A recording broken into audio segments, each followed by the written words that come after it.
See, she can't be all that bad. She's got a lot of negative rep with Norska. Power shall heal my mind. Tides! The final act! The Dread Fleet comes for you.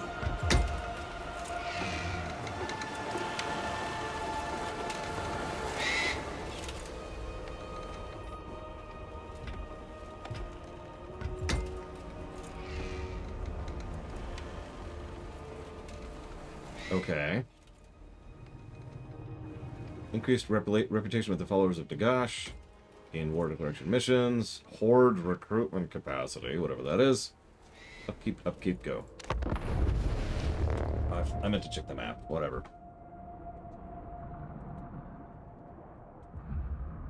No, I didn't, Octaft.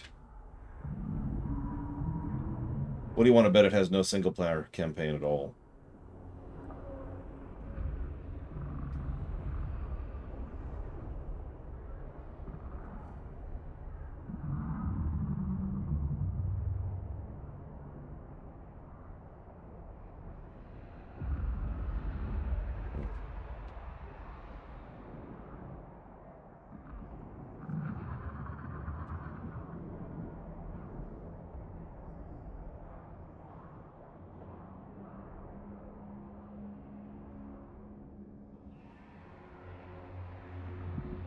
I mean, an FPS in Warhammer Fantasy isn't that hard to imagine, because it already exists. In fact, there are two of them, Vermintide and Vermintide 2. I enjoyed both quite a bit. More the second one, though.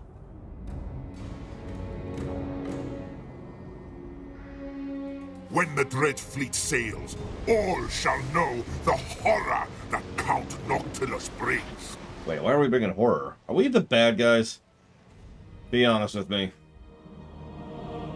Did we become pure evil? What is that? What is that?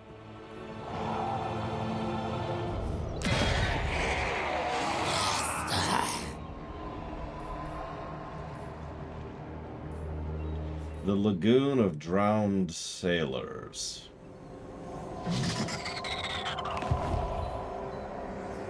Infamy. The most infamous pirates sail the oceans listed here. Ranked by level of infamy they have acquired. You can increase your infamy through actions, such as killing enemy forces, raising settlements, assassinating characters, and establishing coves. We are the least infamous pirate by a wide margin.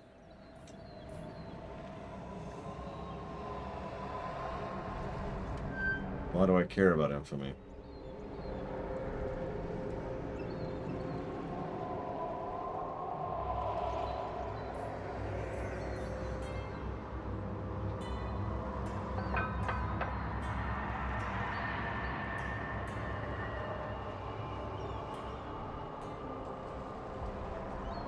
Okay.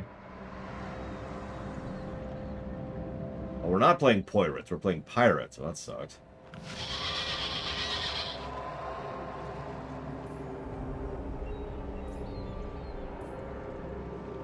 Okay, so these are augment buffs for getting rep, it seems.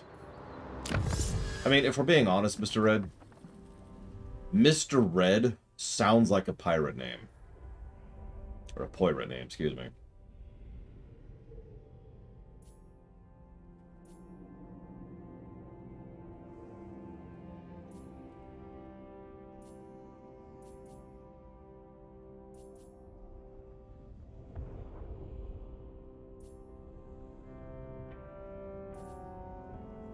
Interesting.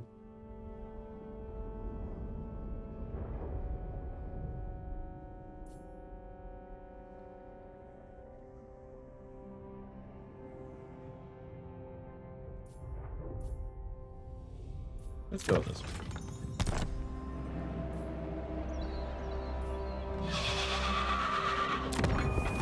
We apparently are functionally wood elves. Who knew?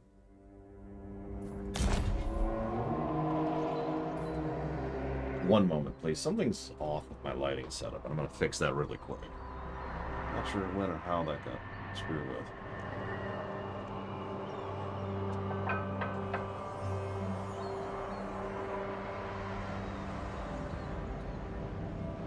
That should be better. Yep, that is better. Okay, cool.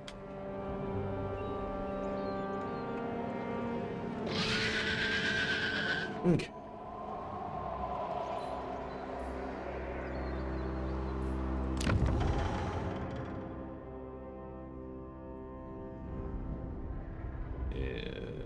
Interesting.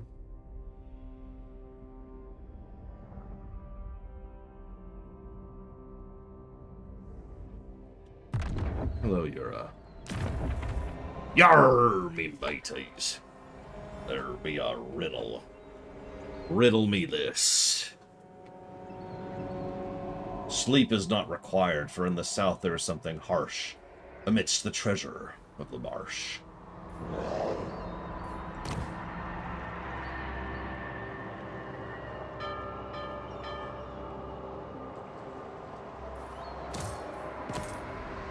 And these all unlock the renowned ones. Okay. How dare ye, Mr. Red? Do you not understand what horrors you have unleashed upon Middle-earth? For shame, for shame! Count Noctilus reigns. Certainly not. Gunnery White. Stockpile.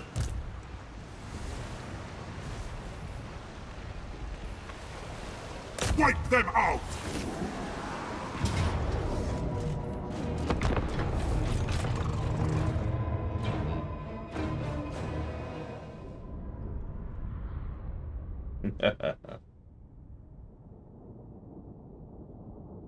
Now imagine Lotro, but with actually good gameplay attached. Oh, by the way, Mr. Red, when you finally get to Rohan and get to enjoy your Warhouse horse, and it's the best gameplay in the game, don't get too used to it. As soon as you get past Rohan, you can't use it anymore.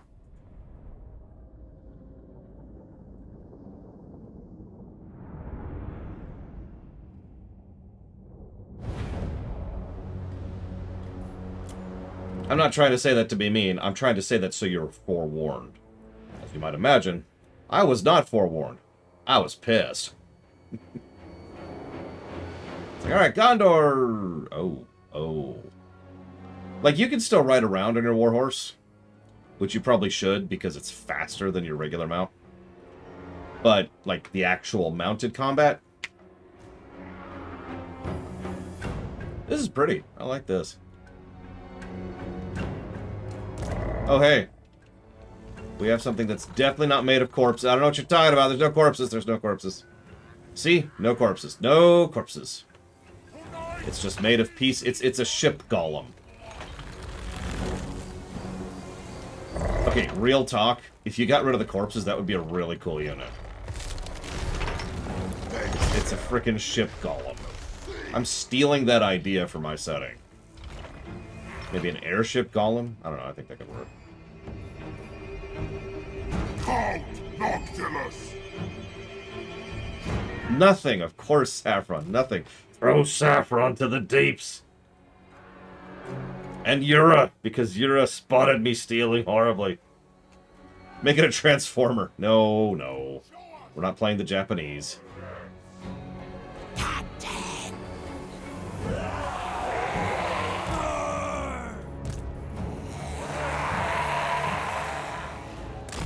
I love how they just don't have a proper formation.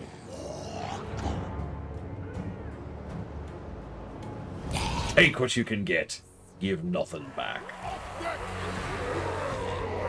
Deus Ex Original. Which, of course, Rama, means the one that's on the list, right? Right? Just making sure.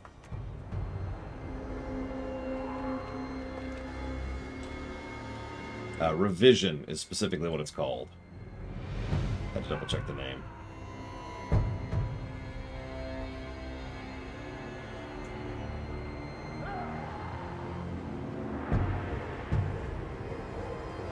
Just making sure.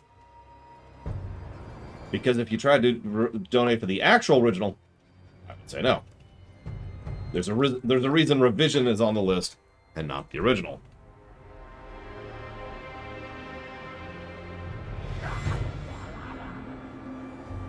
Deckhands. There's no list. There's no list, Rama. Don't worry about it. Don't worry about it. No such list exists. There's definitely not a list on the website.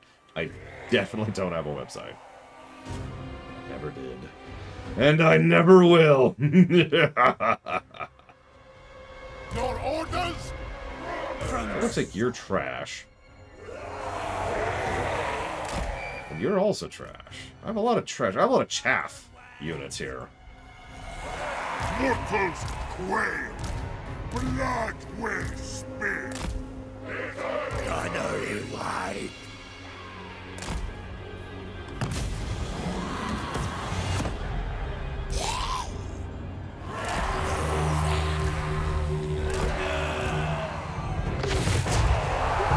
Painful strides.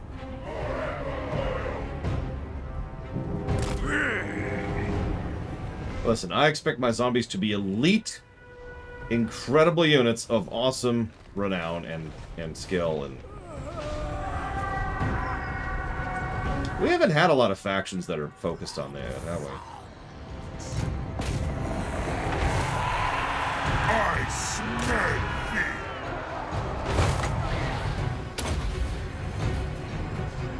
Well, good news, Rama. That's not the list.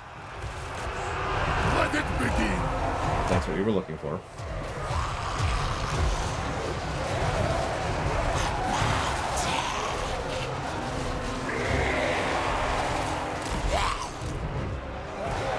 Blood charge.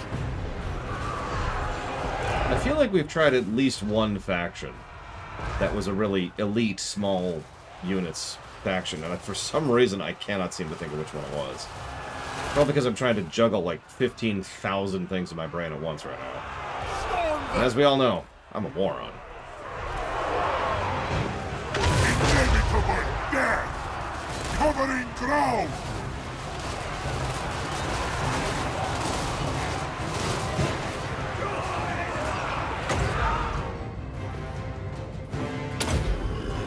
I should have gone with that here. I should have been like, "Welcome to Dummy Reviews," and like that's my shtick, you know.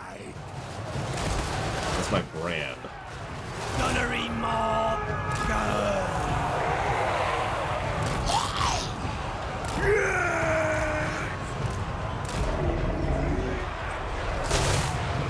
But that's just a review, a dummy review. Thanks for watching.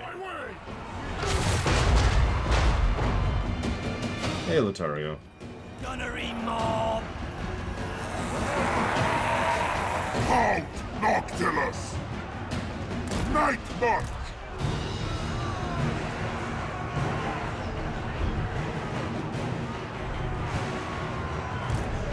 Yeah, I'm just gonna let it die.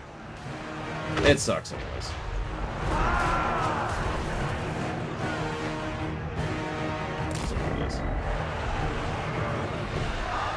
Deaths in the Narcofex. If it was just made of ship parts, I'd let it live. But as is, it's just not worth it. Halt, Noctilus.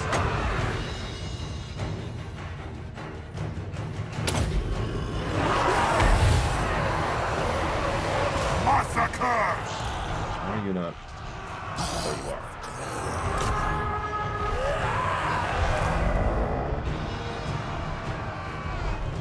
That is true, Saffron.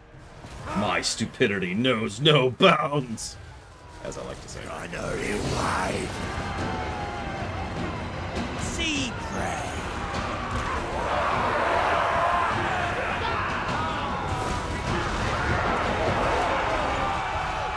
Undead. Unstoppable. You finish dying so I can go focus on this other dude.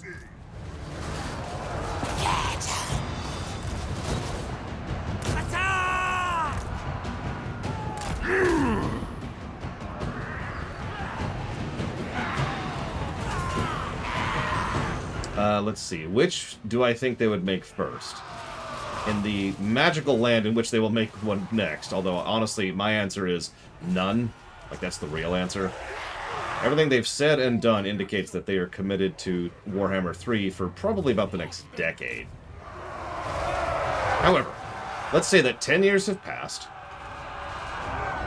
And now they're like, okay, we need to make either Medieval 3 or Empire 2. I think Empire 2, sorry, the opposite. I think Medieval 3 would be more likely, based purely on the fact that CA tends to have, Creative Assembly tends to have a little bit of a finger on the pulse of their fans, and pretty much everyone amongst the Total War fan base tends to agree that Medieval was the good one. Other than, you know, the one I'm playing right now.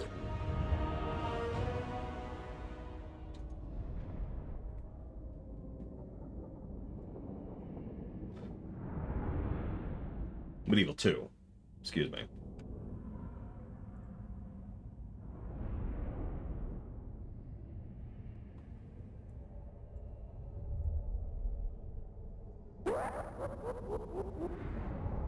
Dead Island Riptide.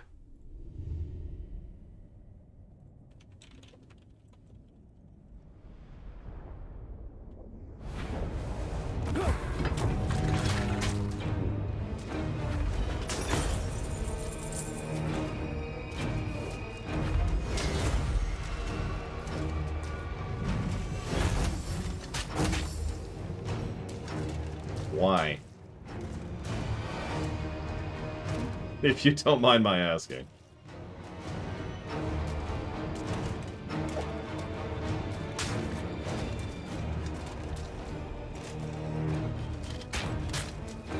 No, you're fine, Latario. You've only asked one question. We must assimilate the captives. You shall be doomed to serve. No, not you, Tootie. I was asking Rama why he would donate towards Dead Island Riptide. Either way, thank you, Rama. I will put that towards Dead Island Riptide. I already own that, even. Yeah, you finally picked a game that came out sometime in the last 20 years. I'm actually really impressed. I'm sorry, I'm joking. Most of the games you asked for are either PS2 era or old PC era, which are either impossible to get a hold of or impossible to get running. Riptide does sound cool. It's got a good flow for it in just mouth sounds, which... There's a term for that isn't mouth sounds, but that is a real thing when it comes to designing words. That's extremely too, Saffron. Okay, Saffron's dead. Nobody heard them, right? Nintendo didn't hear him? We're okay? We're okay. No, Nintendo. No, listen, please. I'm not with Saffron, I swear. Please, Nintendo, please. No. Oh, God. Okay, Nintendo, believe me. Whew. Oh, God. Thank God I killed Saffron for that. Ahem.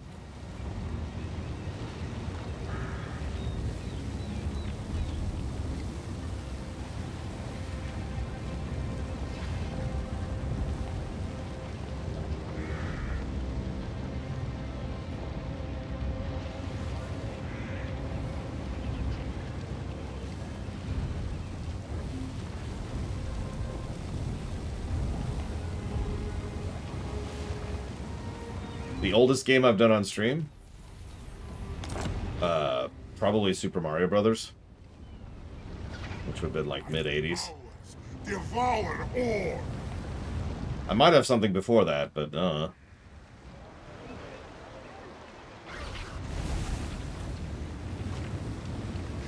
So... Minions, murder! How many Total War playthroughs have I played on hardest difficulty? Nope. Domination. 0. I've actually never beaten a Total War game. And I'm honestly not really all that sad about that.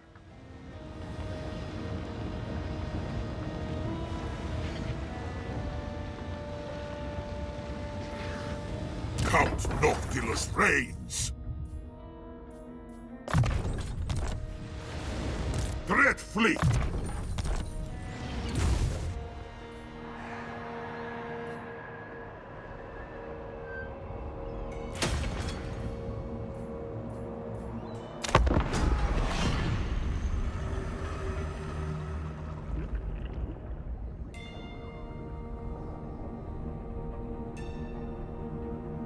You know, considering we're already into, like, the 30s in story positive, Saffron, I don't know what you're smoking.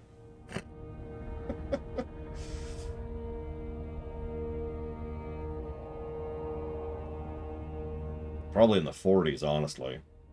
This game's going to score extremely well, which is weird. But there it is. Damn, that cold air. I wouldn't mind some cold air right now. It's way too hot here. I have 3 fans going and the air conditioning. Why is it weird?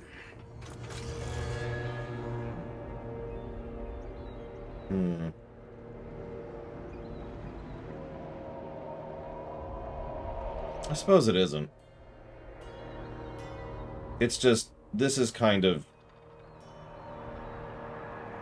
I'm sincerely tempted to put this on the MMO scale.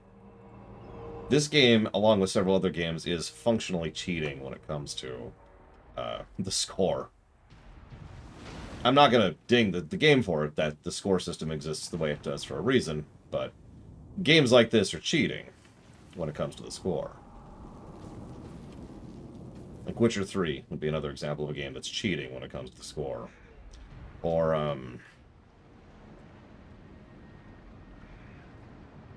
you know, I can't think of another example off the top of my head. There's probably another example.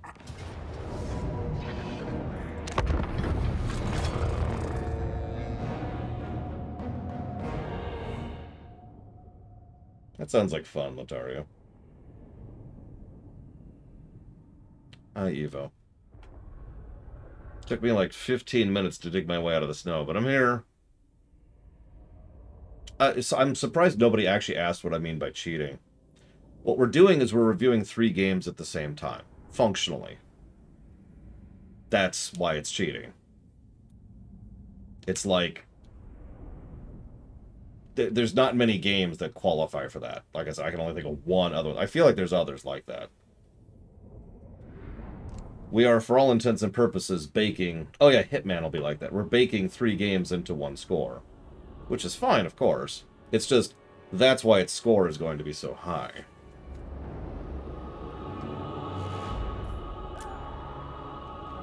No, because Dawn of War sucked. Oh, I mean, was the greatest game ever. Please don't kill me. No, literally, this is Warhammer 1 and Warhammer 2 and Warhammer 3. Like, these guys aren't in Warhammer 3, except they are. Right? And you're probably thinking, well, how is that cheating? Well, think about this. Think about audio lines, think about visuals, think about animation, think about all of the story access of what boils down to the many, many, many factions. All of that stuff is stuff that comes from previous things. Why would I ever review a FIFA game? All of that story stuff is stuff that was designed for Warhammer 1 or Warhammer 2 and then ported into Warhammer 3. Now, it's funny because this is also the first game we're reviewing this. I just thought of another game that would be cheating in terms of its score, and that would be Europa Universalis 4 or Stellaris. And probably just those two at this point in time. But you get it, right? So, I'm not literally accusing it of cheating, and I'm not going to change the review or the score or anything. It's just, if you're wondering why this game is going to score extremely high on the golden number, it's because it's getting benefits from 3 separate games. I'm going to laugh if this surpasses Diablo 3. But, I mean, it's not going to. But I would laugh if this game actually beat Diablo 3 on the golden number. Because that would be funny. So I don't think we can take this. Especially with a faction I have no idea what I'm doing with. Gunnery white. In fact, actually, let's just give up. There we go. We all shoot ourselves. Suicide fascism. There we go. Gotta get that out of there. Gotta get our daily YouTube mandates in there.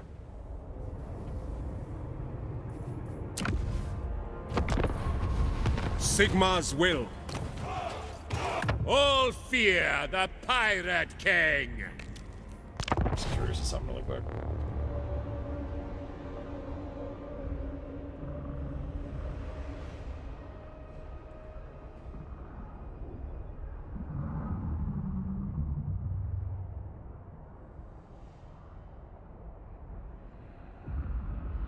And yeah, as Von Falkenstein mentioned, this is why it isn't actually cheating. Because, for example... I'm exhausted, Evo. For example, Dawn of War 1, despite functionally being 4 separate games, was not 4 separate good games. Or, I'm saying that wrong. It wasn't 4 games of good piled into one, right? And that's why Dawn of War 1's score was relatively low. It's not actually cheating. The system is functioning as intended. If you spend years and years and years... To your king, freebooters. And years adding to your game and making your game more, you should get credit for it getting better, because more does not mean better. More means more.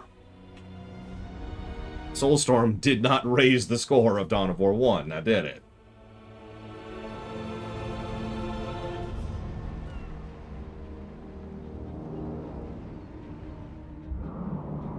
Yeah, more on the menu does not mean, ooh, it means, who's Volkmar? Duty. Luther. Yeah, expansions. We actually have a track record where expansions usually drag the score down, not up.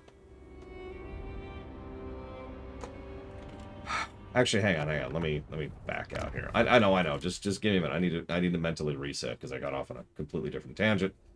And I'm not in the review mindset because I need to do this. As I hold Gal Maraz, I am ready. Okay.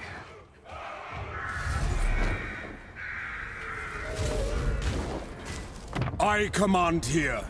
Sigmar grant just for you. strength.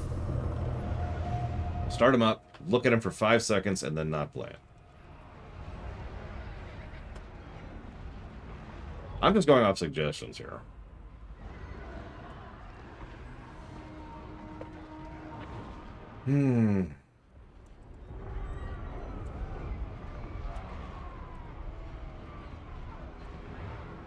Sorry, everyone. I've been Volkmar this whole time. I apologize.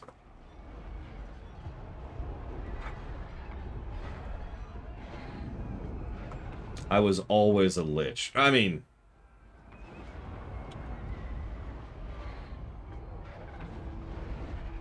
it probably helps, Yura, that A, I'm totally cool with peer review, and B, it's still evolving, although in much smaller spurts. Purge this place and strike down any who dare to rise again. But... By the comet, that is my decree! But thank you, Yura. It is nice to hear it.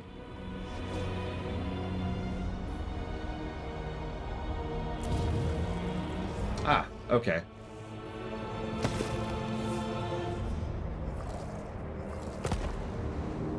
Okay, so he goes around. He seals books. Cool pyramid, yo. You got a little bit of something... Oh, never mind.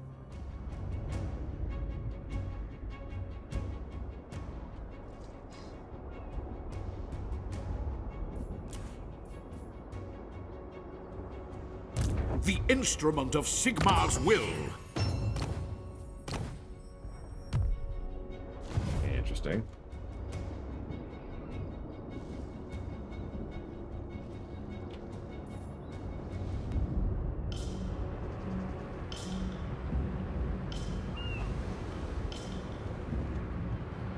This region is experiencing a storm. Any unit that moves here will suffer attrition. Great. Great, that's cool. What do you mean, Yura, if you don't mind clarifying?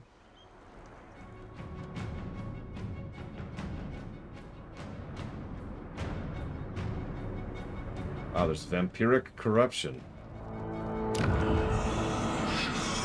Is there, like, undead corruption that isn't vampiric? Looks like no. Gotcha. So you mean literally, you're referring to the density. So wouldn't the Tomb Lords, the Tomb Kings, be like anti-vampiric corruption?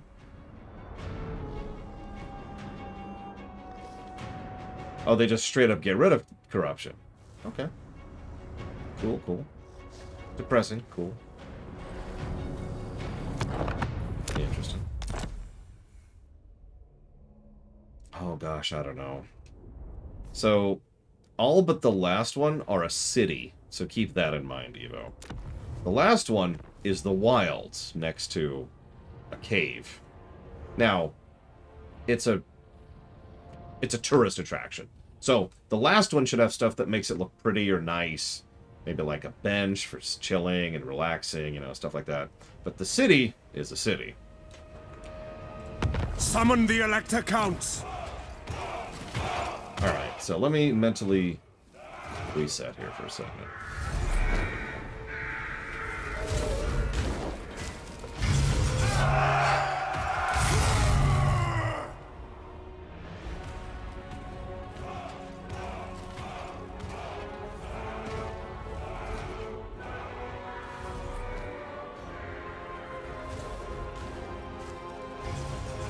No, it's okay. I'll just reset. Ooh.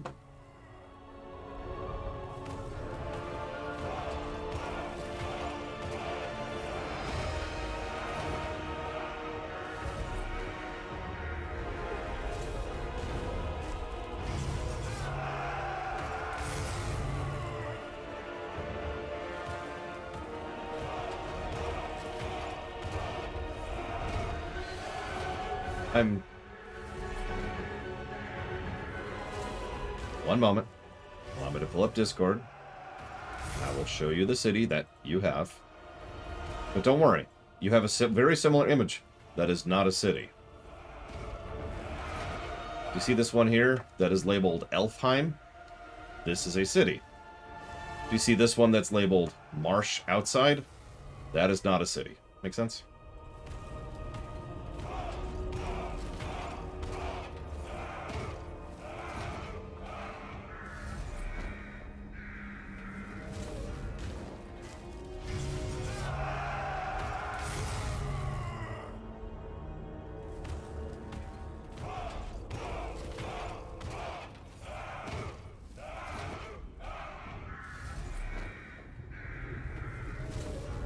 Excellent. Good. Give in to your anger at the fact that I didn't label things properly. I only have so much to work with when it comes to sprites for FF1. In fact, I have very little to work with. It's been extremely frustrating.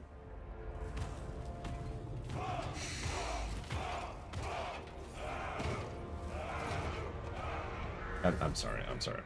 Could you shut up in the background there, please? Thank you.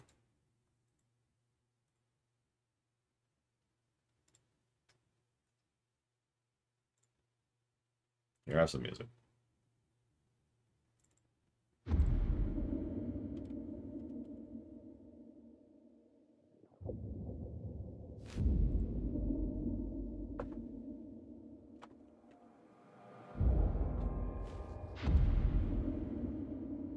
I sure hope so, Blade to All. With FF2, no. With FF3, I have less. 4 and onwards, I'll be fine. Well, no. 4 through 6, I'll be fine. And then we'll run to the problem we still have not solved with 7 and onwards. Which I've just been kind of shelving, because it is an unsolved problem.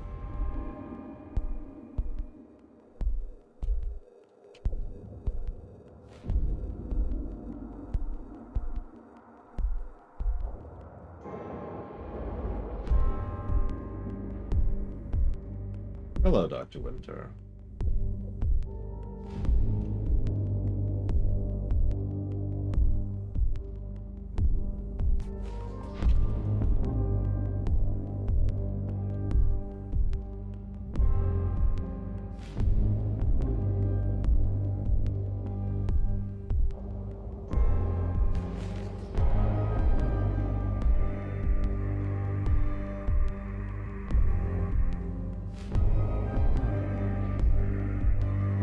No, Evo. Bad. Would I have voice Hojo? Oh, I haven't even thought about it.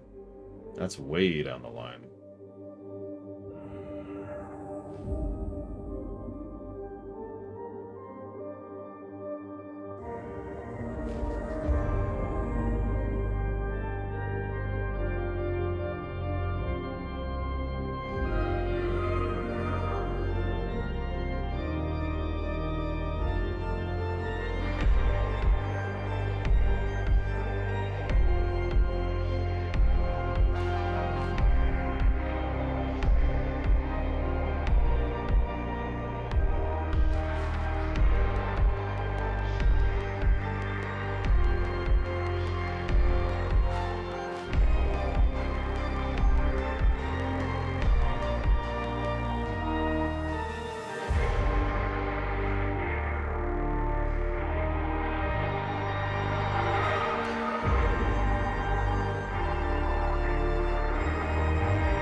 have any Skyrim music, Saffron.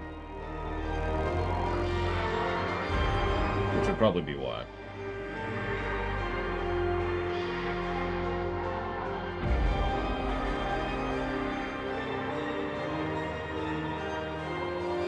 This is from Warhammer 40k Mechanicus. A good soundtrack and a good game, which I recommend.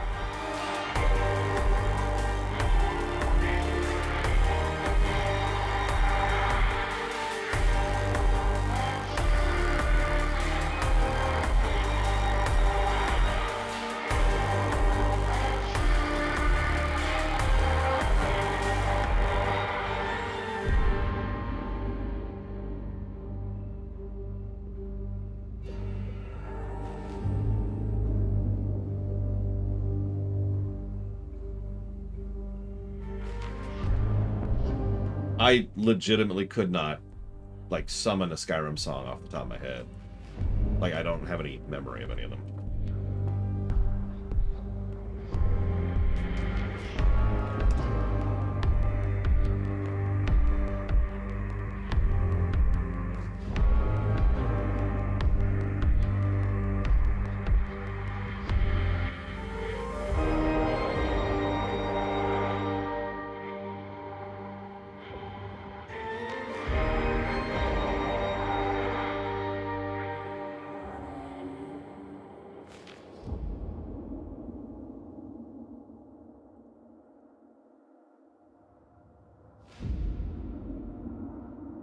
If I think about it, I could play the song from the trailer in my head, Dr. Winter, which I think is the main theme. I'm not sure about that, though.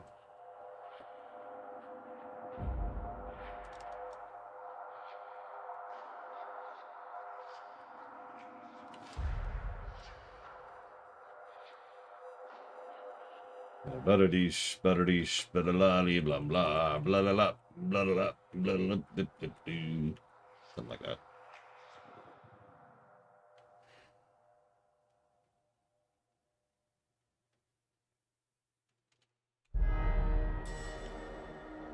There.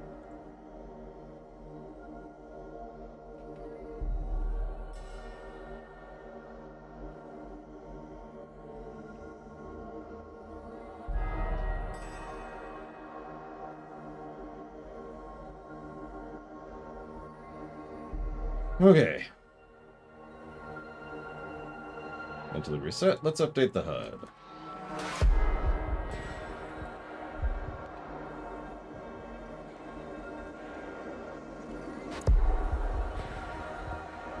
I honestly couldn't name any of the ESO music, and I played that last night.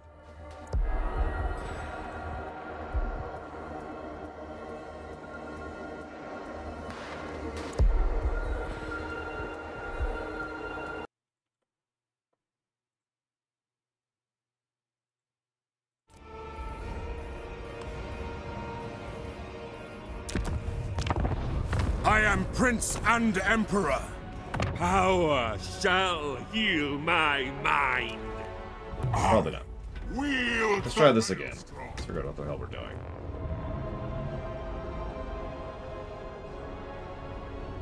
No, I did not. Correct, yeah.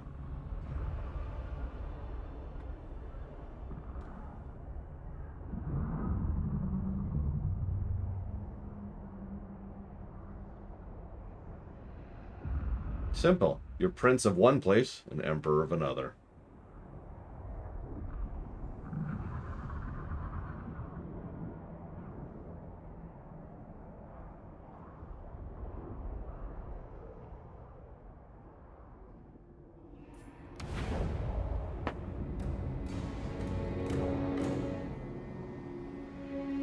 When the dread fleet sails, all shall know the horror that Count Noctilus brings.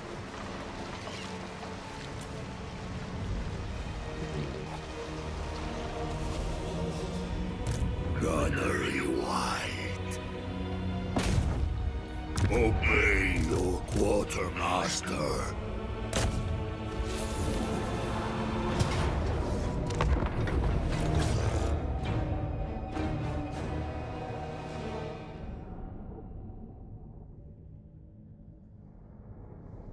What I want to know is why are there enough vampires who are specifically pirates to qualify for their own faction? Oh, I did, Dr. Puncher, but I'll do it again just for you.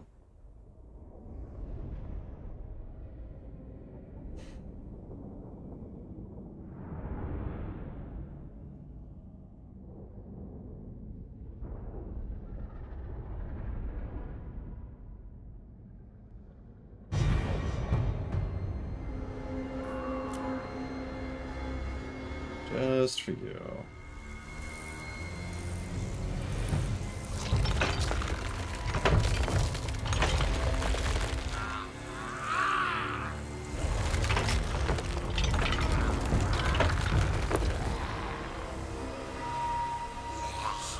I especially like the design of the other hand over here. Honestly, if you got rid of the corpses, this would be extremely cool looking, but I literally said that like 20 minutes ago, so whatever. I'm gonna make you this.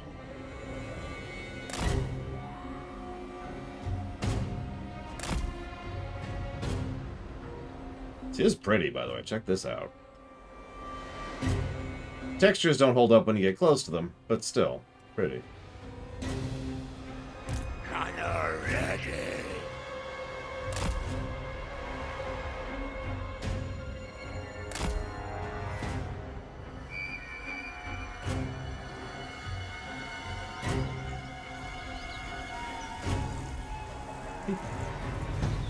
Nice, pretty, no undead monstrosities over here.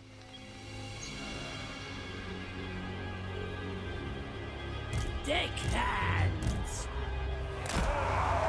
Your orders? I mean, hopefully never. If they are, I've probably done something wrong.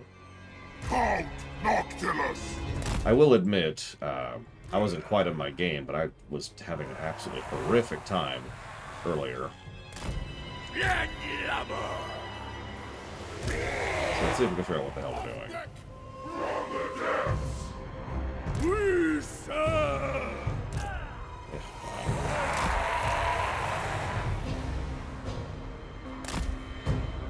Count Noctilus! So why are we bringing, like, pain and death? Like, is there a reason for it?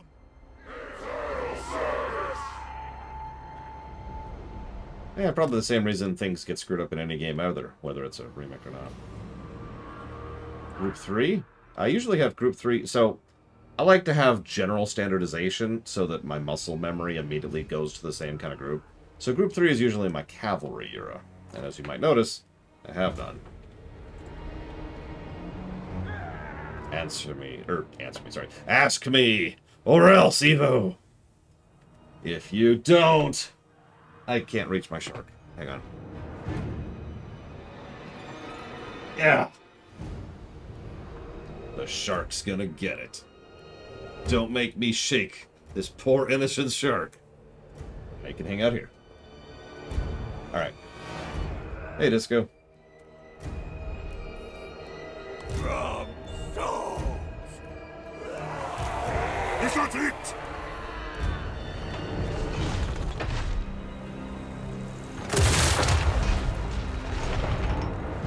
Surprised that went over that hill. Deckhands! You just slightly. Stalking!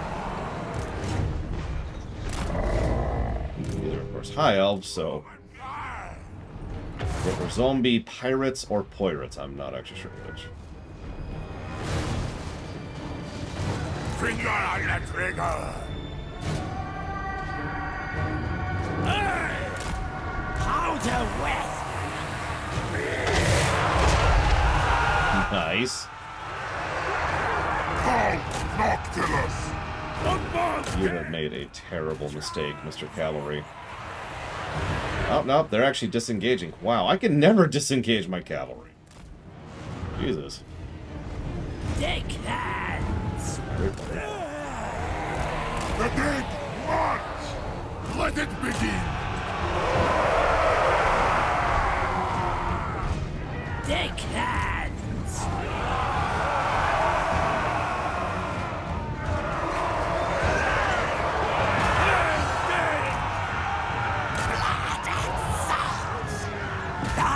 Blood and salt. That sounds terrible.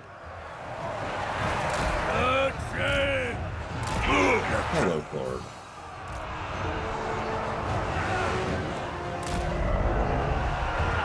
Everything dies! Bring the night!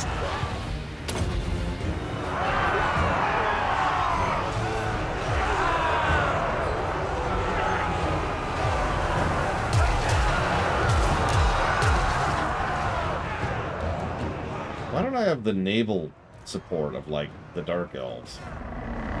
You know, I don't mean, like... I mean, the Dark Elves had naval support, and I do not for some reason. Color in, Mom. Orders! Let him go. Let him go. As the tide! I smell thee!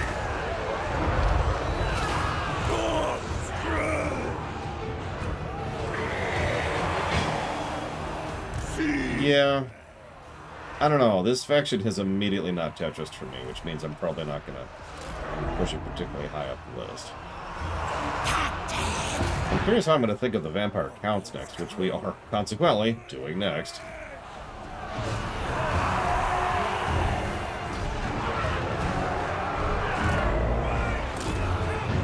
What?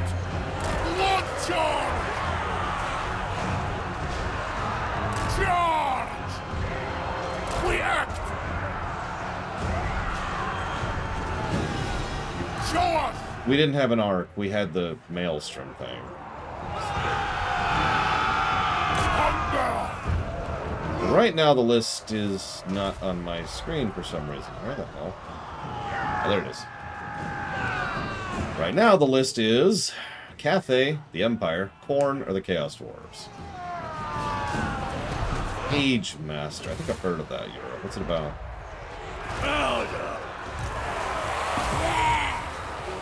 Fight!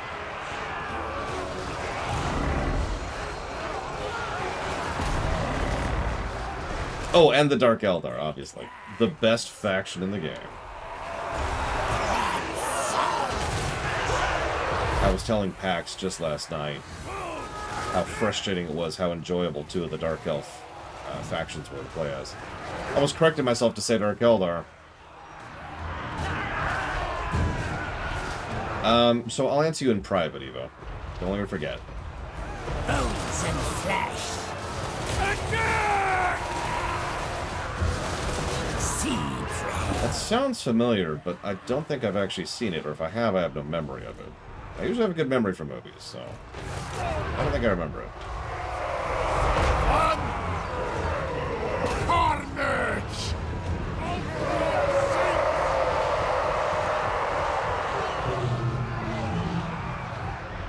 Ready!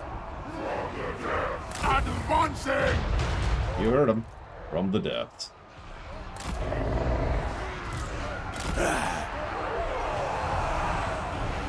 Off deck! This is gonna sound strange, but I feel like I should have more units for how they are, you know?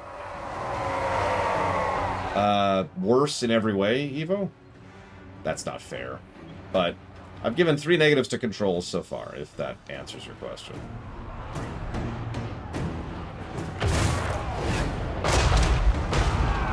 And before anybody asks, near as I can tell, it's mostly because it controls like a Total War game. There are several specific things I've been pointing out as we go that the game just does not allow. Apparently you can raise dead before the fight, which is a mechanic I didn't even know existed until it was mentioned 5 seconds ago by Dr. Winter. No, I'm not, and I'm confused. I honestly thought this would be one of my golden factions. That's why we kept it. That's why we saved it for so long, is because I figured this would be one of the good ones.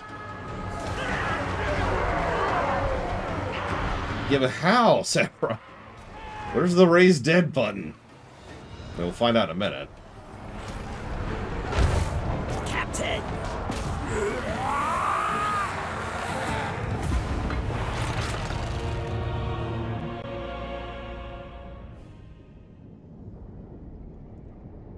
Damn that button. Hiding from me. You hid the button from me, didn't you?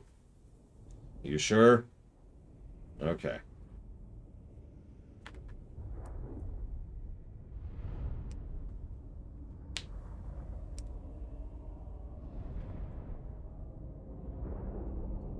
If they made an Elder Scrolls RTS, how would I make it? Well, I wouldn't make it this.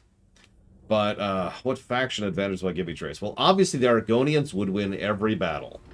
Just automatically. There would be no ifs, ands, or buts. They would just win. Subjugation by death. Aren't there a lot of mods for Medieval 2?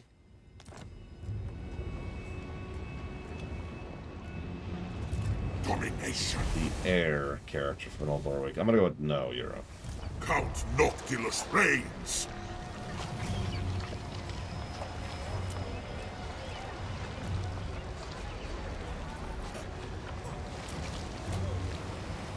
So, raising the dead costs money, and that's it. Okay. You wouldn't think raising the dead would cost money, but here we are. Thank you, Baron. As always, I suppose you know the question. Would you believe I haven't given them a name yet? What is your name? Oh, you haven't decided on one yet. Okay.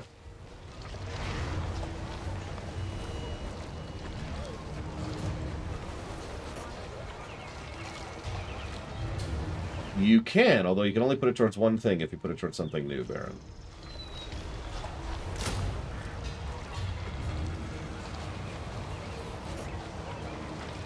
And there's our chance of recruitment. Okay.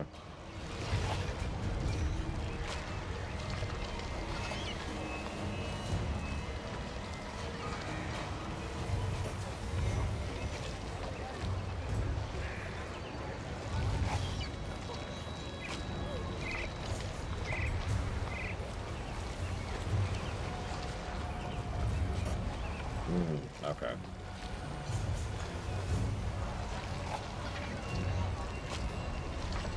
I was trying to figure out what the difference was between the handgunners and the gunners. I have since figured it out.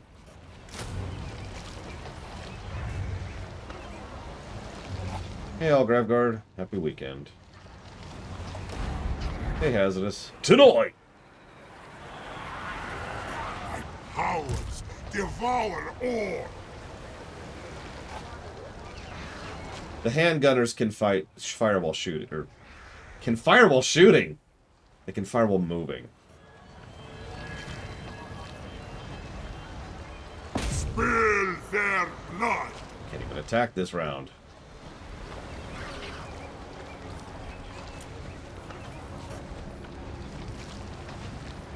Yep, handguns also have less range. So we can do this. There you go. There's the difference. Less range. Hits for less, better melee attack, better charge bonus, and of course, they can fire while moving. They're also cheaper.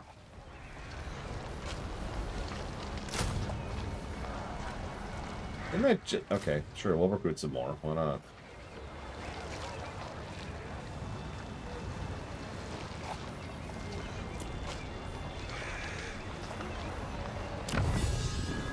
True infamy. Right, because we're wood elves. The Curse of the Bountiful Treasure. That doesn't sound like a curse.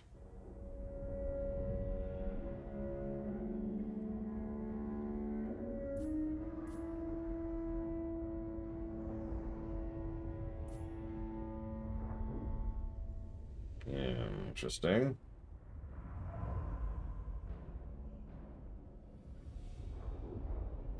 The best thing about being a necromancer, or a lich. Well, that's obvious.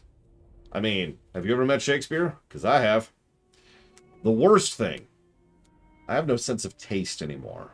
So, it's really hard to properly cook for people. Alright, I'm just gonna do this. I'm gonna trust you on this, Uthor.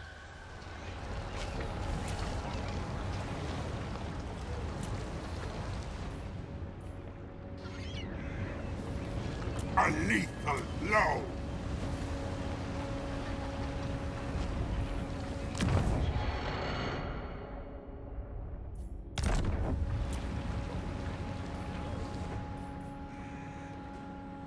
Cannot recruit unit. Didn't say why. Just says I can.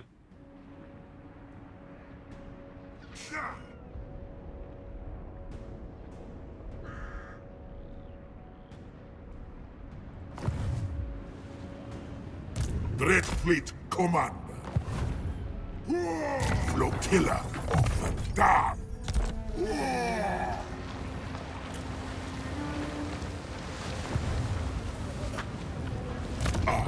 Unbridled power.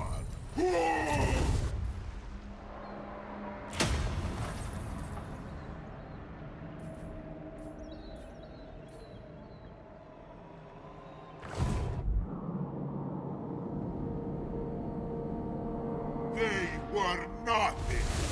All will serve. Dig for treasure. Consumes all remaining movement. Chance of finding an additional treasure map.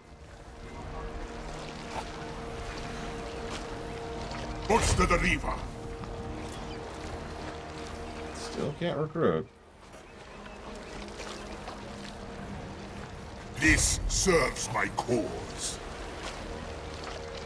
Boost these floating battlements.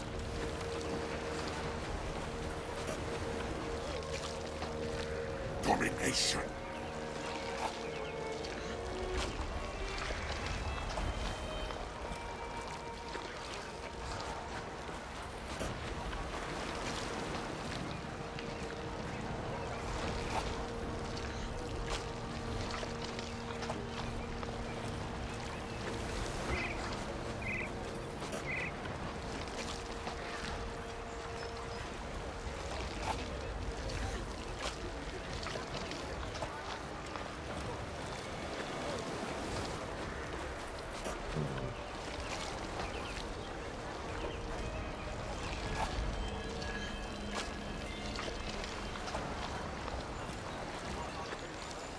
Rub-a-dub-dub, 200 men in a tub.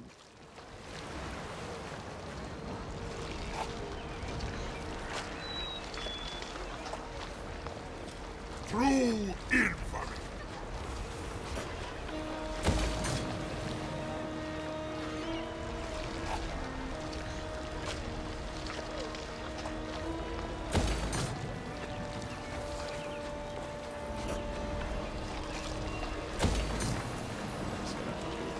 Oh, I'm out of money. Damn. Okay. A lethal blow.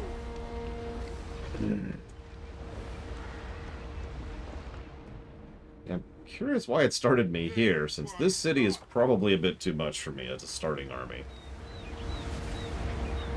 Rippleberries and kava nuts? What? What, Vigilant?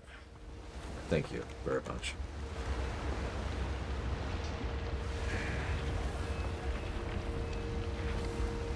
Right. Baron was going to add a game, and I don't even remember what it is. Hang on. Probably should have written it down, but I was trying to figure out other stuff, too. Baron donated towards... Scroll up, scroll up, scroll up, scroll up. Super Hexagon. That was it. What the hell is Super Hexagon?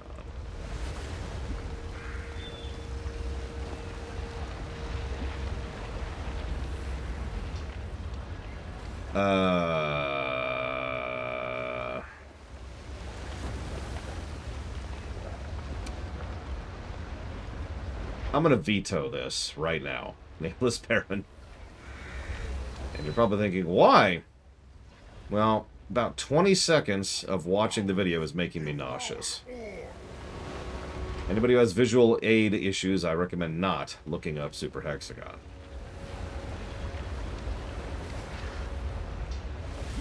Ready the reaver.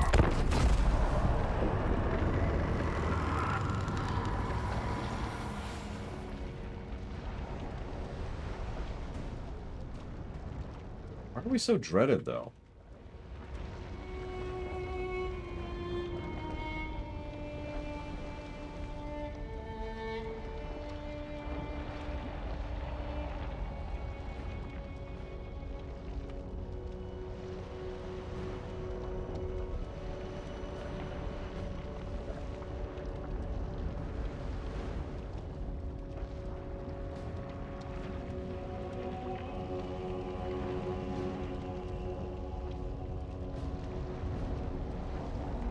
Yeah, I can just imagine most of my viewers literally having to stop watching because of that. That's a bit much.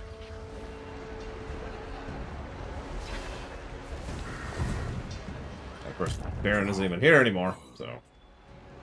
Can you? Why don't you move? As my power Can I literally not? I can literally not move. All right, whatever, fine. Valiant defeat.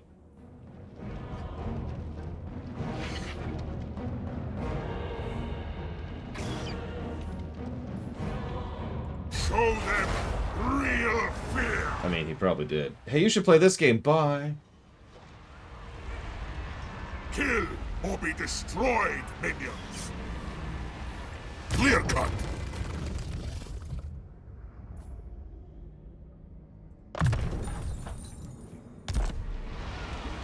Make them dead. Yeah, but there's just dead are so expensive, and I actually am almost out of money, legitimately. So, no.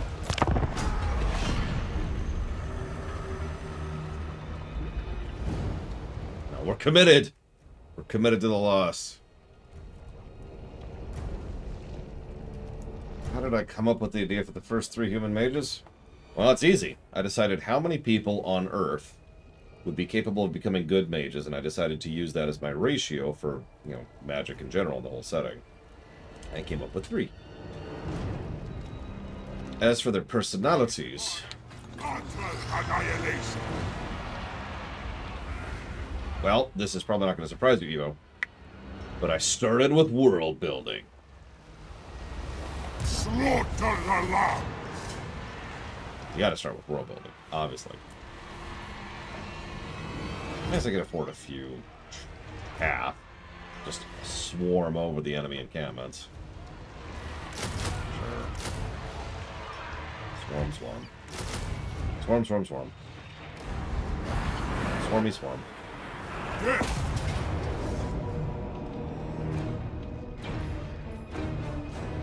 Wipe them out. Of course, Eva. All of them. What I decided, and this is not exactly the best way to do this, but what I decided was, alright, 3. Show them Earth. real What are the 3 largest population centers on Earth? The United States, Brazil, and Indonesia. Okay, so that's where the 3 mages are from. Boom, boom, boom. So then I thought, alright, what are some of the more common jobs? What kind of ways of life and walks of life they come from? And I decided I wanted at least one person to be middle class, one person to be well off, and one person to be really, really rich. Actually higher up. So, okay. There's those 3 things. The rich person comes from the States. The lower off person comes from Brazil, and the middle class person comes from Indonesia.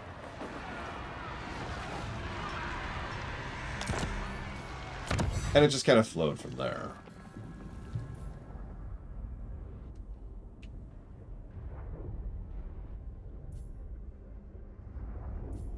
It also had to be people who had the mind and intellect to become a mage. Not any random person is going to become a mage. Because remember, anybody can become a mage, but that means only someone who is dedicated, who is intelligent, and who has a natural problem-solving kind of a mind is going to even do that. Because these people don't have people to teach them magic. They're figuring it out for themselves. Let's go with that one. So that's why we have a university professor, an exceptionally skilled Tier 3 tech support person, and someone who's rich, who's really, really good at accounting and management. Don't ask me, Tootie. I don't make this stuff up. Bring them death. See, I'd make a joke about that Papa Nix, but I don't think anybody's present who could get it. The inborn affiliances for any kind of magic? Nope. Death begets death. Or, more accurately, yes, but no. Yeah, I noticed that, Sarah. Teacher, professor, same difference. I just realized we're besieging Disneyland.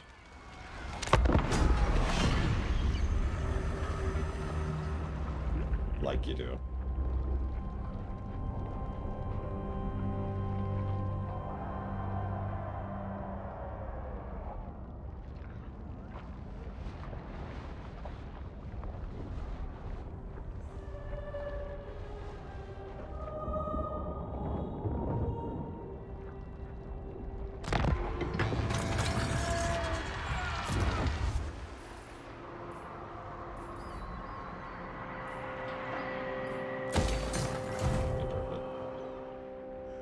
I demand utter annihilation.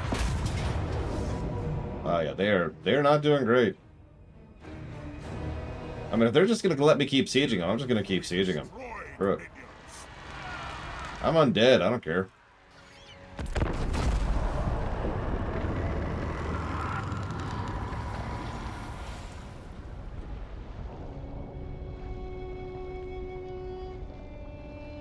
Yeah, you must be believing in vampire stories, High Elves. You're in one. Hi, Mr. Floyd Pinkerton.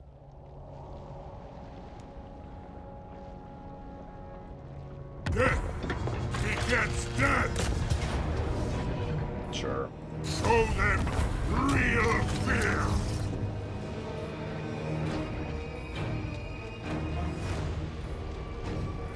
A darkling empire expands. I am waiting. I haven't decided yet, Evo. Knight was the only one who supported the colonies during the colonial dispute. So, by logical discourse, the others didn't. And we know what happens to those who don't support us. Found a treasure map! Probably like 3 turns ago. Burn the coastlines. I like how we can raise dead dogs and bats. Who was killing bats by the dozens around here? I have no idea, Eva. I'm not joking. I haven't thought about it. I haven't decided. I notice we have quite a range for raising from the dead. Yeah, Batman, he's actually got a bat gun, and it just shoots bats. It's like you just kind of, you know. And yeah. And that might sound terrible, but honestly, it's really distracting, and it doesn't kill the criminals usually.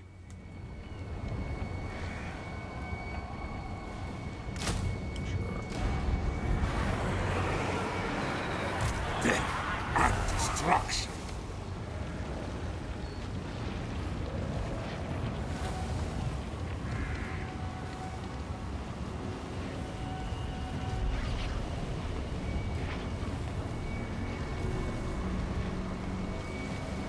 Damn it!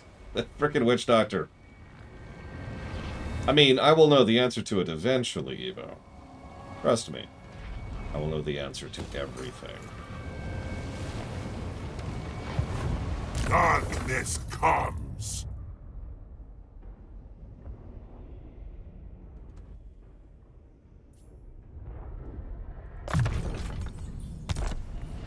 Count Noctilus reigns. Cackle fruit. These particular eggs bog the foe down in ectoplasmic goo, slowing their charge and leaving them prone.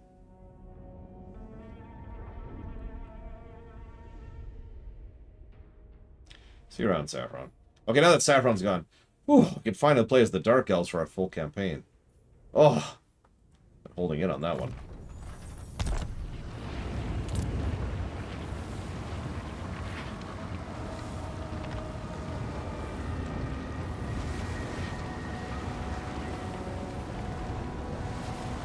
Tree and noose. Nature provides all that's required to dispatch the living from this world and into our service. And another pile of treasure. It's like 7 factions now.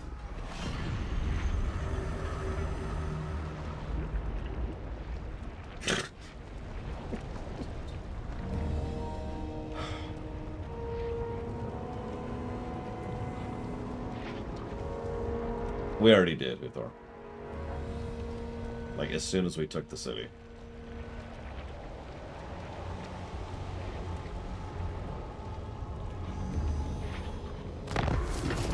Bring ruin. Okay, so Vampire Corruption gives us increased chance for destroyed units to be restored after battle, and increased hit points for destroyed units after battle, and increased control.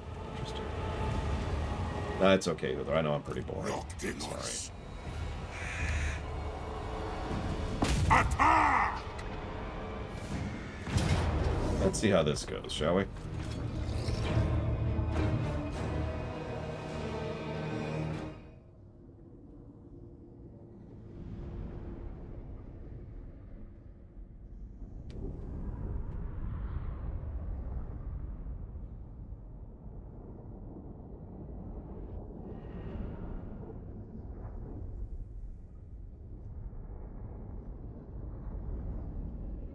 I mean, the problem, Evo, is there is no such thing. You can't ask me a question about my setting I don't know.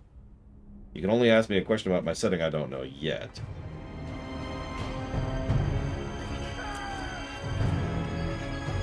Okay, so. This is Queen Bess.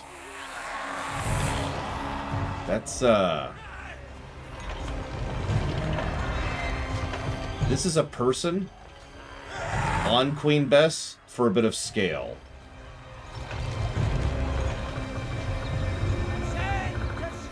See those people down there? I'm pretty sure this is the group that moves it.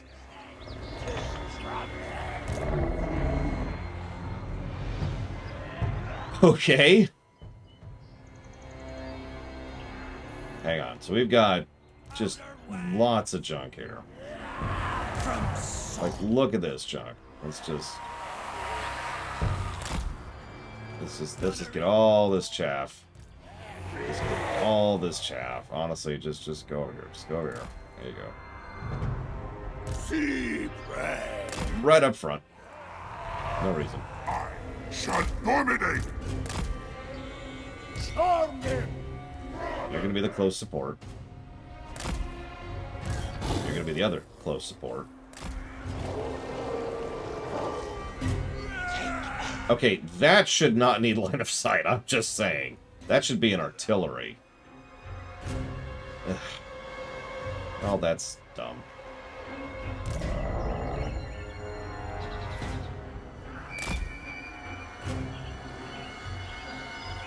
Out of way!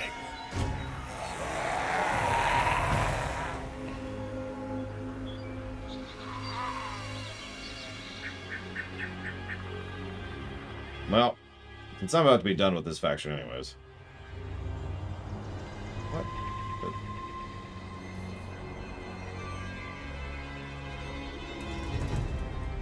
damn it. Never mind. I'm apparently an idiot. Anyways, start battle. What are you doing?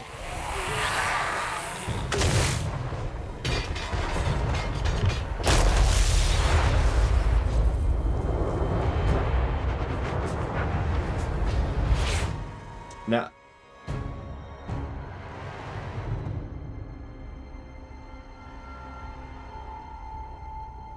hang on. So you're probably wondering how I got here.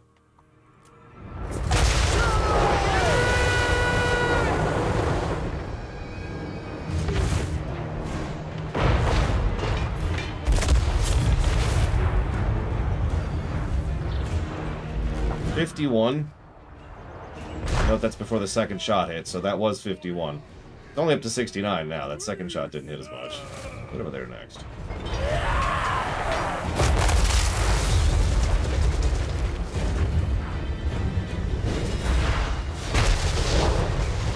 Jesus Christ! Upon deck!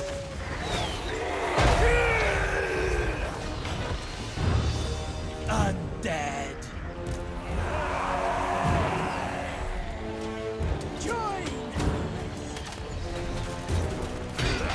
That does not not take damage from those well. Go ahead and get out of there. One last shot. Wait.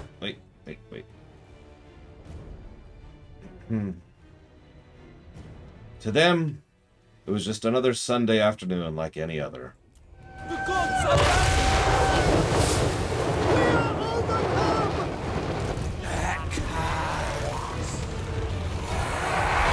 So anyways, Fight!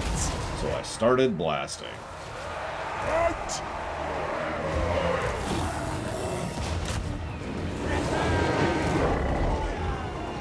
Their end looms. Honestly, no. You notice how extraordinarily vulnerable it is, especially to long-range archers, which... Guess who I'm fighting? Guess what's already destroyed? That took seconds for that thing to fall apart once they got in range of it. No, I don't think I like this faction. I'm going to put this into the no territory.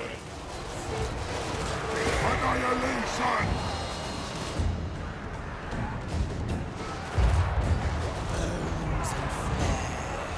Okay. I'm good.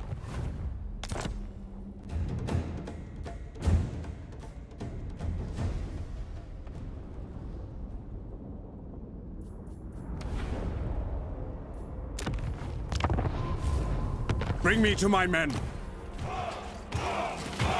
I'll take Sigmar's throne.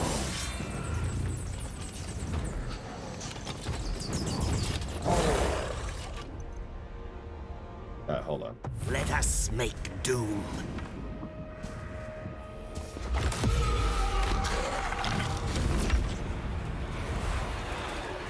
Oh, I like him.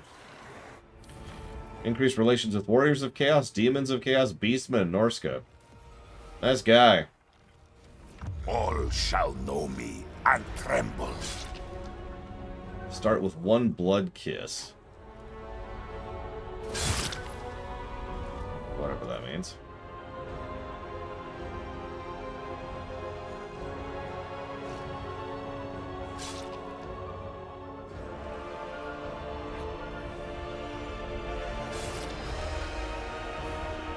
Starts with a legendary hero and Castle Drakenhof. Queen of Darkness. She also starts with one blood kiss.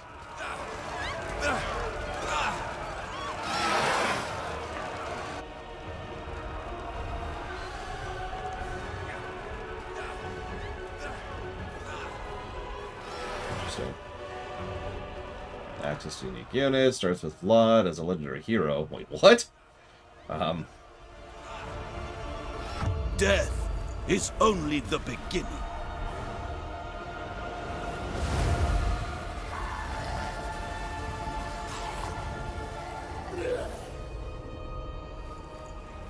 So, raise lesser dead, raise dead capacity higher, casualty repellent place higher, enables poison attacks for trash units. Excuse me, chaff units. Immune to plague attrition, immune to contact effects, plus 30 armor to chaff units. Yeah, that's very zombie apocalypse-y.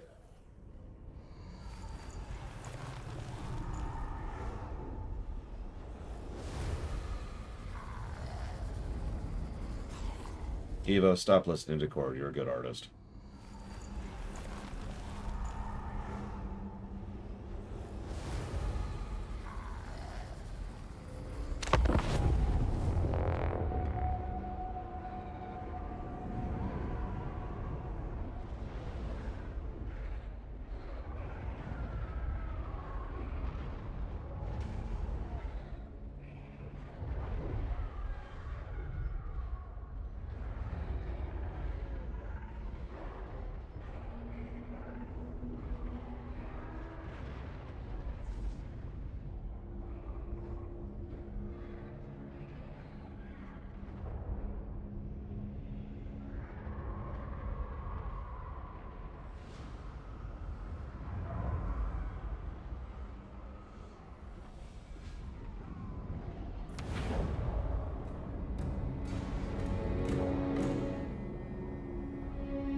Unleash the gift of undeath.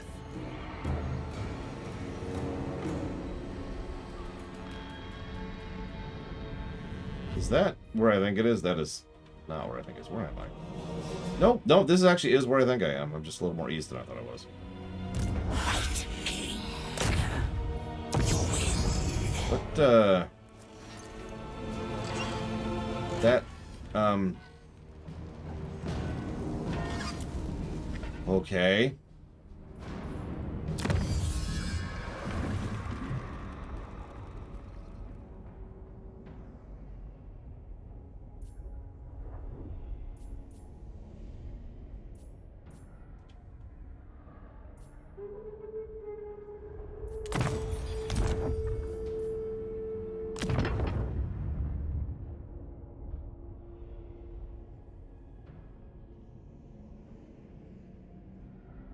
Kill faction leaders in battle, assassinate people, or vassalize factions to gain blood kisses. To gain access to legendary lords.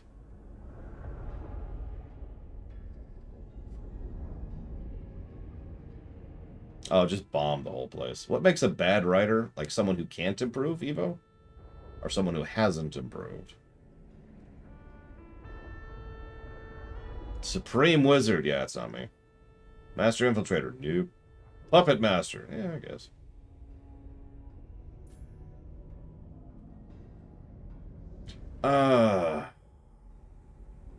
Inability to get from point A to point B. Which I know isn't the answer you're looking for, but it is the truth.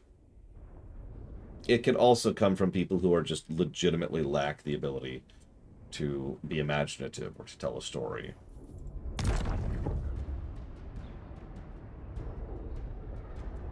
Some people just do not have creative talent. That's not a dig, that's reality. Death is only And some people can only express their creative talent in certain ways. 1,000 times no.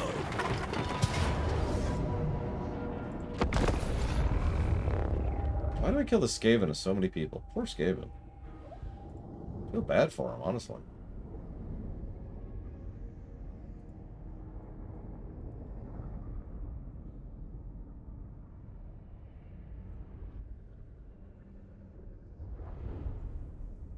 Well, it's very simple, Evo. Let's say I have an idea for a picture in my mind. Then I pick up a pen, and I draw a terrible picture because I can't get from point A to point B. Per request.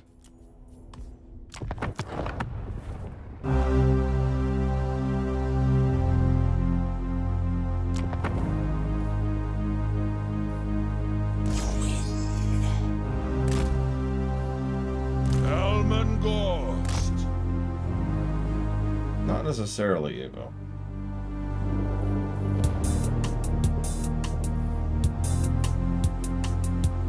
I mean, let me walk that back.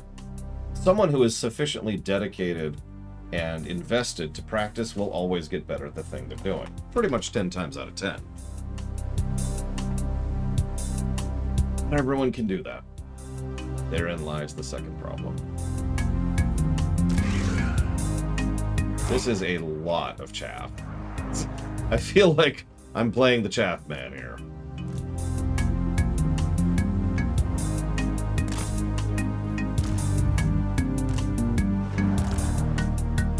We have a magic... Where is this thing? Yes, you're a good writer, and yes, you're a good artist, Evo. A setting where the lore is so inconsistent that the setting actively ruins itself. Star Trek. That's gross. Yes, you're amazing, and yes, I wish we could hang out more.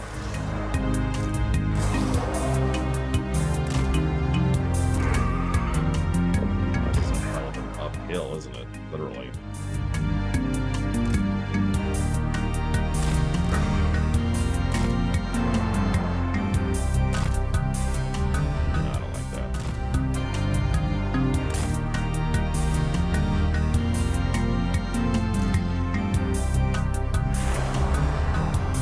No, the second problem is...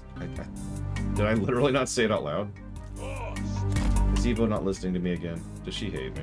Damn it. I always... So anyways, before I answer Evo. Yeah, that's what I thought. They're just kind of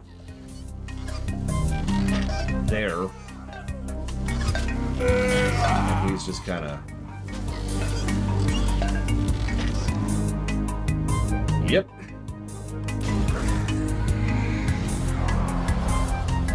It's done.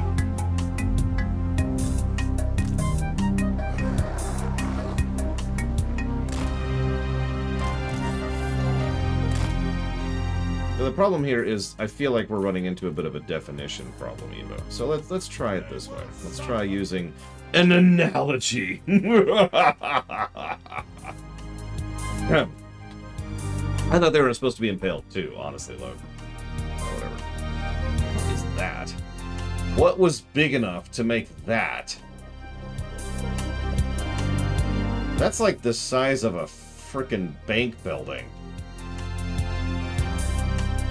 The music comes from Sign of the Emperor. You're gonna have to ask him for more. I will pay. It's okay, I'd never terrify you with an analogy, Evo.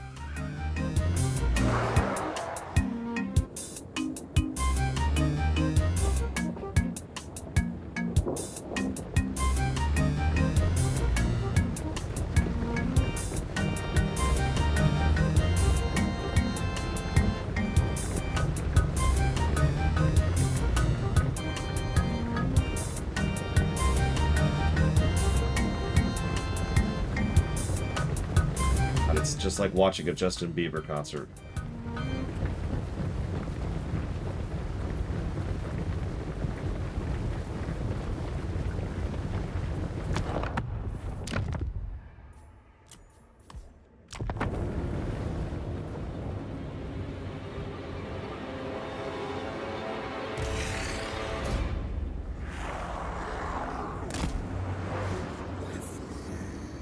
So No. It's like this is the people on approach to the Justin Bieber concert. That's what I meant by that. These are the fans of Justin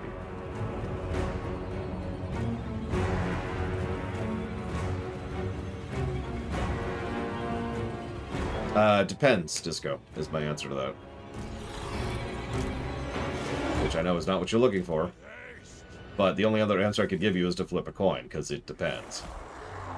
If a creator says, this story is clearly about consumerism, and nothing in the work supports that, then I'm going to believe the work. To use a direct example.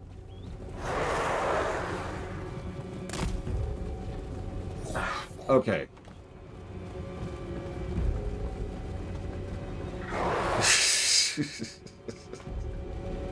Look! Is it you, Bacchius? Just be honest. It's okay. We ain't here to judge. We can poke fun, but we're not here to judge. I knew it! Alright,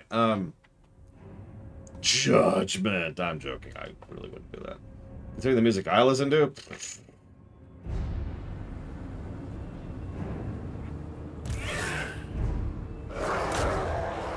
Rats are like, you go up there! No, you go up there. No, you go up there! I don't want to go up there. Yeah, exactly, Dr. Winter. If George... That's actually... I'm going to steal that analogy. If George Lucas decided to say that Star Wars was about penguins who stand in chairs, Star Wars is not about penguins who stand in chairs.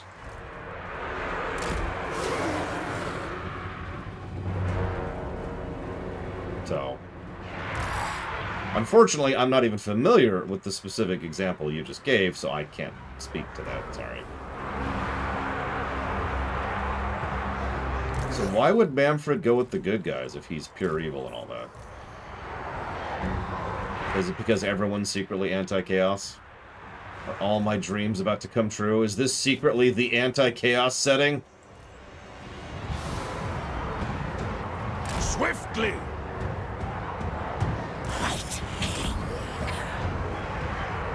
Wasn't Vlad who we played as last time? I feel like it was anyways.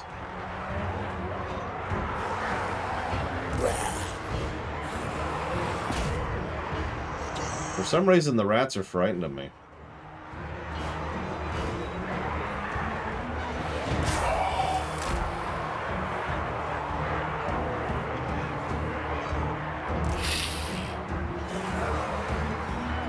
I mean, a lot of villain names tend to start with the name Manfred. You ever notice that?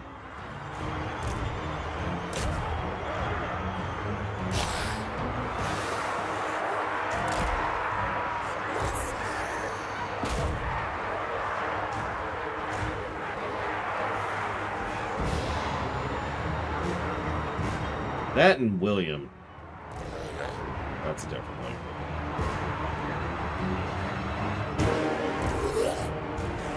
Ugh, frickin' incarnates.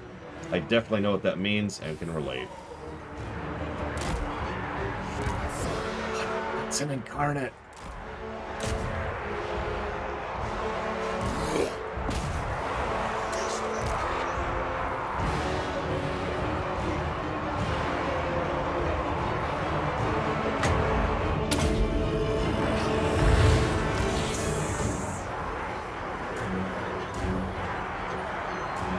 Just a zombie regen across the board. Wow.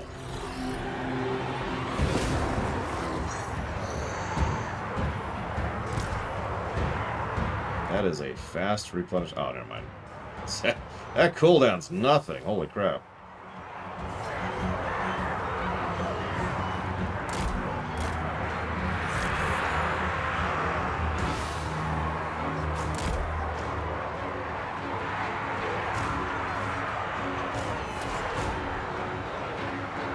Let me use an analogy, even. For real. An actual analogy. Not a joking analogy. You know how everyone in the extant can use magic? But not everyone uses magic in the extant? Same thing. Same exact idea. There's no rule to reality that is preventing people from becoming a good writer. There are instead more nuanced and fundamental individual things that prevent people from becoming a better writer. Everywhere is death. Maybe they don't care. Like Robert Orkey, who has never tried to be a better writer. Maybe they are in a situation where they don't have the financial support, either to seek out the lessons themselves, or to have time to seek out the lessons themselves, or to have time in general just to practice. Maybe they have a non-supportive atmosphere they live in, which does not allow them to explore things that may or may not be their passion. Maybe it's never occurred to them. Maybe they gave up early. I could probably name 50 other options here, but you get the idea. There's no rule, right? There's no hard and fast rule. Now, in reality land, what that tends to mean is that there are people who will go out of their way to try and become better at something, and then there are people who will not. And speaking as someone who has analyzed fiction for a very long time at this point, professionally even, some people do not make the effort.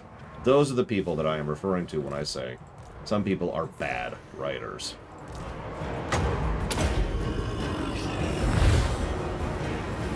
Not writers that can become good, not writers that have potential. Bad writers.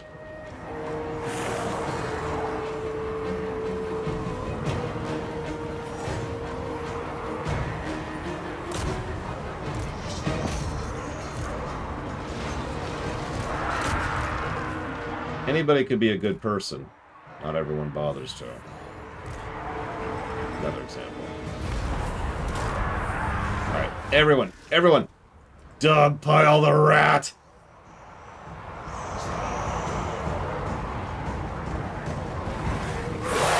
That's not who I have selected.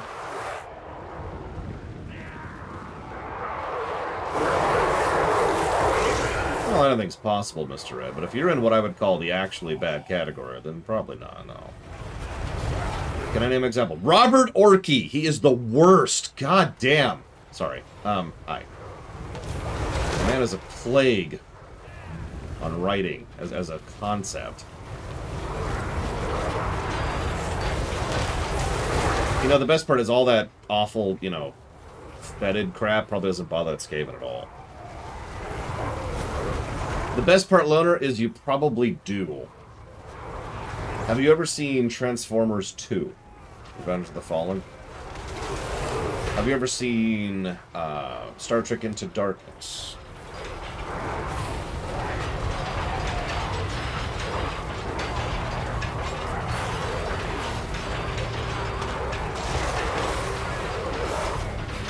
Have you ever seen Cowboys and Aliens? Or Amazing Spider-Man 2? That's a good example.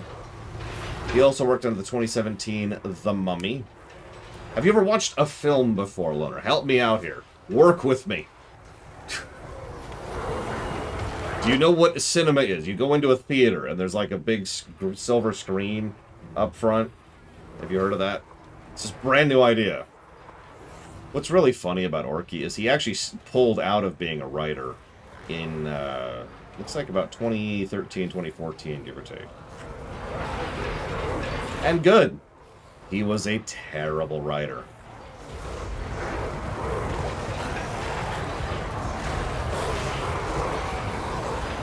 There's one other person who is also a legitimately terrible writer.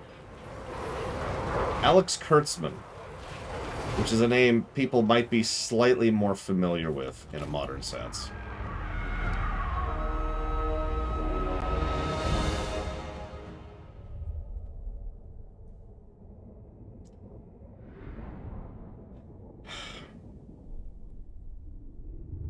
Now, I'm not saying anything about New Trek, but Alex Kurtzman is a garbage writer.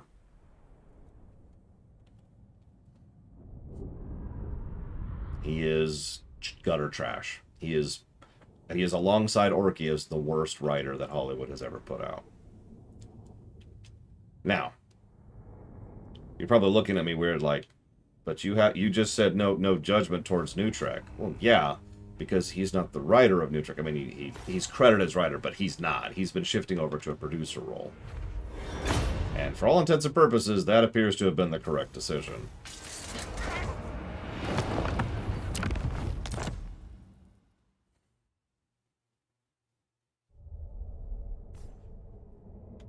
To use a direct example, he is a producer on Strange New Worlds. Unfortunately, in Hollywood, what a producer does varies so wildly that I couldn't tell you specifics, so shrug, honestly.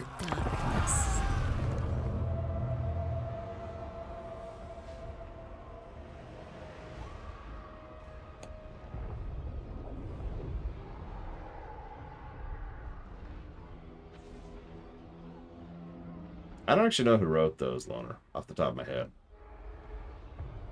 We're talking about writing, not the hundreds of people that make a film happen. Just writing.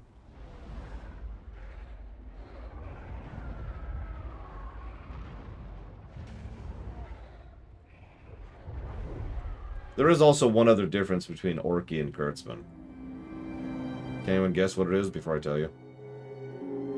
The world will drown in blood. Countess of Sylvania. Expand Sylvania's borders. The von Yeah, Garstein. we just get Vlad as Isabella, and Isabella's Vlad. Interesting. My will. Dance macabre. His lady. Hello again, Rascor. Actually, Mr. Red is correct. One of them is an asshat. That would be Orky, by the way.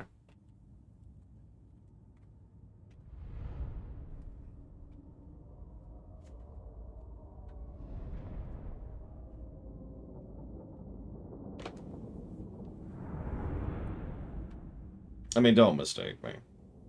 I understand the kind of frustration that pretty much everybody has when it comes to dealing with people. Trust me. But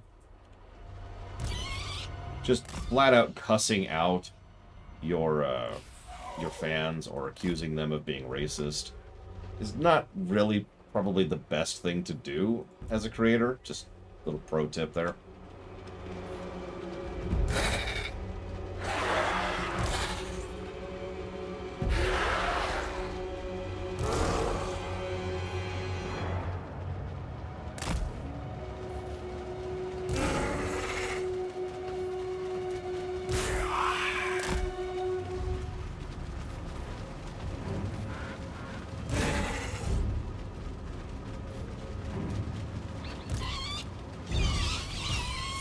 Oh no, this is a long time ago, Loner. Like, a long time ago. There's a reason Orky's overall career has effectively died. He's just kind of quietly drifted into the background.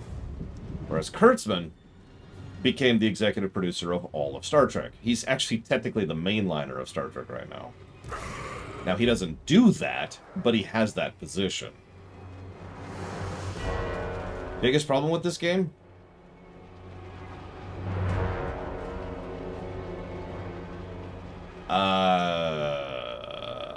Well, by logical definition, at the moment, I would probably go with the Realm of Chaos. We'll go with the safe answer.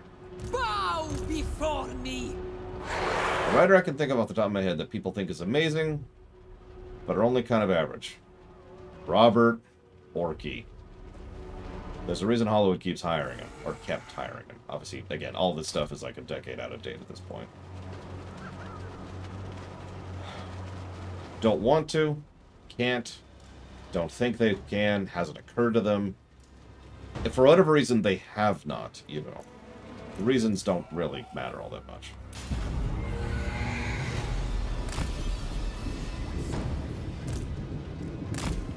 I'm also curious why you're asking me this.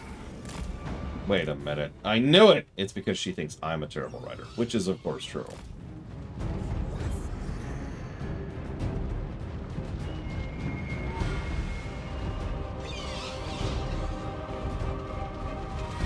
His lady.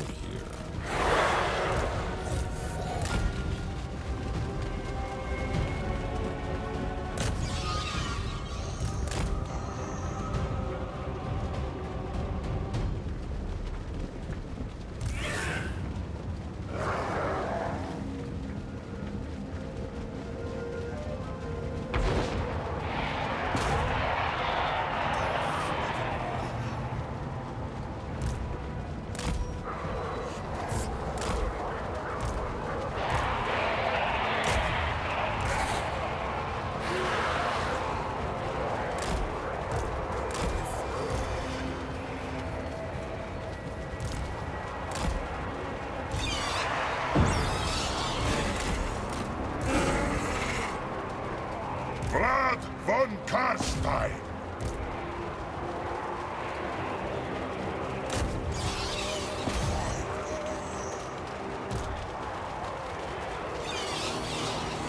End them!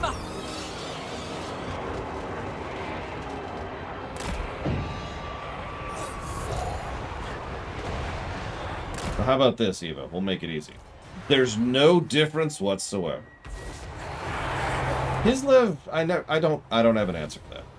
I didn't enjoy Kislev is the best answer I could possibly give to you for that. Actually, enumerating the whys and the what fors would take brain I don't have right now.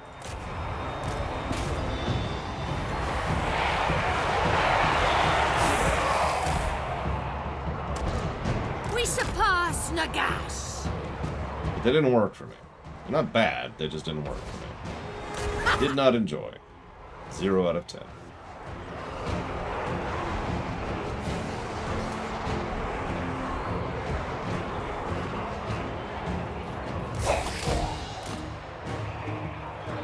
Yeah, the coffee faction. We've actually had a few coffee factions. It's like, yeah, no, this is pretty well designed. Not for me. Look at her.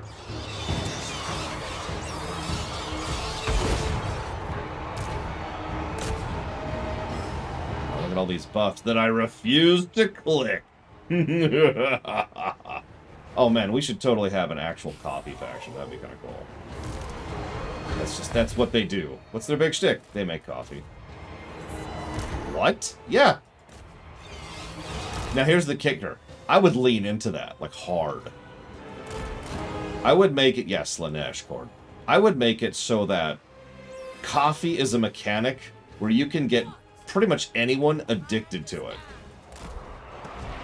And the more, like you could I would make a mechanic so you could deliberately lose to other forces. And if you lose, you can then be like, oh no, here, take tribute. And you essentially force the other faction to take coffee and become addicted to it. Yeah, it essentially becomes another corruption mechanic. Exactly. Coffee corruption.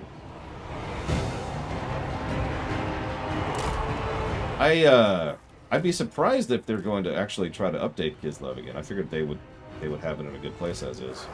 I could be wrong.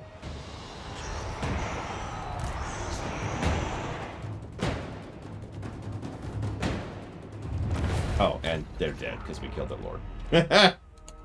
Vampire lords, ladies and gentlemen. Losses total. How many DLC were, like, how far into Warhammer 2's lifespan did we play Warhammer 2? Do you know, Zion? Ah, my bad. I thought Kislev. Okay, never mind. Ignore me. Ignore me. Yeah, I felt it was pretty early. I remember that. Like, there's some factions that were DLC factions that I didn't play at all. Like the Vampire Counts.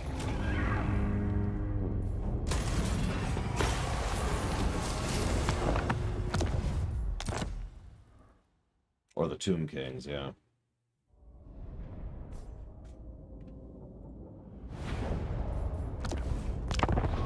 Sigmar's will. Thine right is mine. Find me, Gravebound.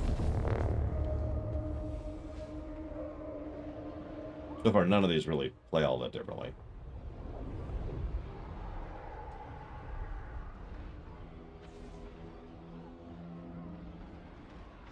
I'm surprised Talia could be beaten by that Zakhtef, but then again, I guess I don't have a high opinion of her, so never mind.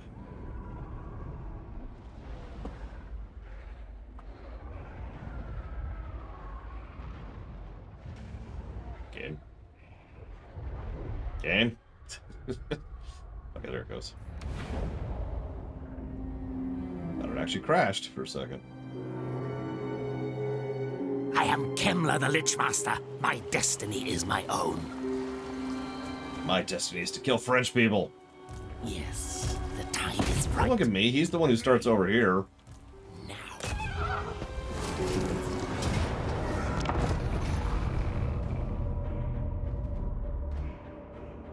Uh-oh.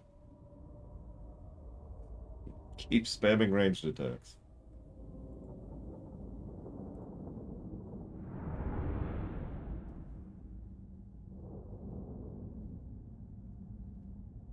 Well, I hate the Bretonnians. They seem pretty cool. Seem chill, anyways.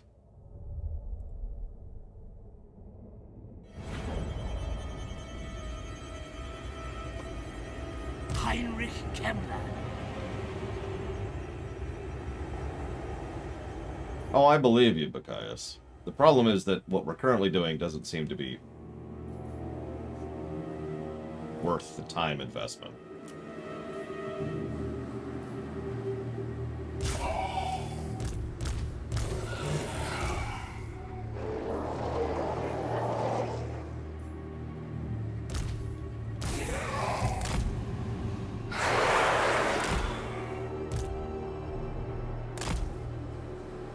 Interesting.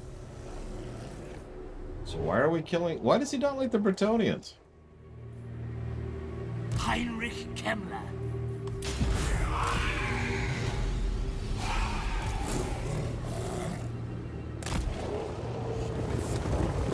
Were these Bretonnians? These were Bretonnians, weren't they? I mean, they look Bretonnian to me.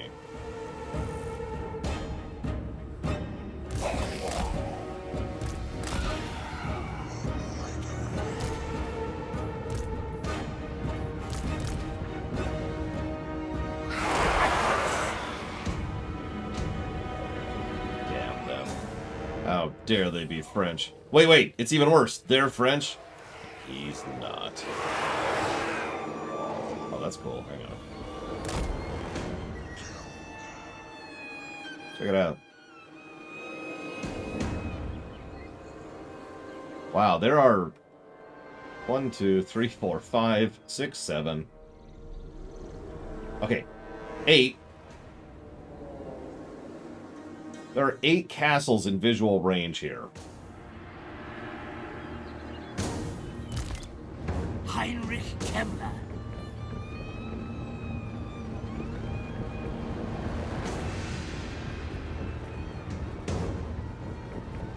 I run. Now, for added amusement, I like to think that every single of the lords of these castles not only hates each other, but is constantly at war with each other. So, like, the dude who lives there can look out and see the dude he hates right over there.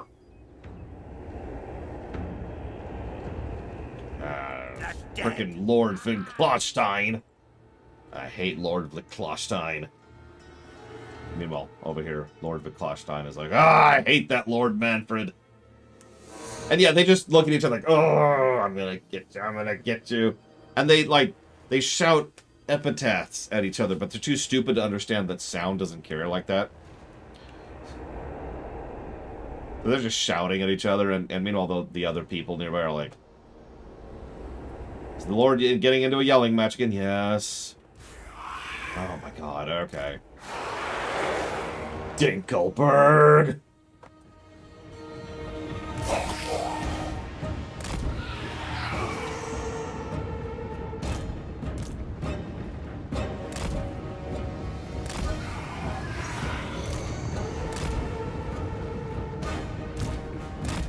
Yeah, one of them up there is like the hook fields.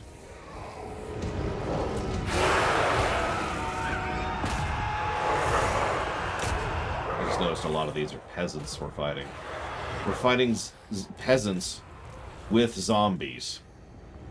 Of course, the professionals are hanging back, while the peasants do, you know, the dirty work. I really don't like this guy I'm killing here, I just gotta say. I've decided to join the undead.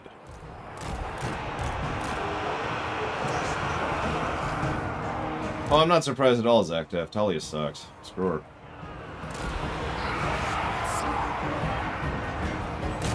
Are you seriously gonna...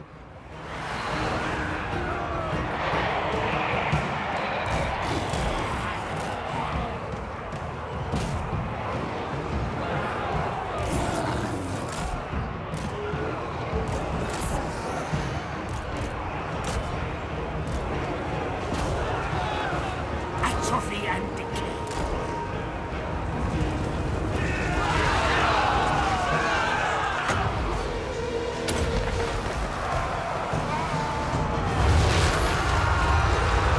Hi. Oh god! Yeah, he ran. That worked out perfectly. I even wanted that to happen. With haste.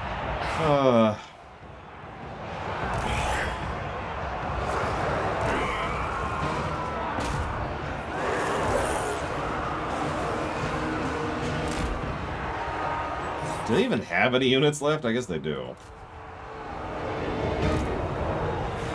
They will suffer.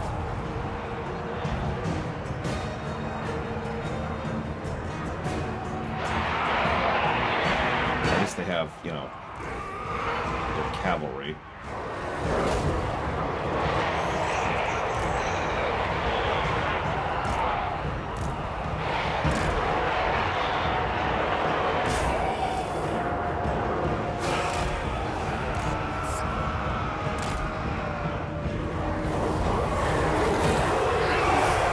An ancient power is rising.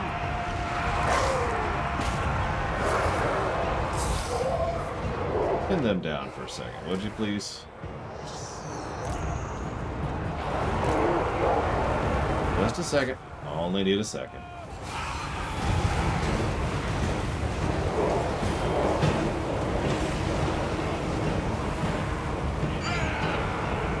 Alright, so I want all of you to kill those people. This is what you get for sending the peasants out first.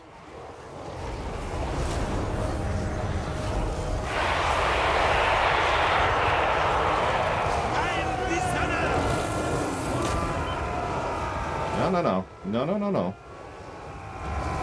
Keep killing them. Keep killing them.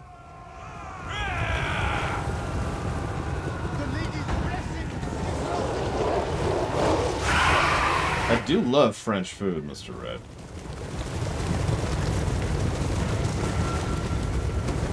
one guy left, and he's dead. There. Completely annihilated the unit.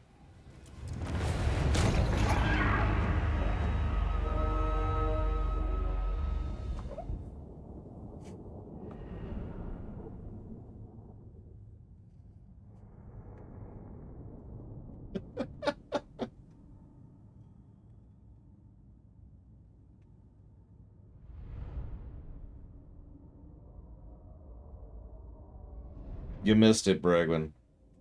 So it was like a bunch of peasants, and then like one group of regular crossbow and one group of regular knights, right? I let the peasants flee. I sent the entire army after the knights to make sure they died. And you'll notice, they died. Oh, right, hang on, that's not them. Where's the knights? Where's the knights? Knights errant, yeah, they're dead.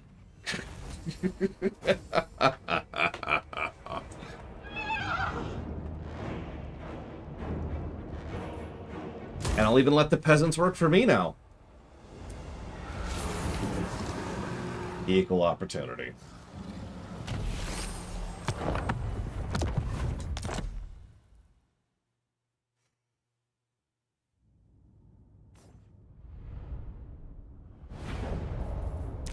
That's even worse, Von Falkenstein. In the name of Magnus. Come, impress me. Where do we start here? Africa. Well, Vlad was the most physically powerful of the vampire counts, and who we played as last time. Manfred was the most cunning.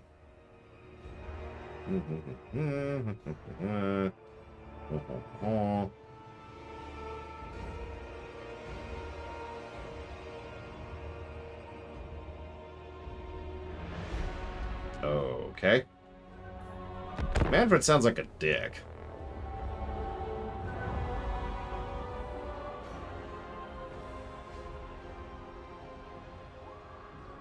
Good job, Zach Taft. Scatter the stones. Make sure they can never rebuild the damn thing. Oh my god. Okay, so here's what we're going to do. In the interests of getting on with it a little bit, we're not going to play as every lord for the remainder of today. That still leaves us with 11 lords.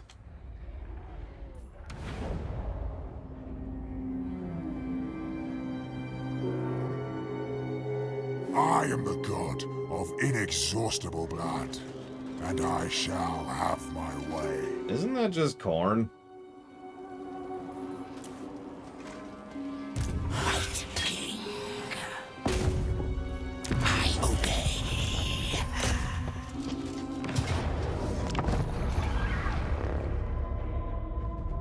I'd ask for examples, but I'm not sure I want any. Sounds like he's a dick.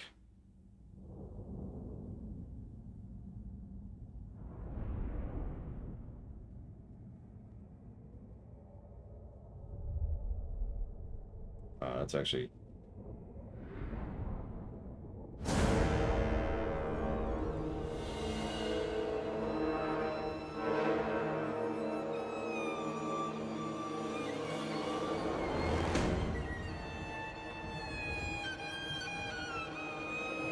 Wow, that's one of the most incoherent comments I've ever gotten on a YouTube comment. I've gotten some incoherent crap.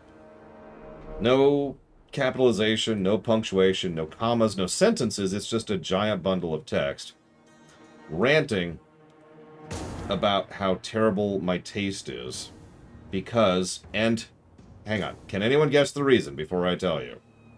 There's at least a 20% chance someone can just guess the reason, listing only by the fact that it's someone who is ranting stupidly at me. My YouTube comments. Negative to Elden Ring. Good guess, but no.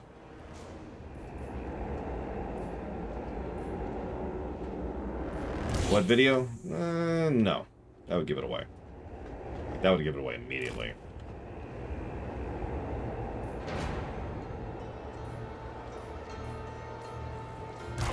Interesting. Don't have gameplay in the background? Another good guess. Still no. Star Trek videos aren't actual episodes. Probably the most safe guess possible. But still not it. I'll give you a hint. It's a very older video. It's actually one of the first videos I ever put out.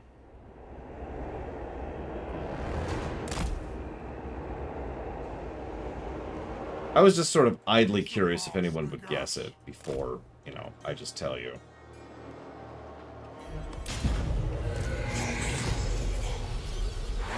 By my will. It's about WoW.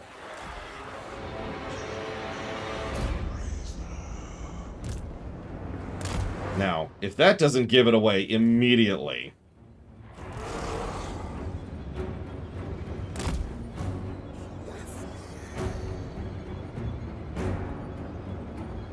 I'm not a big fan of WoW Vanilla. I never have been, and I never will be. And this person felt the desire to go off on a tirade about that. One giant bundle of text.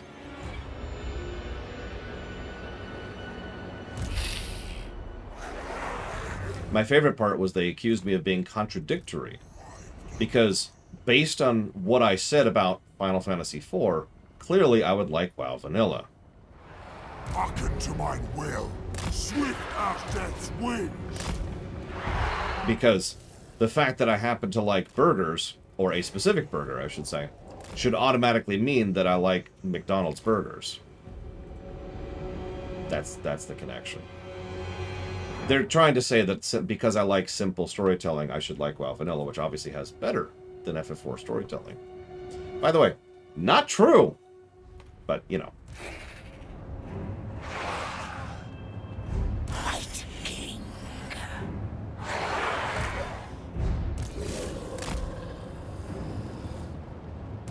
I wouldn't even comment on them, but they've left 3 comments today, across the day. It's actually way back during the Warcraft 3 lore run, if you remember that. It was one of the first streams we ever did that actually got archived. And I believe that was the second lore run we ever did. I think when we did it, we weren't even calling it a lore run. That's how far back that was.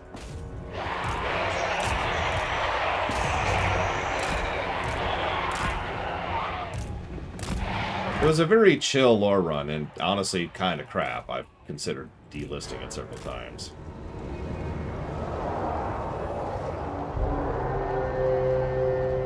How dare you, Mr. Red? Sorry. Oh, it was crap. It was total garbage. I am embarrassed that lore run exists. We here at the Lore Runner are a firm believer in deleting your old bad crap so that you can't see it.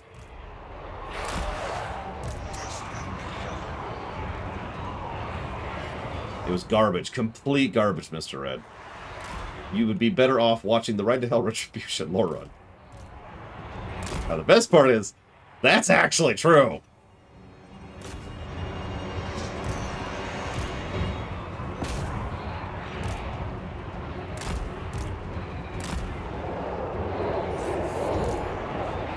Would you believe Warcraft 3 is not on the list for funding? It's not even in the RTS block. It's not on the list. Nobody has ever suggested doing a review of Warcraft 3.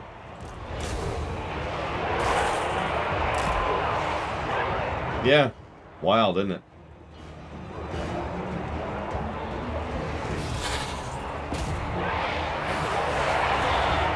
I mean, I don't want to play Reforged. There are methods to play Warcraft 3. I don't think it's due to Reforged. I think it's just because... So something I've noticed semi-frequently in the 13 years I've been doing this, I think, at this point. People have a tendency... this is actually true in general, but people have a tendency to forget certain games exist because there's so many games. And a lot of people tend to be interested in a lot of games, right? So it just doesn't occur to people, and because they're focusing on getting X game or Y game or Z game funded, they never even think about it. And so it just kind of sits there and lingers off the list.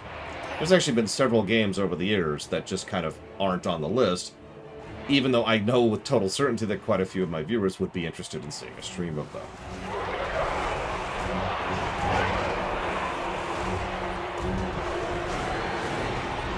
That's another thing. Maybe some people don't want to do what is effectively an audit run of it. Which is fine, of course.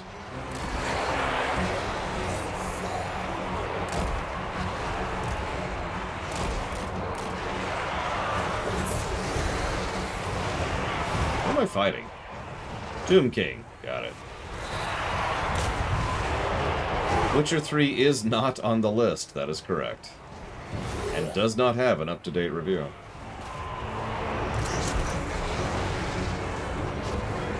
What?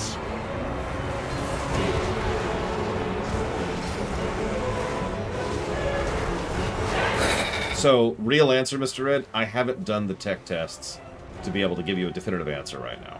Is it possible? Maybe. Do I know with certainty? I do not. That wouldn't surprise me at all, Yura. I honestly like the armor in Warcraft games. Oh yeah, Witcher 3 would be a colossal game to fund. No blocks, no nothing, by itself. It's kind of the same problem with Persona 5. Ironically, Persona 5 is on the list for an audit run. Make of that what you will.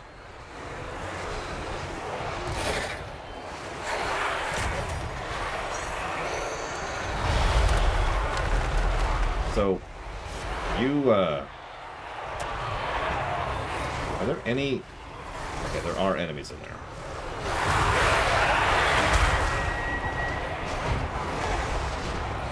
Yeah, a Persona block, I would just say no to. You got this, buddy.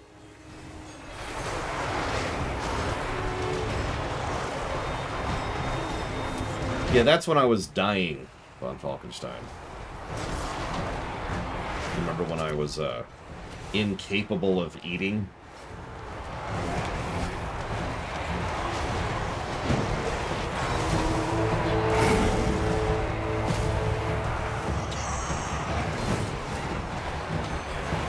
Yeah, Witcher block would be an absolute no right off the bat. No way in hell. Ah, well, I wasn't thin. I was dying. I was emaciated. Forgive me for getting a little defensive there, but one of the things that I'll never forget from that period of my life is when my dad saw me and said, "Oh, wow, you look so much better. Isn't it nice?"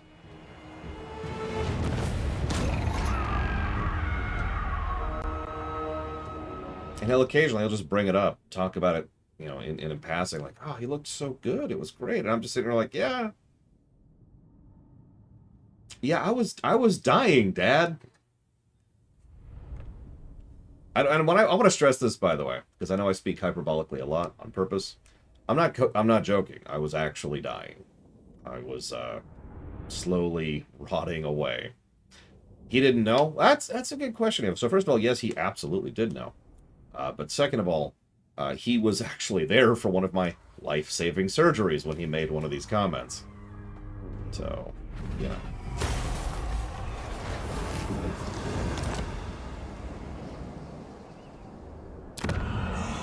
We already got some vampire corruption going on. Excellent. Good, good. Thus was my plan.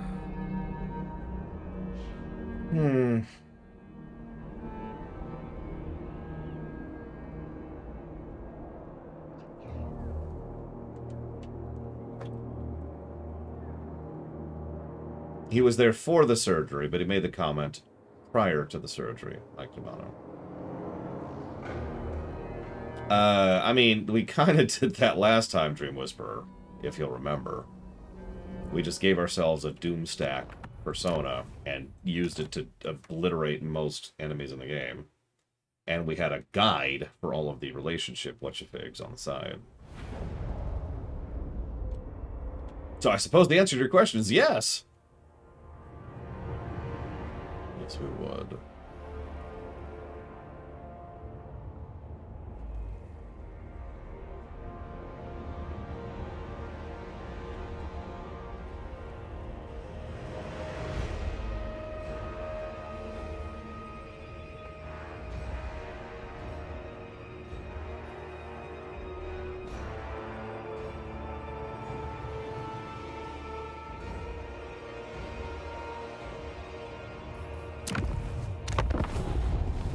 Bring me to my men.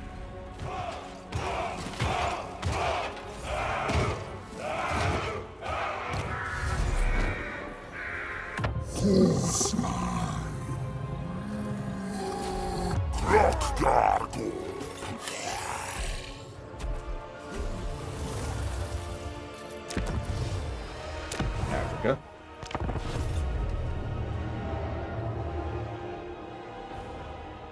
A generic NPC that I created a headcanon for. I'm not sure I've ever done that, honestly. So I'm going to have to go with no by default. Which one, Von Falkenstein? The blood kissing or something else? Or recruiting from the dead? Oh, I'm with you, Bacchius. I'm sorry. Persona 5... This is going to sound like a really strange statement, but if Persona 5 stopped after the end of the first major dungeon, it'd probably be a lot better of a game.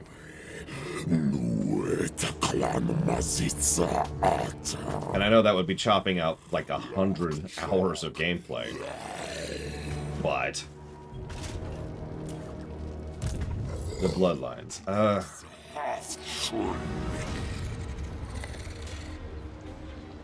Okay, so how do the bloodlines work on Falkenstein? God damn it.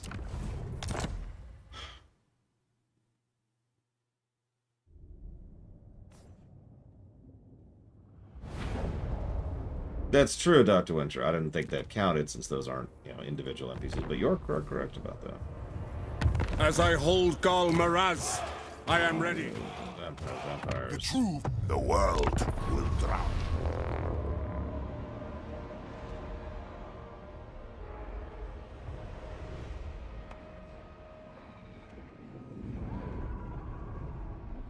I mean, the funny thing is that actually happens in GTA a lot as well.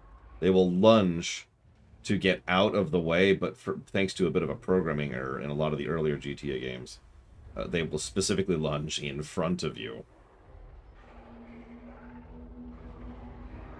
Which just gets amusing.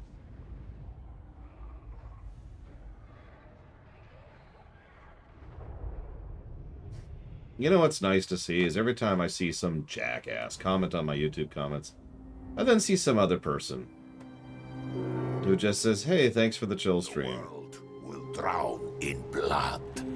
Oh, yeah, there you go. Darth Puppy. See, I don't have a headcanon for him. He's just evil.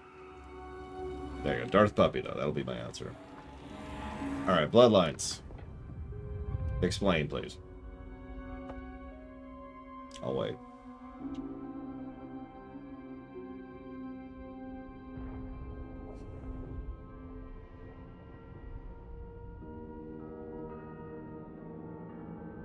Like, I did look at this screen. What did I miss, I suppose, is the question I'm asking.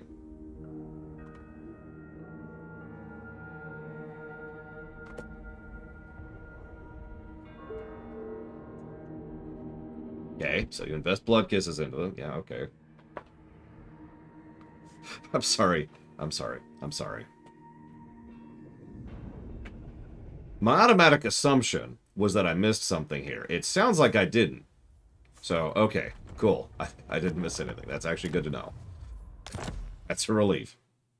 Have I played any of the Sacred games? Why, yes. Hang on. Let's see. I have definitely heard of those games before. Summon the Elector Counts. Yeah.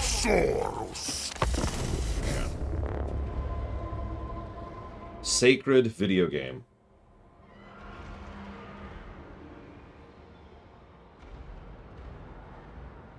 That's not what I said, phone. It said secret video game. Let's see here. Here we go. It's a 2004... Yes, it's a 2004 action role-playing game developed by a German company, Ascaron, published by Take-Two Interactive, also known as The Devil. It is set on a magical continent of Ancaria with various races, including dark elves, vampiresses, Dwarf, etc., each with their own missions. There were 2 expansion packs, which came out in 2004 and 2005, but then Linux Game Publishing announced they would port the game to Linux, which is probably its claim to fame right there. I have definitely heard of this game. What's it on? It's on the PC, which I knew that was a thing, and I've definitely heard of this game before. Please, don't take away my gamer's license. I've never heard of this game. What is Sacred? What the hell is Sacred? Who am I fighting? Am I fighting the Skaven? Why are we always fighting the Skaven? Why are the Skaven the goblins of this setting? Don't answer that question. Alright, so. What kind of tech tree is that? Oh my god. That's a tech tree. Okay. We must interpret the old one's meaning, which gives us control. If I could put a Smash Brothers character in Final Fantasy VI, it would be Samus Aran, just because she's badass and awesome. So we'll go with the only tech we could get. What do we got here? The Geomantic Web. What the crap is the Geomantic Web? Okay, hang on.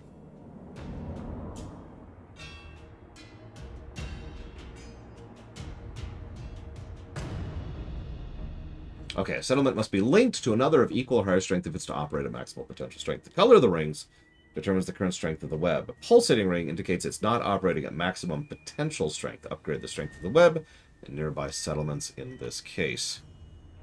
I mean, I've heard that several times, Coolius. In fact, when I was streaming Vermintide and Vermintide 2, that came up a lot.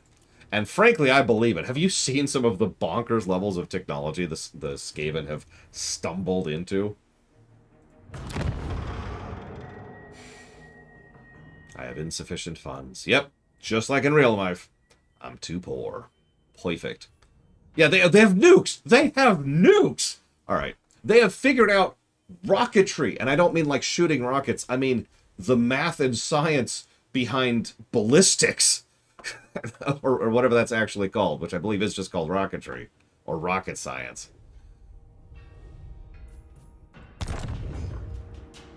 So, no secondary resources, but we have a geometric web thing, and we have a unit here.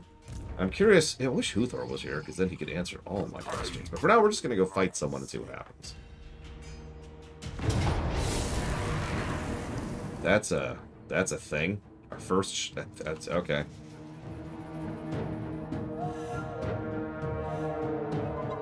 Why are you apologizing? That was funny, Evo. I thank you for uplifting my spirits. I needed that. It's just... Why are you Evo shows up, gives me like a donut and a hug, and then says, I'm sorry for bothering you. And I'm like, why? Hang on. What? It's okay, it's really soft, see? Could Darth Puppy beat Trevor in a fight? Yes. Because what would happen is he'd be like, yes, I'm going to defeat him so much. And then, you know, the guy's like, aha, he's not even looking at me, I will defeat him. And then he's killed by Django. Oh my god, Evo's taking over Canada. I knew it! I always knew.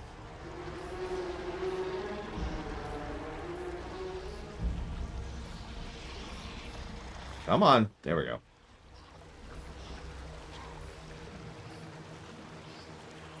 Oh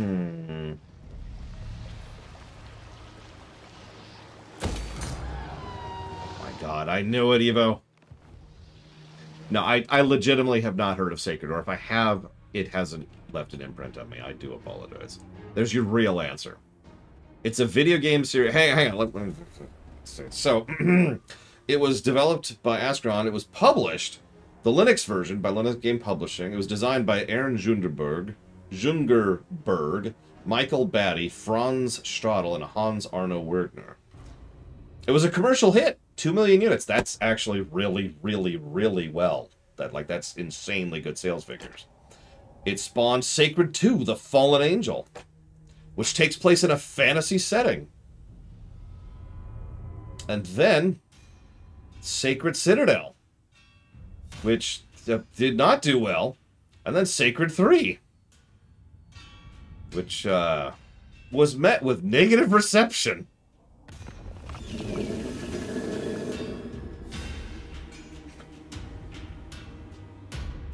I love the plot summary. I'm going to read this out loud. Hang on, give me a sec.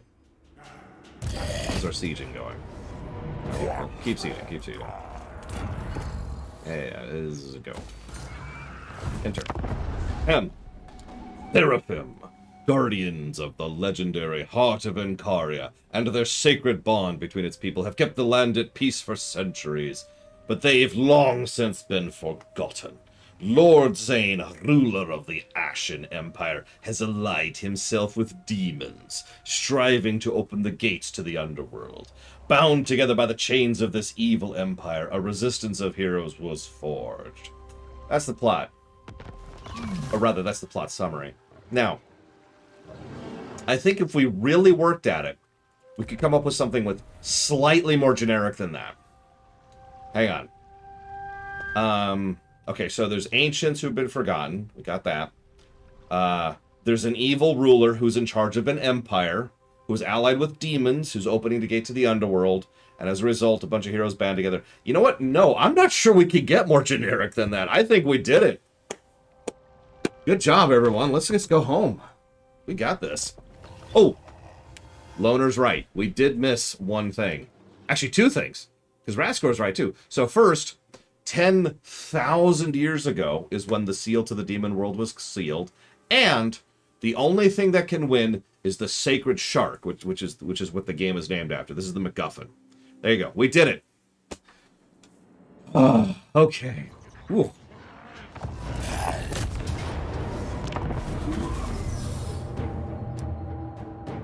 Well, yeah. Don't you count to infinity twice every day, Evo? That's what I do. That's how I center myself. Hang on, give me a second. And done. Whew, okay. Oh yeah, also, there's elves in bikinis for no reason. Then there's, like, dudes in tons of armor and, like, who belong in an 80s hairband. Gotta have that.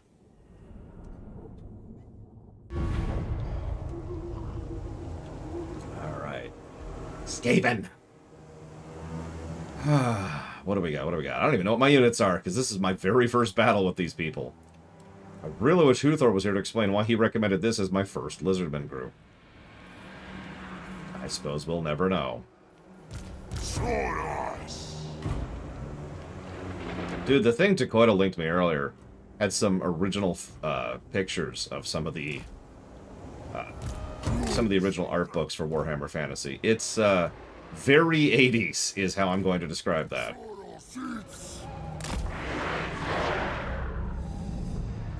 Oh yeah, gotta have the vampires, who are super duper sexy. They walk up and they say, "Hey, I'm here to kill you with my breasts." Wonk! And they're like, "Oh no!" And I just stole that bit from Pro CD, I'll admit that.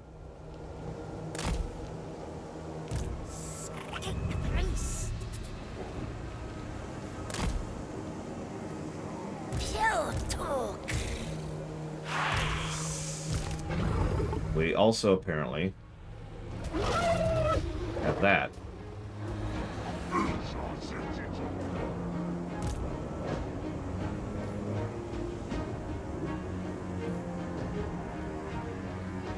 Yep, nope, that's a siege. You know what? You know what? Hang on. Let's be funny.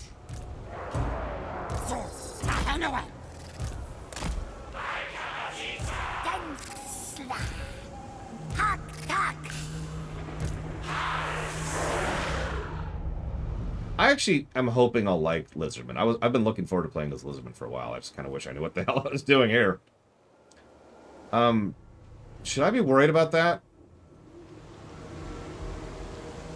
Why is that a capture point? Do we need to go in there?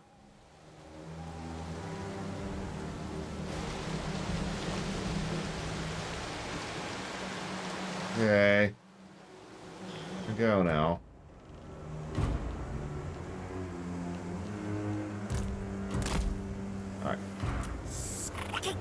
beast. Jesus!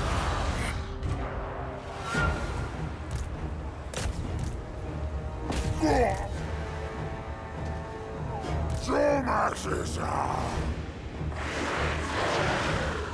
Goro! So tactical. But yeah, sorry, I was told, so one of the types of factions I tend to enjoy in these kind of strategy games in general is not a lot of units, but nice, big, elite units, right? For those of you who are familiar with it, playing as Nova in StarCraft 2's co-op mode, for example. I don't know if this qualifies, but yeah, that's why I was looking forward to Lizardman right there. Tumas Lizard! Oh, right, that's why I had the stake it on here. Duh. Silly me. What's, Oh, they summoned us. Okay, I can fix that. No, don't. Do what I told you to do, thank you.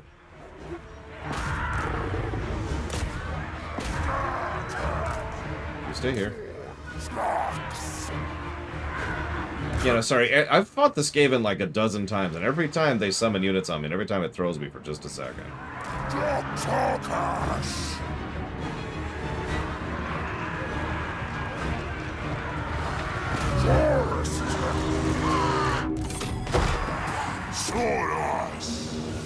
Also, they got a bit of an Aztec vibe, which is probably on purpose.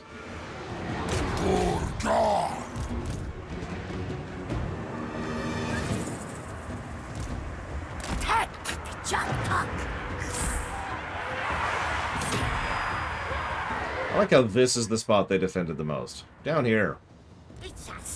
All frickin' things.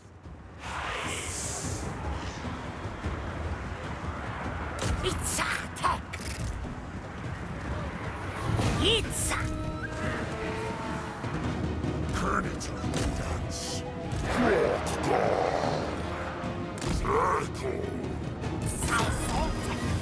Anyways, so what separates a basic work of fiction that ends up setting new trends like elves and dwarves and dark lords from derivative generic work? More specifically, how does the codifier of a work keep itself from being labeled as generic when it is arguably the bog standard?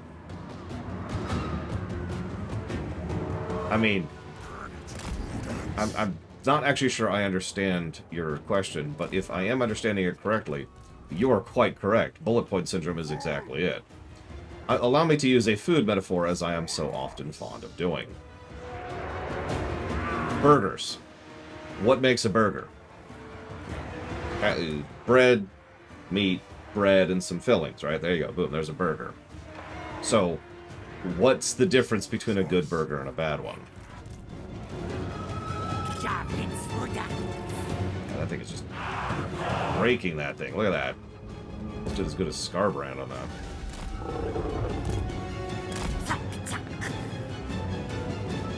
Science is art. Math is delicious. I mean, cooking is chemistry. But I'm getting off topic. The point I'm trying to reach is that the difference between a good burger and a bad burger is in the details. That's kind of it. I know that really isn't the answer you're looking for. Or I shouldn't say I know that. I assume that's not the answer you're looking for, but that is the answer that exists. The thing that changes something from being worthwhile to just derivative is what they do with it.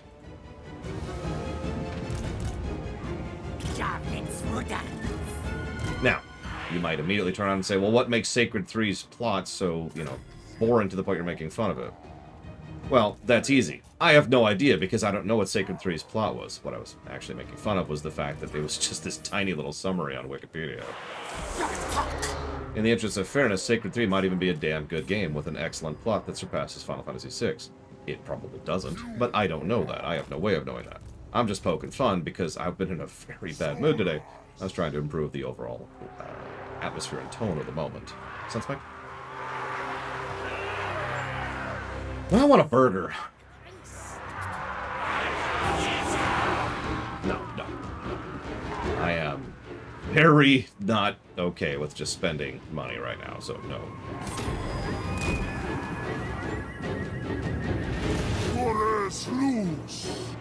you guys trying to retake the... Okay. They are.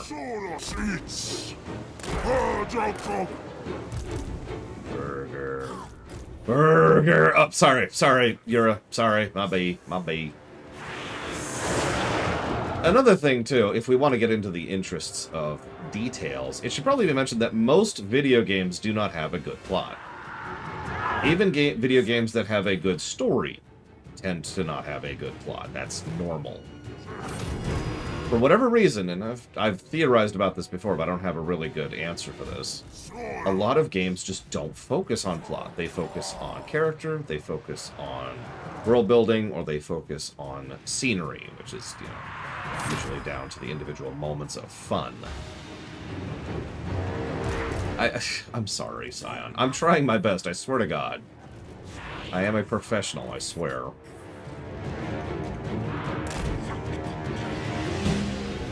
That's true, Raskor. And you're right, a lot of games probably focus on story because, as you say, it's a game where you're playing as a character, so... I mean, most movies don't have good plots either, while we're on the subject. Shows are one of the few exceptions. In general, I find that TV shows, good TV shows, tend to have better plots than a lot of other mediums. Probably because shows, by definition, have the room to stretch out, right? You can tell an overarching plot across however many episodes or seasons if you want to. That's speculation, though. I don't know. Are we gonna outpace them? Yeah, we are. We're good. We're good. I mean, you're right. So let me add a piece of advice that I've probably given before, especially to everyone probably listening to right now. But it deserves to be repeated, and that piece of advice is, ugh!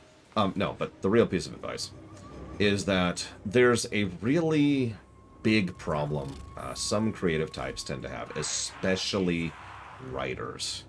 And that is, okay, I've got this new idea for a story. I'm going to tell one of my friends, or one of my creative compatriots, or the people who fund my job, here's my story idea. And they're going to say, oh, so it's just like such and such. Or, didn't I already see that in Whatchafig? Or, oh, so it's a poor man's version of such and such. And you get the idea, right? And the immediate, emotional, visceral reaction to that is to just shut down the story idea right then and there, just to walk away from it. Or worse, to change it completely. Oh, no, I've got to make it something new, something interesting, something engaging. I've got to surprise my audience. I've got to give them something new. Doesn't exist. I'm sorry. Doesn't exist. Don't even try. Don't even try. I'm dead serious about this. That's not intended to be a negative thing. The only people who give a damn are idiots. I'm just going to say that as bluntly as I can. There is nothing wrong with putting together something. Like Raskor said jokingly earlier, yeah, execution, not creativity. But Raskor was absolutely right about that. How you do the story is what matters.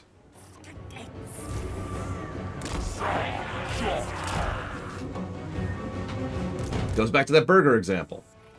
I don't know why I said that sentence that way, but I'm going to keep saying it in like past tense. If you go back to the burger example I just gave, it's the same concept, it's the same idea. It doesn't matter that it's not a brand new vehicle of food delivery. What matters is that it's a good frickin' burger.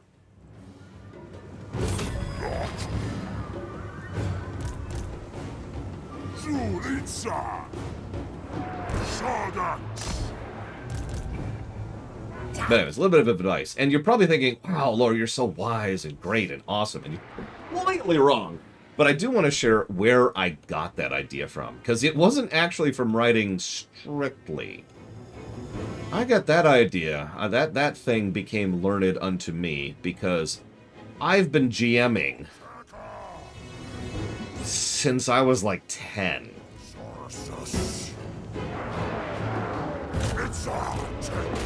And let me tell you, one of the absolute worst traps you could fall into as a GM, as a storyteller, is to be like, okay, I've got this idea for a dungeon.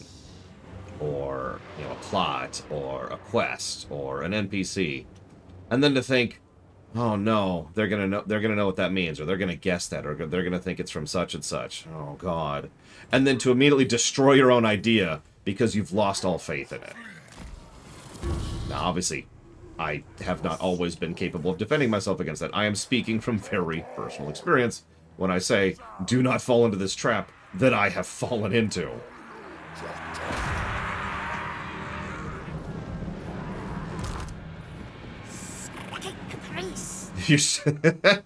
Your stories are not as good as the obscurity of your sources.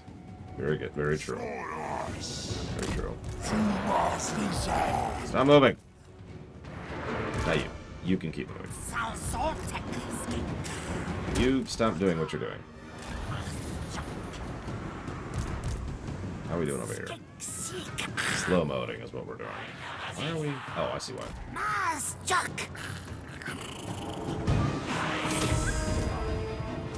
I've got it. I'm going to reference Asheron's Call, an MMO no one's ever heard of. I actually wasn't doing that for that reason in the Primus campaign. For anybody who's curious, the reason I did that, the reason I just straight up stole names of places and species for the Primus campaign for Asheron's Call, is actually a very, very simple and pragmatic reason. I wanted to not spend time leafing through my notes. Speaking again as a GM who's been GMing for, you know, about 32 years or so, give or take, something like that.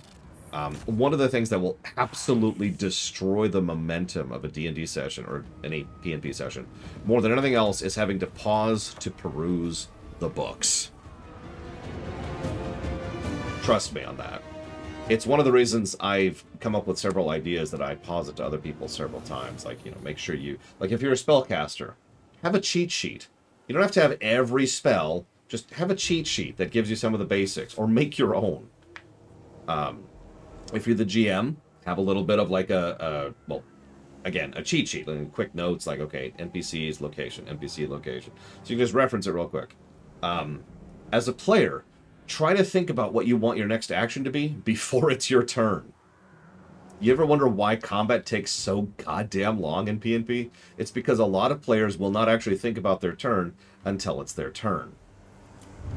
Some of you probably seen me play D&D on Thursday, and you may or may not have noticed, and I don't want to cast any shade towards my other players, but you may have noticed that, you know, one of the players will spend 5 minutes doing a round, and then one of the players will spend 3 minutes doing a round, and it'll come to me, and I know exactly what I'm doing, and I'll do it immediately, and in 30 seconds, we're on to the next character. That's not because I'm better, that's because I'm practicing what I preach. That I looked at that situation and said, okay, here's what my turn is going to be. Seconds in minutes is a very real problem when it comes to pen and paper and board games, anything tabletop. And I'm a huge fan of both. So trust me when I say... Every little thing you can do to knock those seconds out there is going to make your overall session a lot more enjoyable.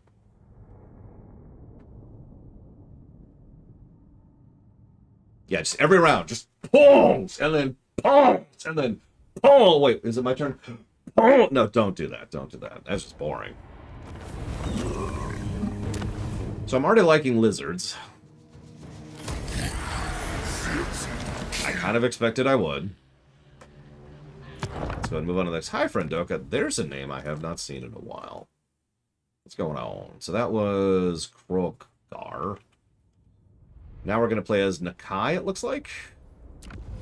Why? But we're going to. I command here. Lizard Man. Who's Nakai? Who are you? The Wanderer. Looks like that's a horde unit. Vassals occupy settlements. Conquered, more settlements controlled. Come with increasing rewards. Okay, let's see how this works.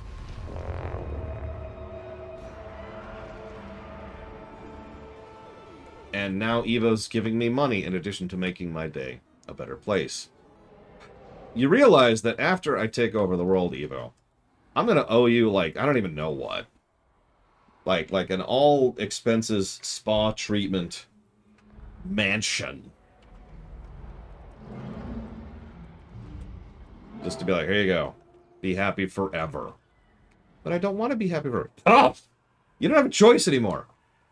And this shark is going to be here, watching you. And if you're not being happy for 1 second...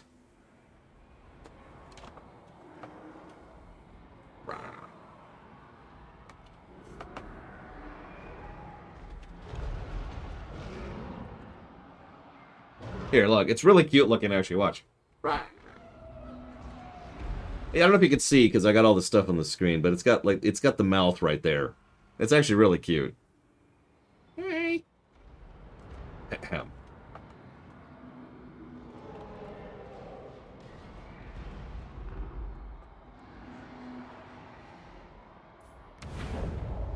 Thank you for the donation, Evo. I will put that towards Pathfinder Wrath of the Righteous, the Dragon Age block, and the Untitled Goose Game.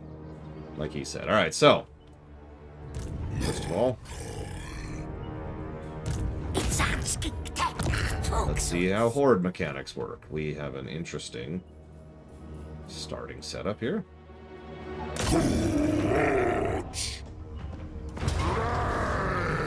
Valiant defeat. Okay. Oh, that's alright.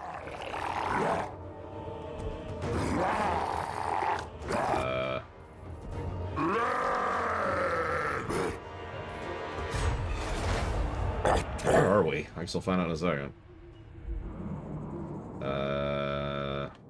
India? No, no. We're down in, like, Taiwan or something. Yeah, south of Cathay.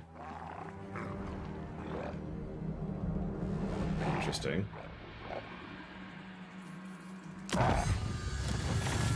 Different tech tree.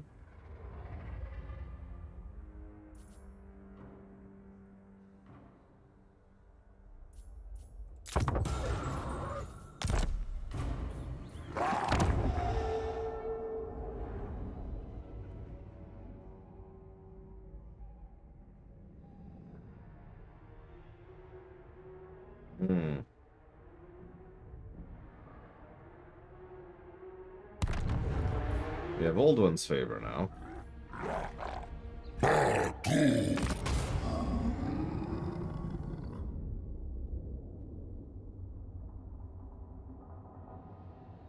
Aren't the Old Ones dead?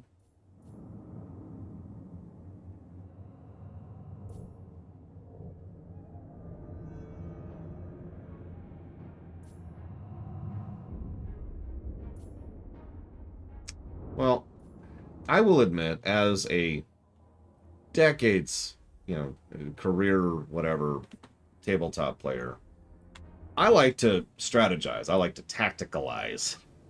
I like to figure out, okay, I can go exactly 530 feet this round and use that to figure out whether or not I can fly in, grab a guy, and fly out in order to rescue him from the drow. If that actually happened. And that involved some math, but I like that, and I'm good at that. But what I'm giving to you as advice, Eva, here you go, is if it's going to be fun, prioritize that over whether or not you're going to win. Especially if you're playing a caster. Something that's just... I mean, yeah, you could fling a fireball every round. Or you can decide to make someone levitate up in the air and then plummet to the ground, knocking them on their ass. Right? Yeah, it does depend on the GM, and it does depend on the players. So that's something you always have to keep in mind. But, in my opinion, focusing on something that's interesting or fun or neat or whatever is better than focusing on something that will win. Yeah, exactly. I was going to say, like Princess Leia-ing someone to death. Especially Demogorgon, the freaking Demon Prince. I still can't believe that we pulled that off. I think I mentioned this. I asked Third afterwards how much health he had when I started doing that. It was triple digits. Thank you, friend Oka, very much for that sub. Now, I know it's been a minute, so I'm just going to give you the spiel if you don't mind. You can put that towards increasing interest in up to 3 upcoming works at no charge. All 3 will get the same amount equally. So, that is a sub. That's $2. So if you want to put $2 towards 3 things, you can. If you don't feel like spending the time, or you don't care, or you hate my guts, you can go ahead and just say, put it towards dealer's choice, and I will put it towards dealer's choice. Princess Leia, in Return of the Jedi, got a chain and wrapped it around Jabba's big fat neck and choked him to death. So guess what I did to Demogorgon?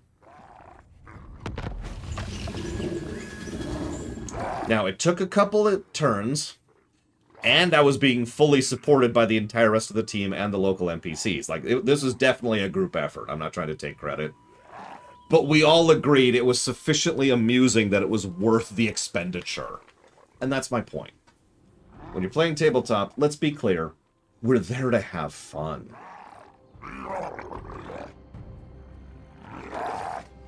Yeah, Yura's one of my hate watchers. Yeah, that was Mark. Well, I don't know. So this is funny. You probably don't remember this, Eva, or know this to begin with. But Mark, canonically, is wearing Obi-Wan style robes, straight out of A New Hope. I decided that all the way back in the beginning. I never got any armor throughout the course of the entire campaign. I got a couple of tattoos, because I'm a monk. Got a couple of weapons, got some really nice jewelry. But I never actually got armor. So canonically, I was wearing a metal bikini underneath my Obi-Wan robes. I had also eaten quite a few demons by that point. Including Demogorgon. I had actually already tapped Demogorgon's essence. And I don't mean distantly, I mean directly. It was actually one of the very first bits of demon essence I ever ate.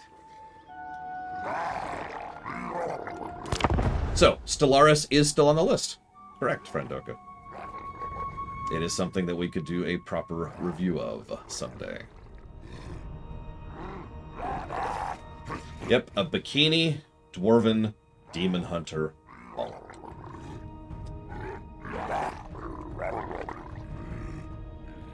Stellaris it is. You got it.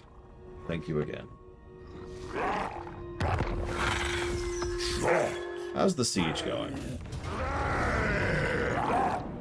Are these Norskins? These are Nor- What are you doing down here?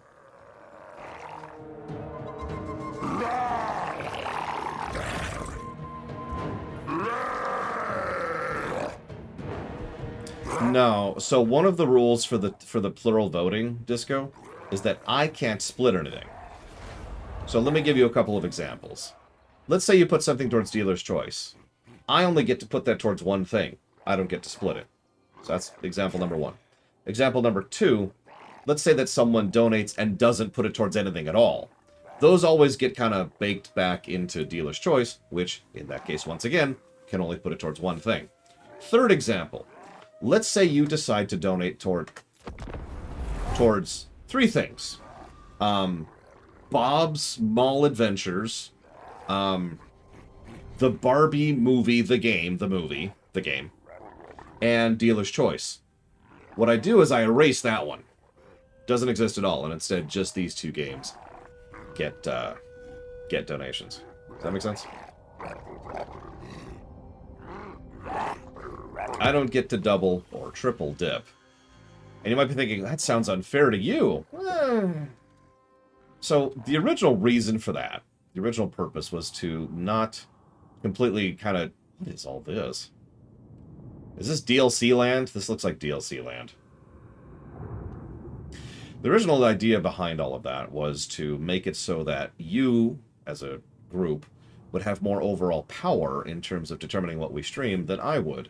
Because I have all of the tactics in being able to decide what I distribute towards. Like, you all are, hundreds of different people who are all doing whatever. I can just group all you and focus fire you on any given game, right? So, there you go. That was something that is more in my favor.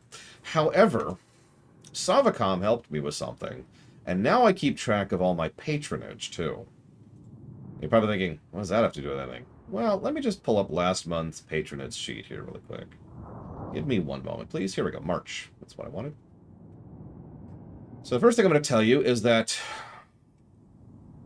240 people didn't put their donations towards anything. That's 240 interests that I can increase for any game. Just like that. There we go. Just like that. And that's just if every one of them donated $1, which, as you might imagine, They did not.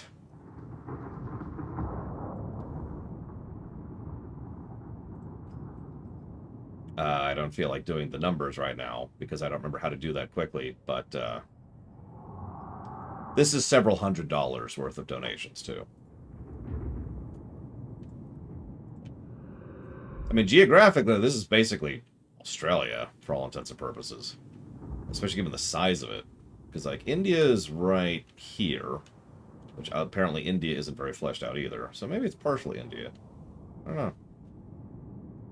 That is foggy. Look at that. Ooh. Anyways.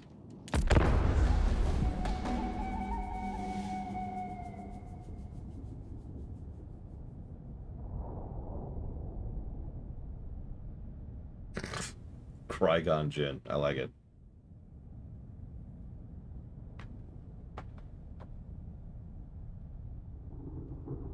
Wow, that's fast.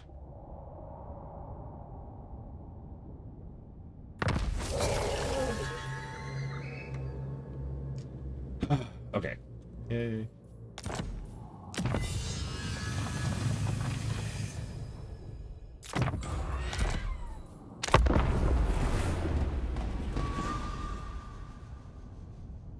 In a good way or a bad way, von Falkenstein? Were they mechas? Just tell me. It's okay. I can take it. I'm ready. Were they mechas?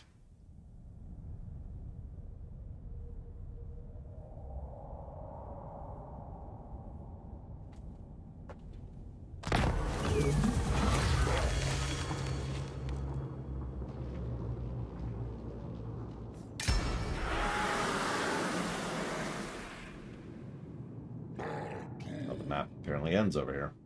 I was say, wouldn't this be more like Japan? This is also not touched, if I'm not mistaken. Or maybe it isn't. Maybe I'm in the wrong area. No, this over here. This would be it, right? Man, I don't know. It's like watching a Ubisoft map and trying to figure out where's what. Are we ready to kill them yet? Why did my siege towers keep going away?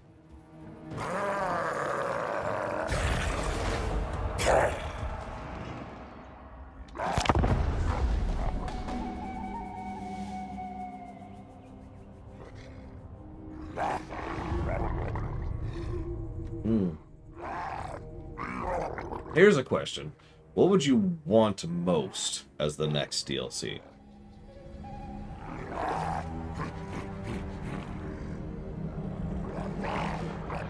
I was gonna say, which empire, Evo?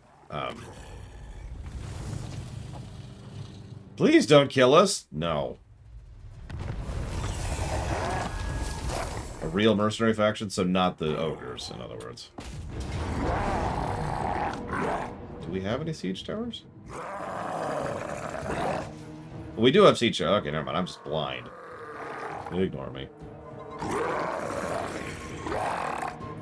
Keep sieging him. Just keep sieging him. Just keep sieging him.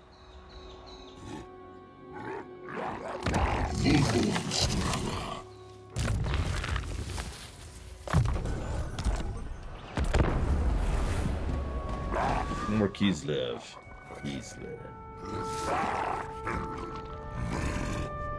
So, Mr. Red asks a legitimately valid question. Is this game good for jumping in and jumping out of? No. And I want to explain why I say that, though. Picture a scenario. You sit down, you have 20 minutes to play 40k. So you play, you get a couple battles in, you get a few turns through, then you walk away from it for a week. You come back a week later, you've got some time to sit down and do it. Okay, cool. You sit down and play, and you stare at this screen for a second, thinking, what the hell was I doing?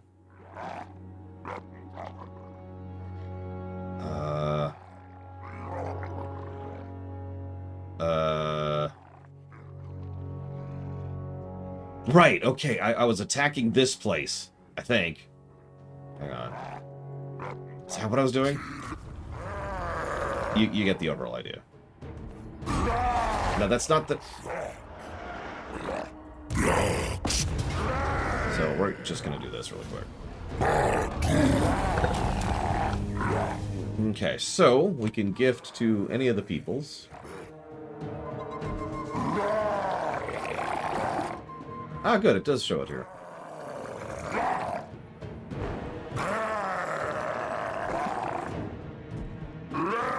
Yeah, I found one thing I don't like about this guy. He won't shut up! God, we were talking about the other guys not shutting up. He will not stop snarling. This guy needs a frickin' tissue. Okay, so we don't want the magic one. What's this one? This looks like cavalry and beasts. This one looks like soul. We'll go with that one. Gift.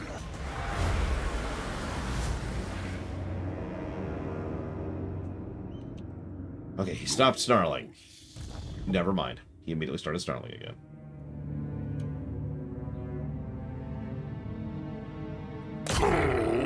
Now we have a vassal. Because we're a horde army. It's okay, though. We can definitely build in our horde, because I'm now aware that this place exists. Or this tab exists. Come on!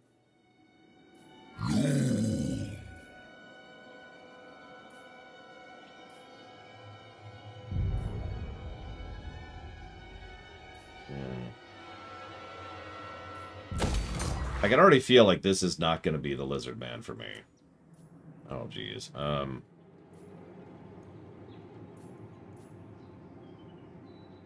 Yeah, I remember the Vampire Coast had this thing. You remember, the Vampire Coast didn't gel with me. Even though the vampires did, for whatever friggin' reason.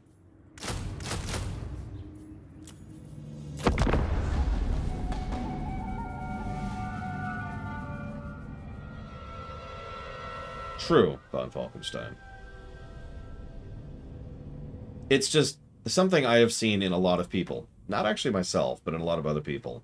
Is they'll sit down to like Civilization or Master of Orion or whatever. Plop down, do a few turns, get up, walk away. Come back later. And stare at it like,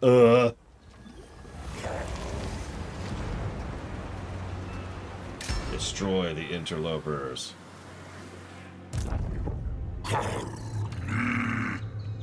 And what most often happens is they just straight up give up on continuing that playthrough. They just start a new playthrough. You know what? Honestly, let's just... I think I've seen all I need to see with these guys. Next! Next and last is Oxyotl, I think.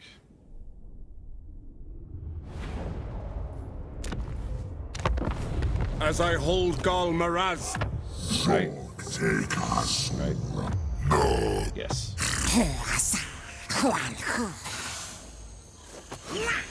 Oh, God. So, Pax and I recently went back to ESO. Now, we've played ESO before, when Morrowind came out. Whenever that was. And that was a while ago. So we get into the game, and we spent an entire night, like, we have a allotted playtime most evenings in order to hang out and do co-op stuff. And we spent that entire particular evening just trying to figure out how to play the game again. Because we hadn't played it in however many years. And we didn't technically succeed. Because it wasn't until the next night that we actually started playing. Oh, we're down here. We're in Antarctica. Killing chaos. Hey, it's Walmart Scarbrand. Do we have a base? We do have a base. I'm very happy to have a base. No. There you go. The part of the problem is, and no offense, but ESO is not a super well-designed game from a HUD, interface, and control perspective. It's not very intuitive, especially compared to other MMOs. So you jump in and it's just like, Like, it took us a while to even figure out what the quest icons mean. And it doesn't help the fact that the game does not have a mini-map. And the compass doesn't work the way it should at default. We had to get add-ons, which ESO is an add-on supporting game, in order to make that work. Uthor, I was going to ask you something. What? Oh, okay. Why did you have me play as... I don't even have his name written down because I deleted it, but it was one of the lizardmen. It's not Nakai. It's not Oxyotl. I don't know, played Terval. I like to think of myself as a paladin, however. Krokgar, that's him. I have abilities of light, heals of light, stabs of light, casts of light. And I am a tank. So I have no idea what the class is called, but that's me. You keep saying that, Scion, and it's never happening. Except maybe next. Alright, so...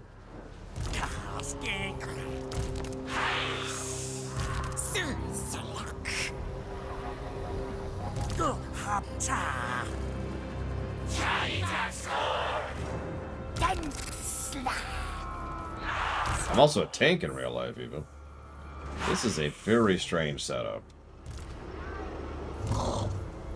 Listen, I'm not pro-order. I don't know what you're talking about.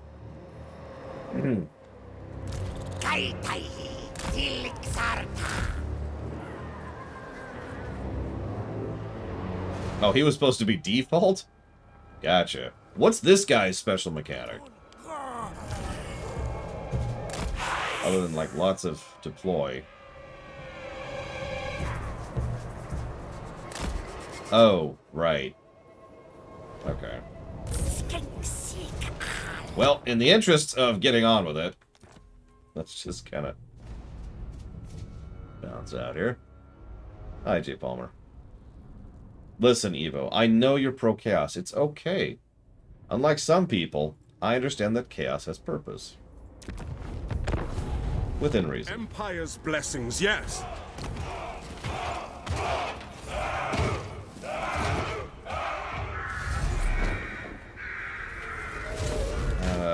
There he is.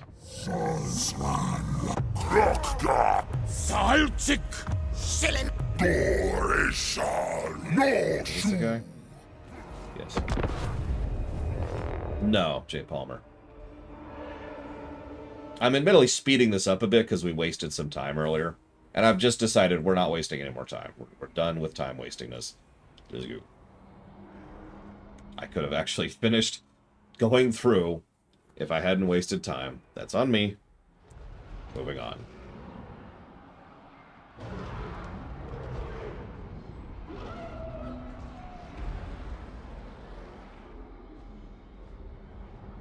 Why is there just beams of light coming out of their temples?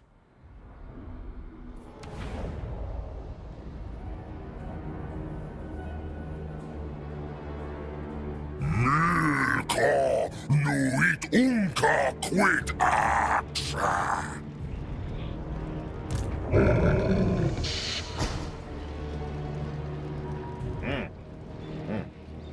God damn it. Interesting.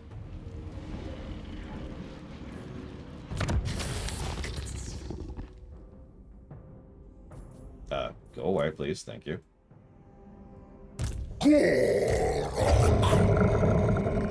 Is he alive?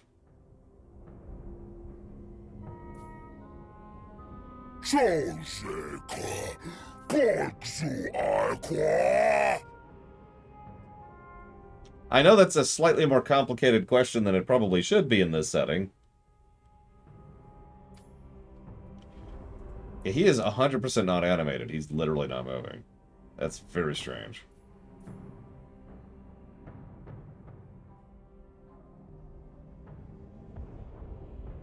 They all suck, Evo. Except when they're good. I have actually already given some negatives. But also some positives.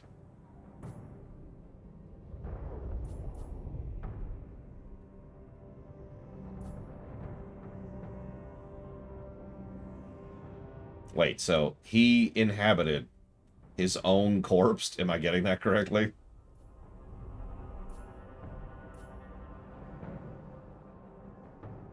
And yeah, that's the no friendly fire one. Mighty Lord Croak spawns a small sun that, when it explodes, causes abject devastation.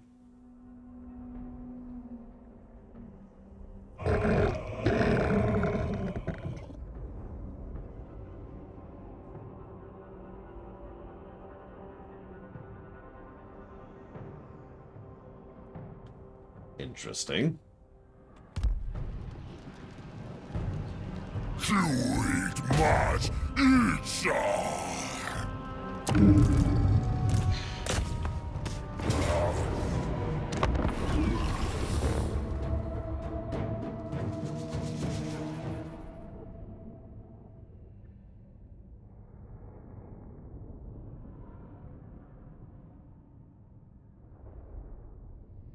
I noticed we're actually not attacking Skaven for once.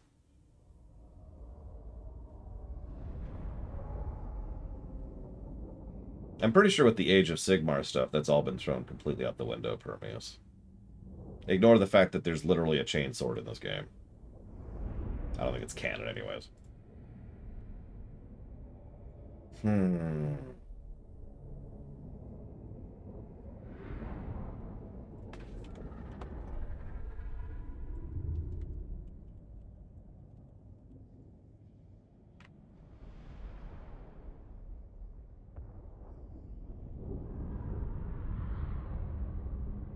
Ugh, no, Scion. Just... Yep, that's Nurglin. That's a Nurglin.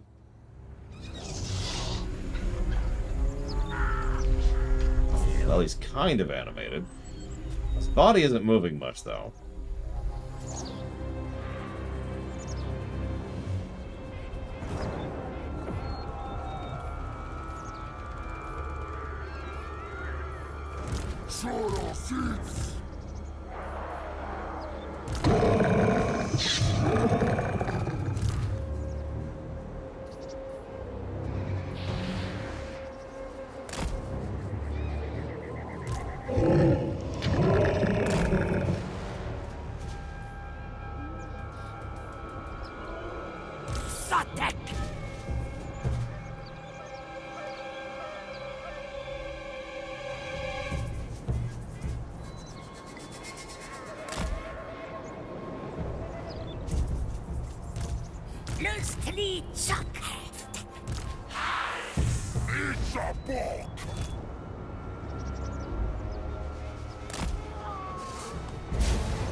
Yeah, one thing that happens semi-frequently when it comes to settings like this is there's Easter eggs that some people take as canon, and it's like, no. There is a difference between an Easter egg and, you know, hinting. Unfortunately, I will admit, the difference between the two is hard to see at first glance.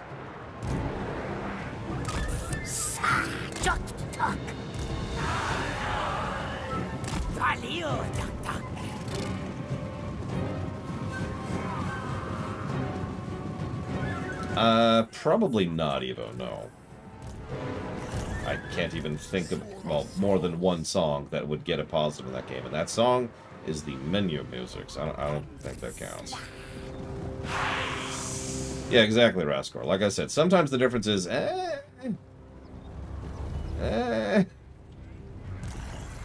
as we've talked about literally earlier today, what the creator says is not always canon.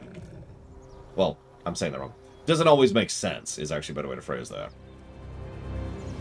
For example, if the creators of Final Fantasy say that Final Fantasy VII and Final Fantasy X are connected, but that does not make those games connected. It just means that the creator said that.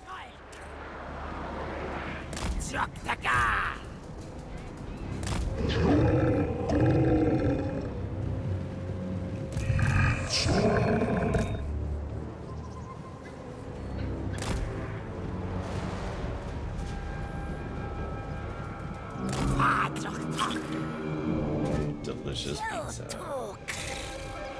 Okay, come on. Be provoked. Be provoked.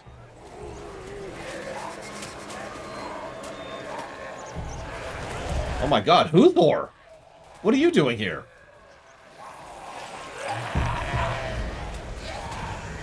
Other than refusing to take the bait. Alright, just for memes and fun. Let's go. Actually, you know what? Hang on. I actually got a much better idea. Kaitsa! Jordan!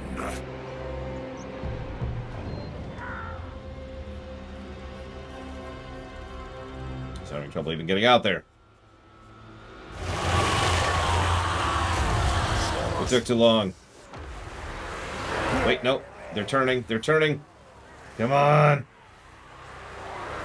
Yep, they took the bait. Okay, okay, hang on.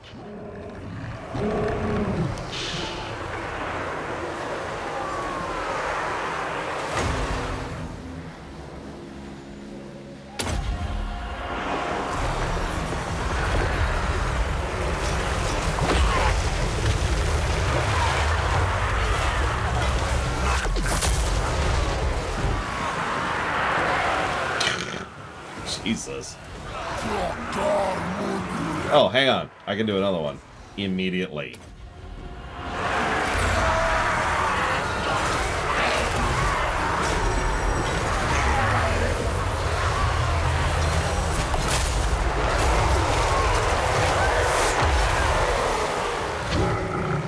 Now we're out of mana. No, there's a mana cost. I just had enough mana to do both. Go kill yourself, would you, please?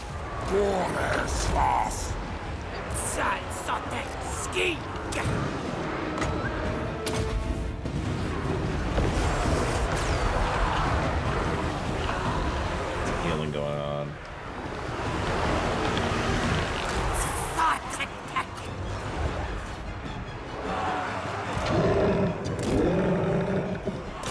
Let's at least see this animation while we're here.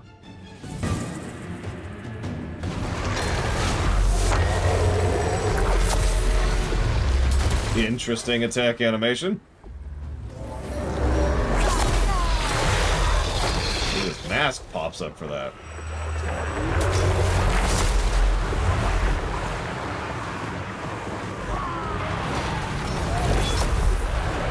I did talk about something similar. I did not hear that they were doing that, though.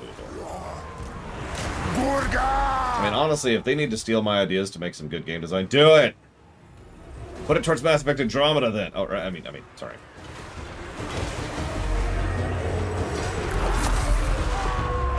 Thank you for being a part of the stream.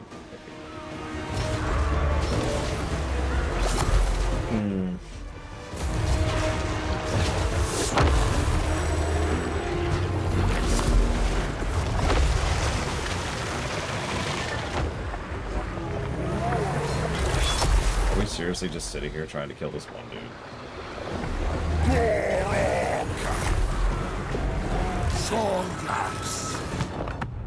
Anyways.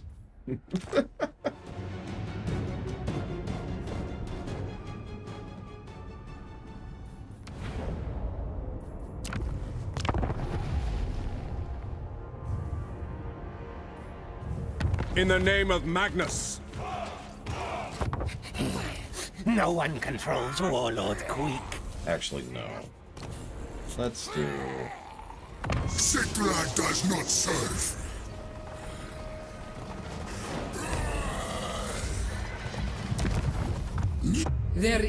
Okay, so all these ones in Africa make perfect sense.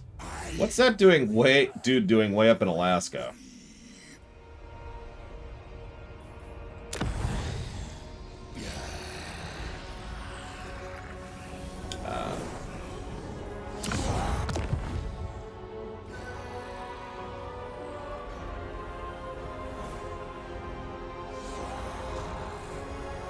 The goddess of Asaph calls.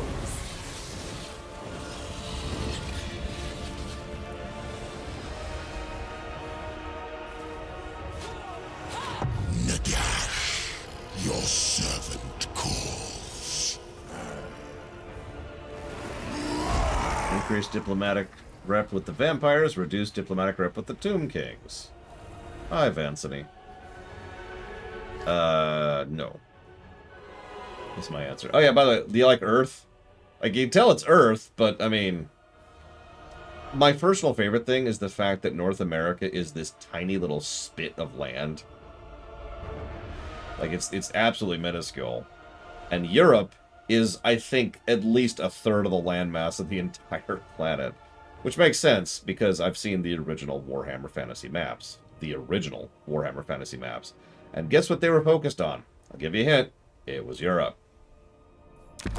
It's okay, though. They're British. They can get away with that. Henry has only one king.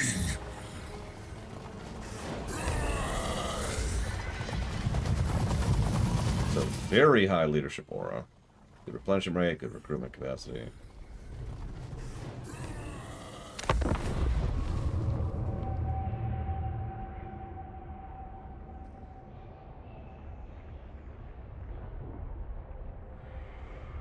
So, Warhammer Fantasy started, I don't have the whole document up in front of me, but Warhammer Fantasy started as not Warhammer Fantasy.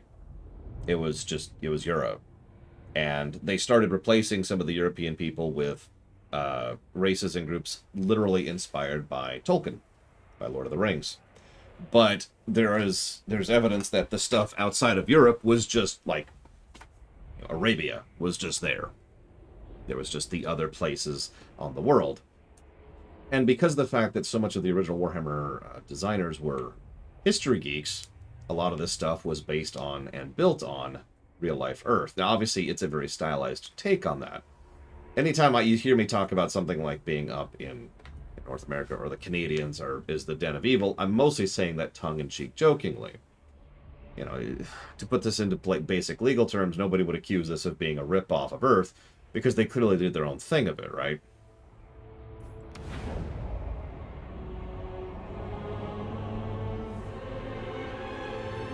I, Setra the Imperishable, King of Kings, Lord of the Shifting Sands, eternal ruler of mankind, rest no longer. Nehekara will be restored to greatness. Now, if you'll excuse me, we're playing as Setra, the Great King, the Imperishable, the Great King of Nekahara, the King of Kings, the Opener of Ways, the Wielder of the Divine Flame, the Punisher of Nomads, the Great Unifier, the Commander of the Gold Legion, the Sacred of Appearance, the Bringer of Light, the Father of Hawks, the Builder of Cities, the Protector of the Two Worlds, Keeper of the Hours, Chosen of Pithra, High Steward of the Horizon, Sailor of the Great Vitae, Sentinel of the Two Realms, the Undisputed, the Begetter of the Begat, the Scourge of the Faithless, the Carrion Feeder, the First of the Channel Valley, the Rider of the Sacred Chariot, the Vanquisher of Vermin, the Champion of the Death Arena, the Mighty Lion of the Infinite Desert, the Emperor of the Shifting Sands, he who holds the scepter, Great Hawk of the Heavens, Arch-Sultan of Adelan, Waker of the Herotant, Monarch of the Sky, Majestic Emperor of the Shifting Sands, Champion of the Desert Gods, Breaker of the Ogre Clans, Builder of the Great Pyramid, Terror of the Living, Master of the Never-Ending Horizon, Master of the Necropoli, Taker of Souls, Tyrant of the Foolish, Bearer of the Petrus Holy Blade. We're about halfway through. Scion of the Ursaron, Scion of Nehek, the Great Chaser of Nightmares, Keeper of the Royal Herod, Founder of the Mortuary Cult, Banisher of the Grand Hierophant, High Lord Admiral of the Death Fleets, Guardian of the Charnel Pass, Tamer of the Lich King, Unliving Jackal Lord, Dismisser of the Warrior Queen, Charioteer of the Gods, He who does not serve, Slayer of Redditros. Oh my god, we killed Reddit? Scarab Purger, Favorer of Ursurian, Player of the Great Game, Liberator of Life, Lord Sand, Wrangler of Scorpions, Emperor of the Dunes, Eternal Sovereign of Khemri's Legion, Seneschal of the Great Sandy Desert, Cursorer of the Living, Regent of the Eastern Mountains, Warden of the Eternal Necropoli, Herald of all the Heralds, Caller of the Bitter Wind, God Tamer, Master of the Mortis River, Guardian of the Dead, Great Keeper of the Obelisks, Deacon of the Ash River, Belated of Wakerers, General of the Mighty Frame, Summoner of Sandstorms, Master of all Necrotects, Prince of Dust, Tyrant of Araby, Purger of Greenskin Breathers, Killer of False Gods Champions, Tyrant of the Cold Dunes, or does that say gold? I can't quite tell. Golden Bone Lord, Avenger of the Dead, Carrion Master, Eternal Warden of Nehek's Lands, and the Breaker of Joff's Spawns.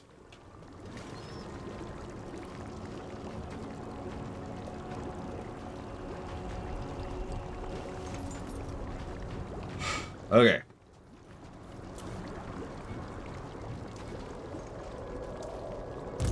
I serve King and Patria. This is well. I was not keeping track, Blair Jamal. Okay. Oh, God. Hey, the books! I remember those.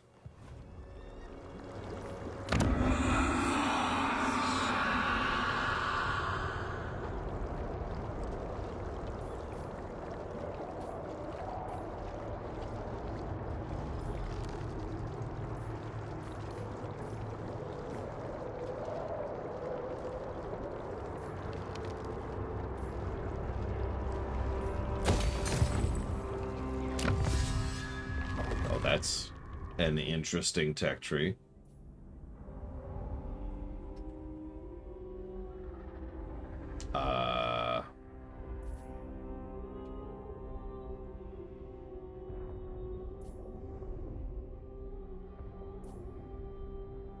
Why do these reduce my research rate?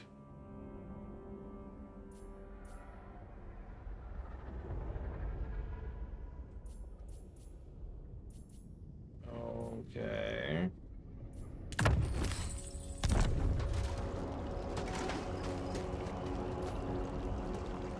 We have no canopic jars. Okay.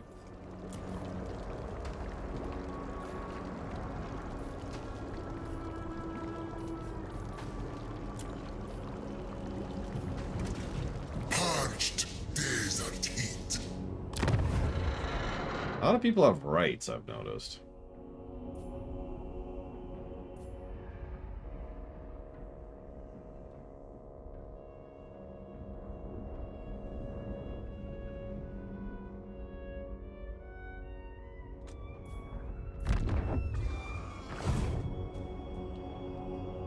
Cetra is desiccated.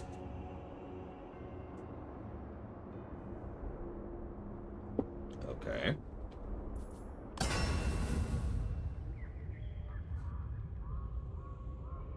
So we need trade. This looks familiar. Someone else had this concept too. I think it was one of the dwarves. So we need secondary resource. It was the dwarf. Secondary resource plus trade things in order to get stuff. Gear. People.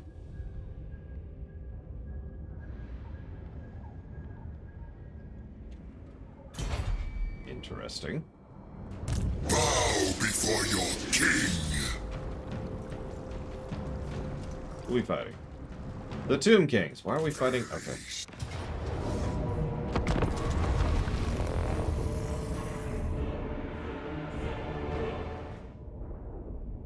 Generate jars. That sounds weird when you say that out of context.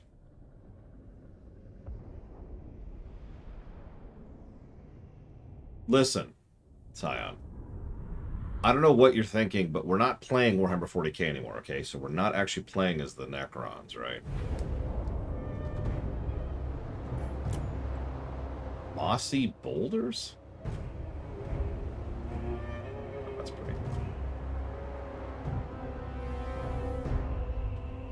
Oh, well then yes.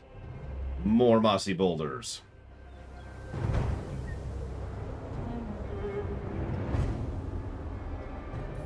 Cetra the imperishable.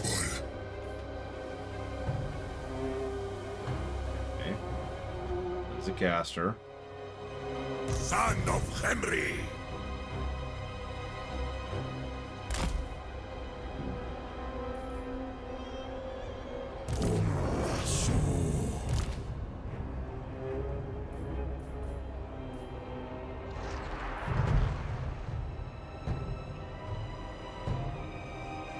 That really, Uthor? I was assuming these were type 1s. You know, straight up golems. Look at them.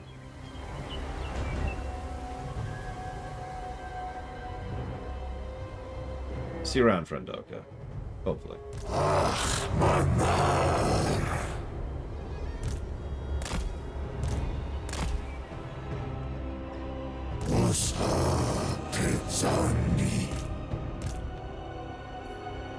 Cetra the imperishable.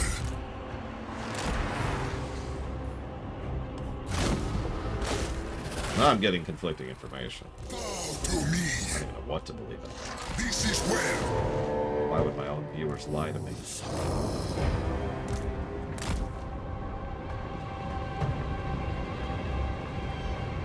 What,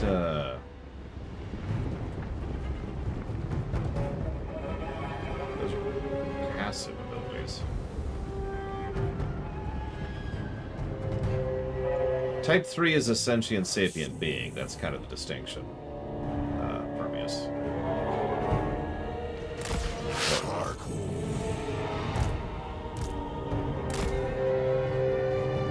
Cetra the imperishable.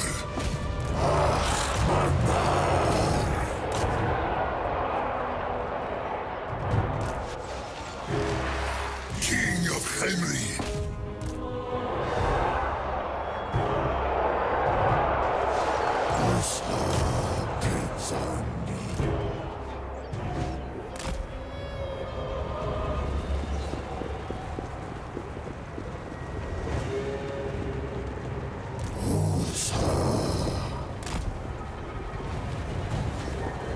No, that's valid, Burmese.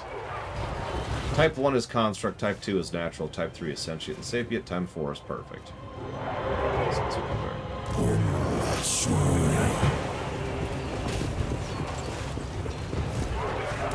Oh, that's why. That's what's happening.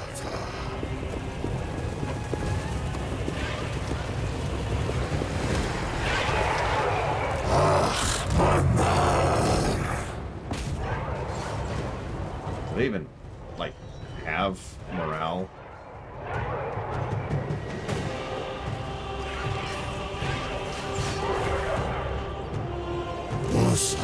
B is with soul, A is without, according to my own website.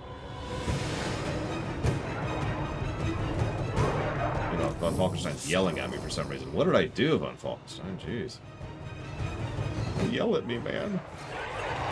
Cetra the imperishable.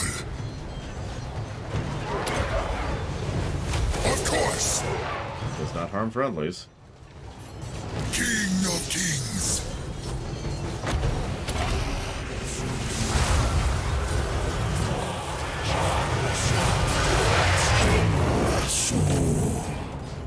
I have, and yes, although I liked the Mummy 2 better.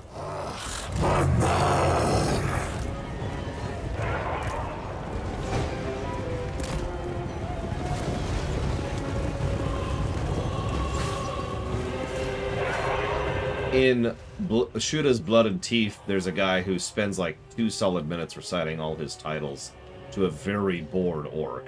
Excuse me, orc.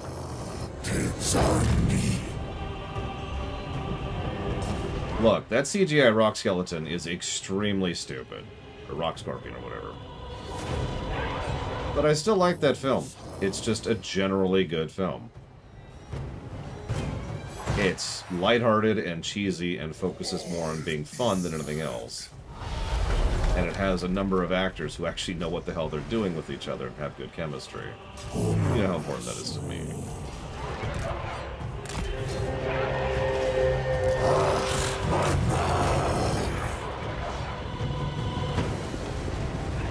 Yeah, it's just fun. And that's what it's there to be. And it works at that, being fun.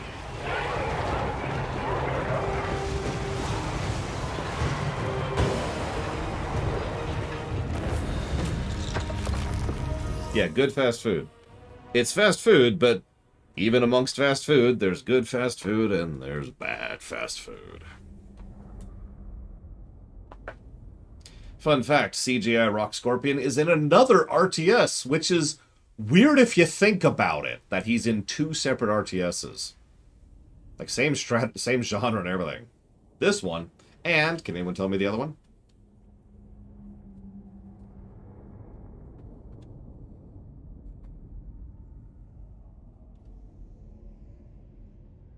Wasteland isn't an RTS that I'm aware of, but either way, no. Dr. Winter has it. Age of Mythology. Look at the unit model sometime. It is straight out of Mummy 2. It's clearly a reference.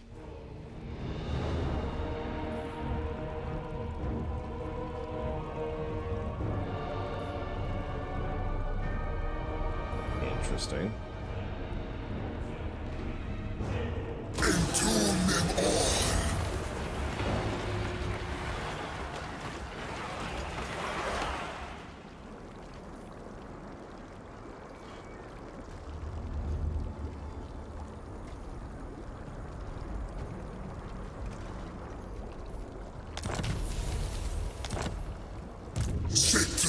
So our units seem weird as the Tomb Kings here.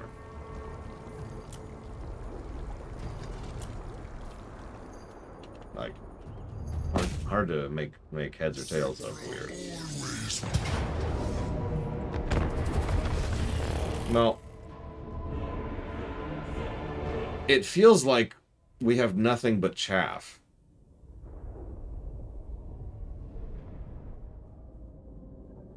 And the reason we won is because we were fighting someone who was nothing but chaff. Yeah, they made several fun Falkenstein. That was back when The Rock was apparently not a dick. Yeah, the only reason I won that battle is because I had my chariots running around in the background, just kind of doing their thing. Cetra rules. I mean, okay, it was probably an easy battle anyways, but you get my point.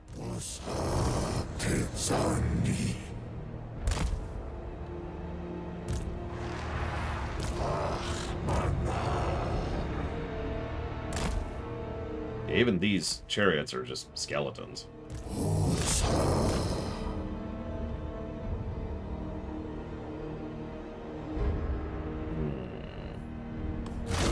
Cetra the imperishable. Yes.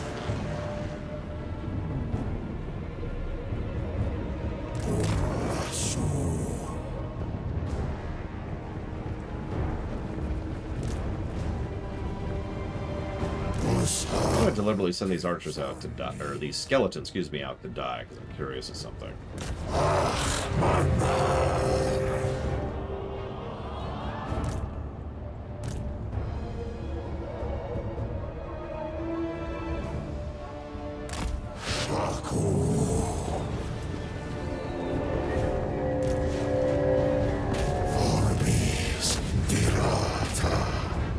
Get stuck in.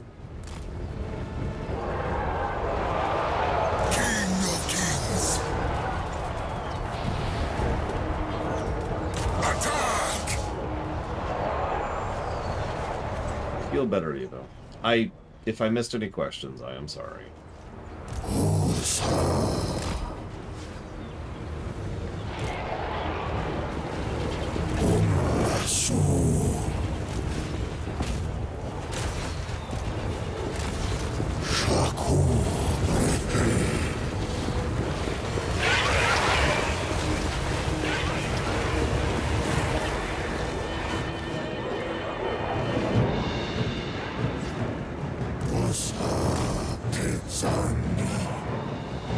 Yeah, that's a chariot unit. Can confirm.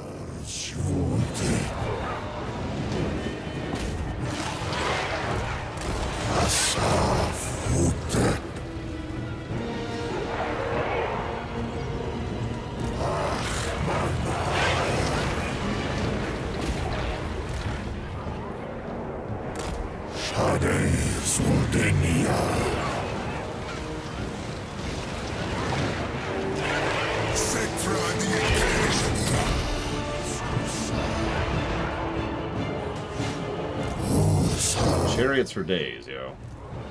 You don't know how this works.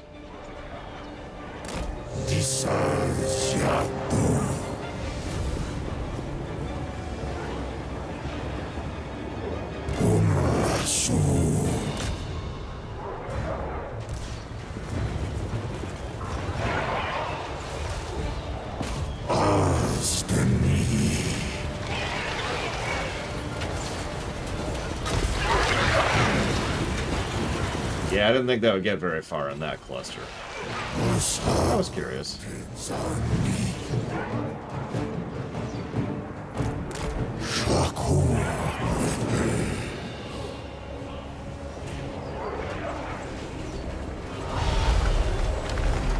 I control the sands.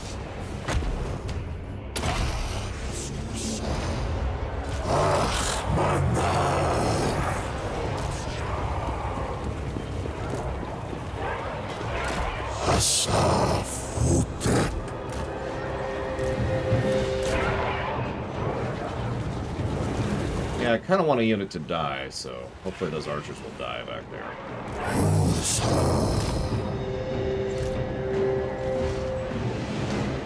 No, maybe not.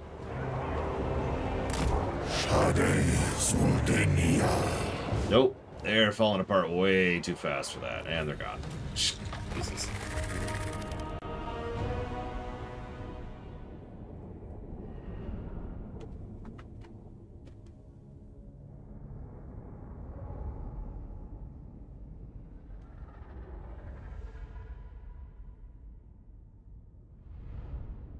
See, that's what I wanted to test. I was hoping to lose a unit.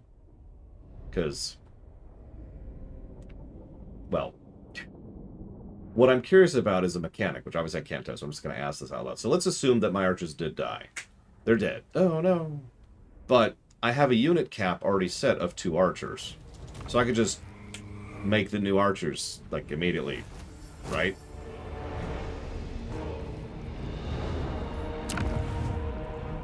Like, if I'm understanding correctly, losses don't really matter as long as I don't lose my army and I'm not getting overwhelmed, right? It is mine now. I mean, obviously they matter in battle, but I'm talking more about on the strategic layer. Which is why I wanted to test this mechanic for myself. So all these take 1 turn, for example. So I could just be like, boop, boop. I can recruit quite a few things, too. Boop, boop, boop. And so next turn, those are all just there.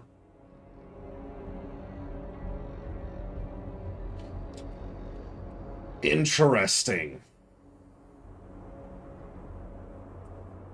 See, and I mean this sincerely, that's how you make a chaff faction work. This and the vampire counts, which actually is a pretty good chaff faction as well.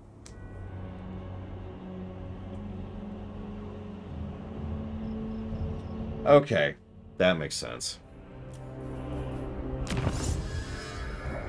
Because, yeah, that's going to increase army capacity by 1, and then each one is going to be a little bit slower. Okay. All makes sense. I mean that. It actually does. That makes a lot of sense.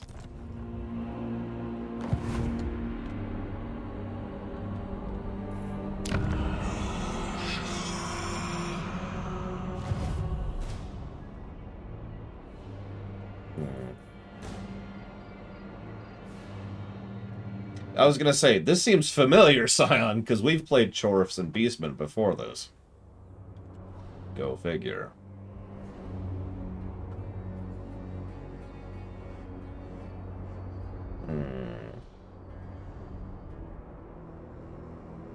Sorry, I'm checking something really quick.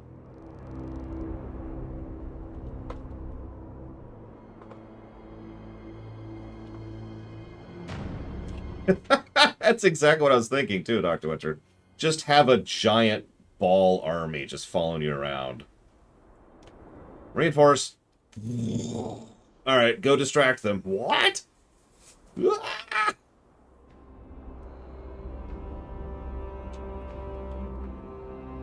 Okay, let me think about this for a second.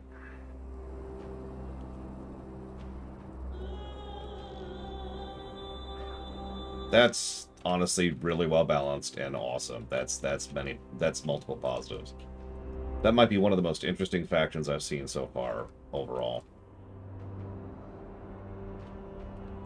Yeah, let's just have a second army as a meat shield. What?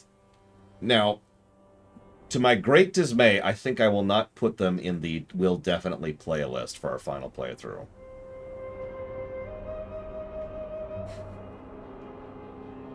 However, I'm going to put them at the very top of the maybe list. Why is that? I don't enjoy microing cavalry charges. It's just not something I enjoy doing, especially with how this game controls.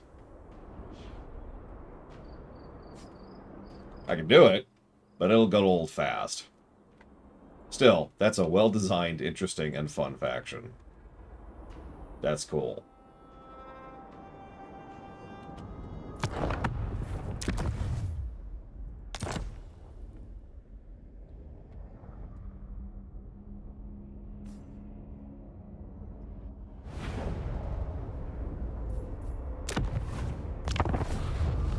Empire's blessings, yes.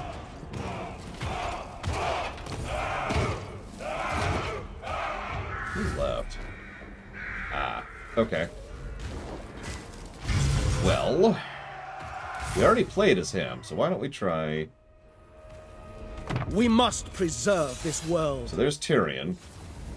But who's Eltharion? That's Serve the Our future. That's Batman, depends isn't it? upon me. Let's see what Batman has to say, shall we? Hi to Quack.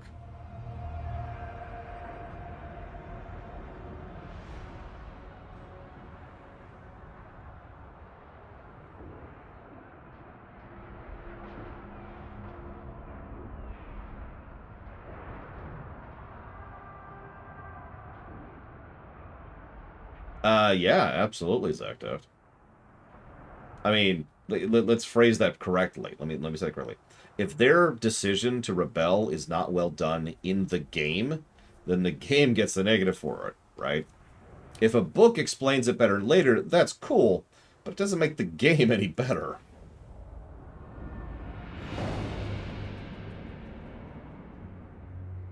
I will not rest till all who threaten Ivres are buried. Okay, so we start off with a ship. Where are we? I should have checked. We are in the Mediterranean.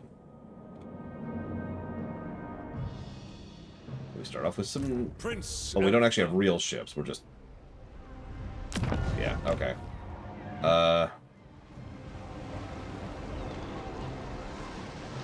Well, we're probably not supposed to attack the Empire. So we're probably not going to do that. They are under my protection. Now, attacking the Greenskins. Well... Favorite movie from the 90s is probably Star Trek 6.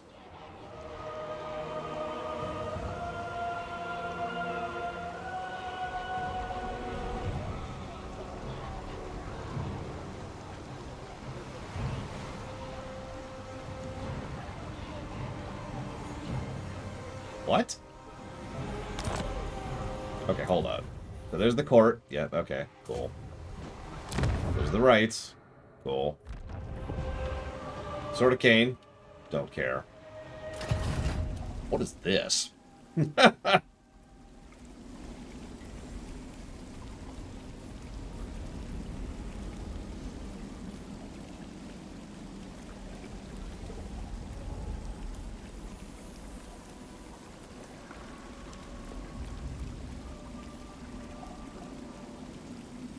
Okay, hang on.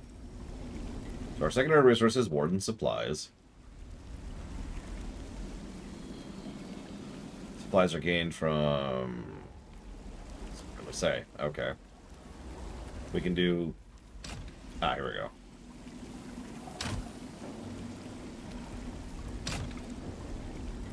So we can repair these to gain benefits.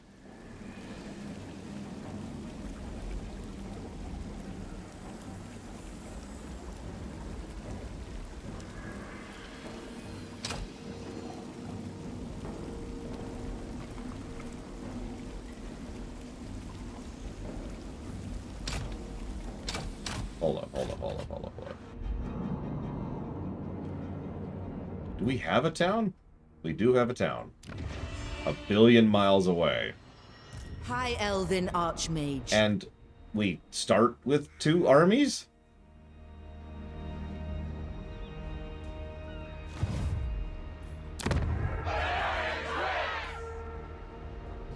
Okay.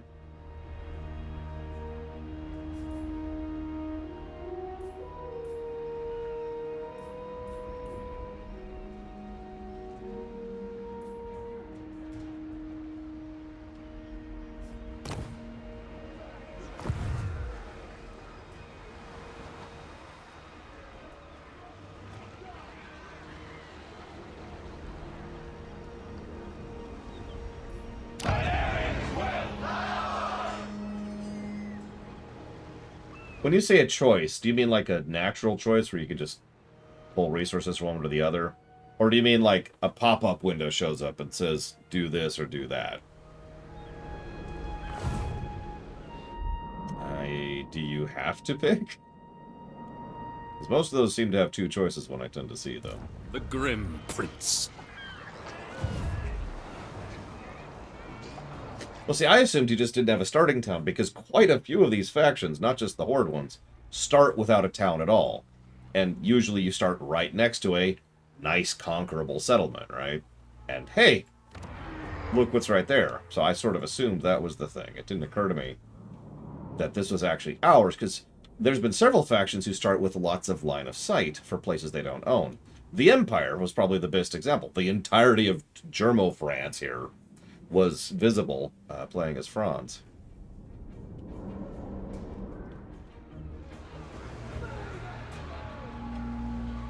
My life for Tor. So hang on. Still trying to figure out what's going on. So hang on, we got supplies for that. The Warden's Cage. There are empty prison cells. Enemies can be captured and detained to help your cause. If wounded while ability is active, target character will be imprisoned after battle. Lasts for 25 seconds. So we have to cast that right before they die. 25 seconds is not a long buff. The more armies you field, the harder it becomes to maintain all of them as supply lines become more complex. Gold and supplies will go missing. Your officials having little idea where they may have gone. Okay. There's our influence. That's Elven Court. This is the defense level. Dictates the reach of the Mists of Yves, which causes attrition to invaders and bolsters your forces. Each level can be reached by accumulating blessings from upgrades and turns. Mr. Reactivated. Summon the Sentinels as an ability. Oath of Replenishment. Which refills ammo on the High Elves. Okay. Okay, so hang on.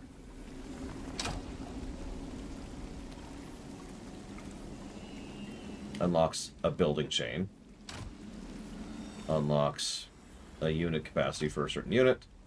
And increases unit capacity for another unit. Leadership for all Mistwalkers.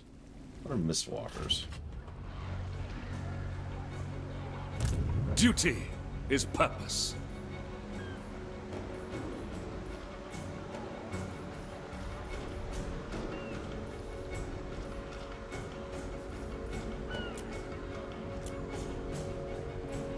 I notice I do not appear to have any Mistwalkers at the start. Strange. I figured I'd have like one to start. Like, you know, I usually have one good unit in a starting army. High Mage. But I do not. You're lying to me! Stab! Alright, now that Von Falkenstein's dead. Safari's Servant. Ah, never mind. It says right there. So I was looking for either the name or the green, and of course, neither of those say anything about Mistwalkers. Silly me.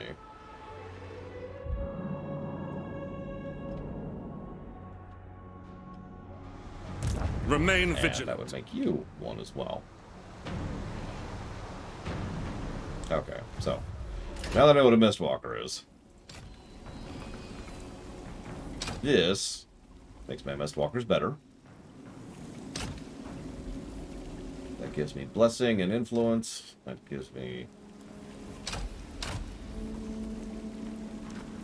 Mists 2.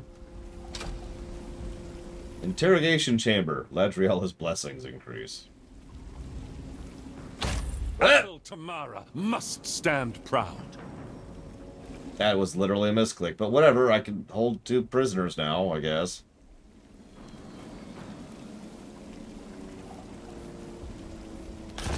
Whatever. That's... Cull the Green. These guys don't even have a leader. And they're High Elves. Now, I've played as High Elves back in Warhammer 2. And what I remembered of them was archers, archers, archers. We also have already played as Imric, who's archers, dragons, dragons, archers, dragons, dragons, archers.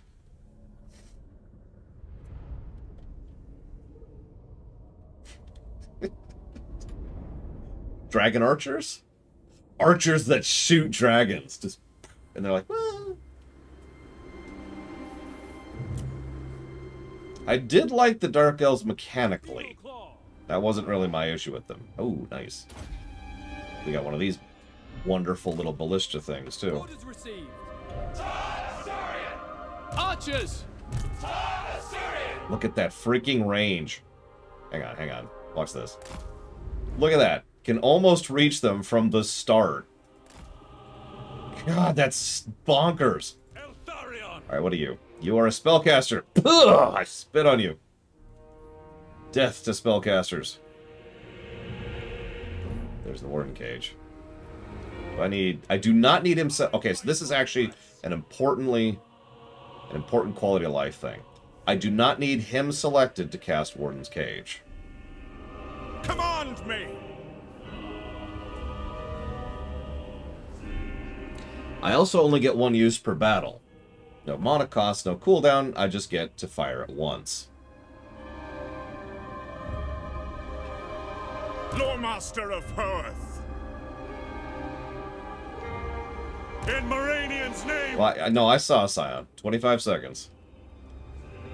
And we've got some basic spearmen. And them.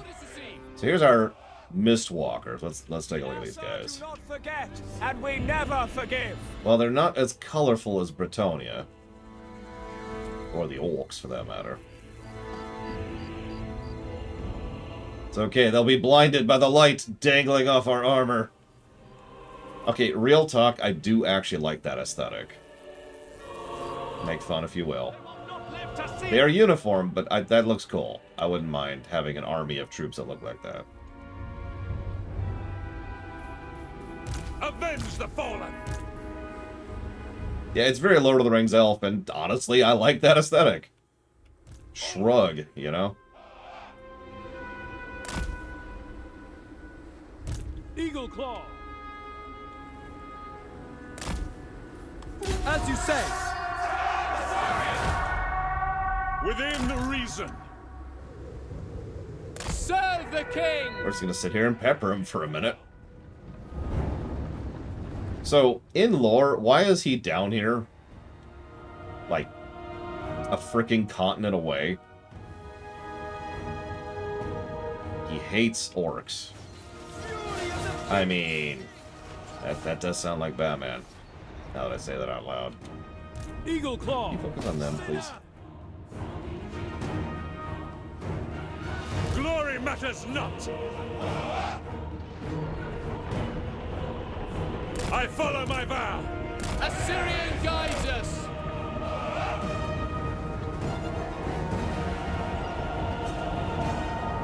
Understood. Loyal. Moving out. It shall be done. Understood. Orders received. As you say. Acknowledged. For duty. Move. Oh, wow. I mean, of course it's Grom, right? That tracks weirdly. You're in there. Archers. Honestly, both of you focus that down. And you... Attack. No, actually, I changed my mind, actually. We away.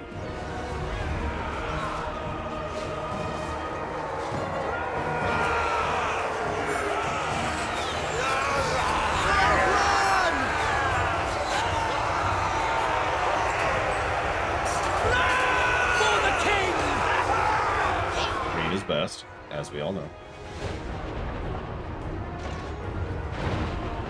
Spearman for Assyrian! Setting forth! For duty! Jesus Christ. Eagle Claw. These ballista are ridiculous. Assur. Go over there for when they change their mind and start coming back. Which they're already doing. Give me a volley. Just one volley. Let me see it. Let me see it.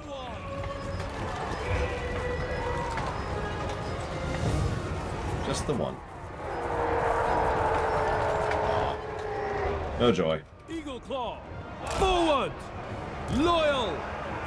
We will obey! Make Ulthuan proud! Assur forward! Without fail! We advance! Understood! Acknowledged! Spearman!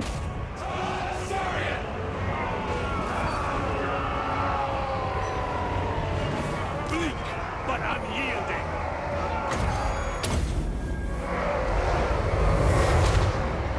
We will obey! Defend in order!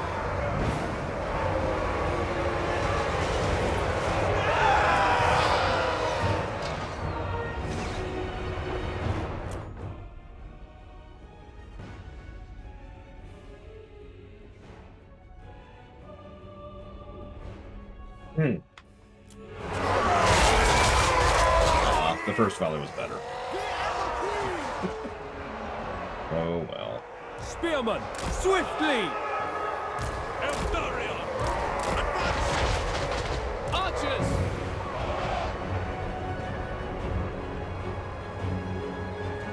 Yeah, I think that's what happened earlier. Spearman! Wait, elves are actually willing to talk to the lesser races? It shall be done! Are they even elves at that point? Does that count?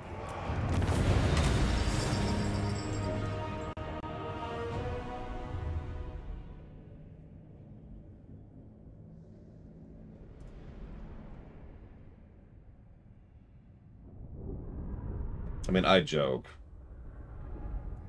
Warcraft elves tend to be pretty cool, too. It's actually one of the reasons why Warcraft elves tend to be my favorite elves. Got it, Warpcore, thank you. I was wondering.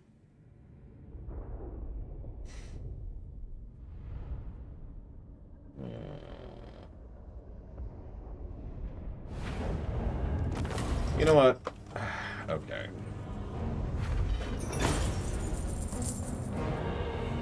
We're gonna rearrange the list slightly, I think.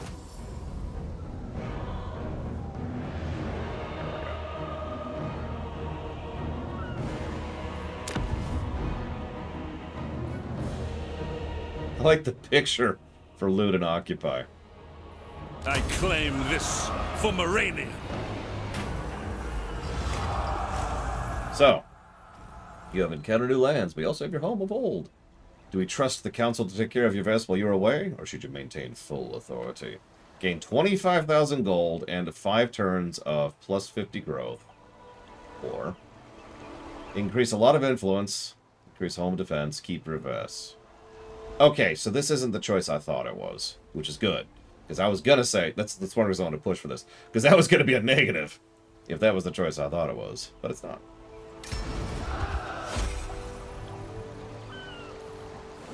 Alas, we can't torture anybody.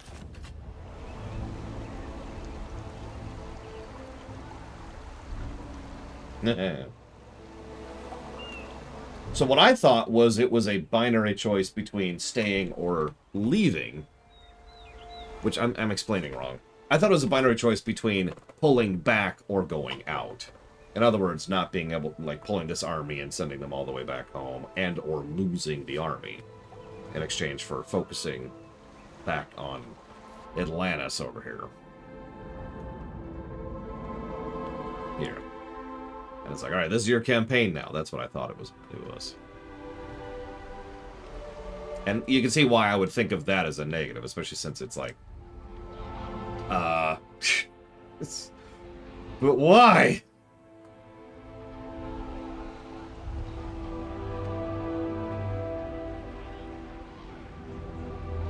Did I put the high elves here? Did not. Or I did. Did I? The dark elves are here. Oh.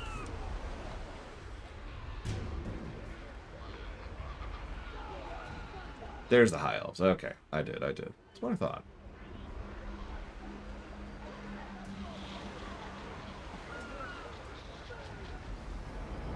Oh, come on!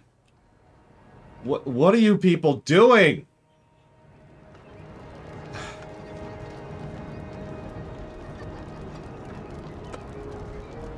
All right. I agree. We're gonna have a chat.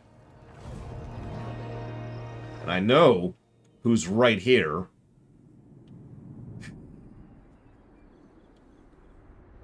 God damn it.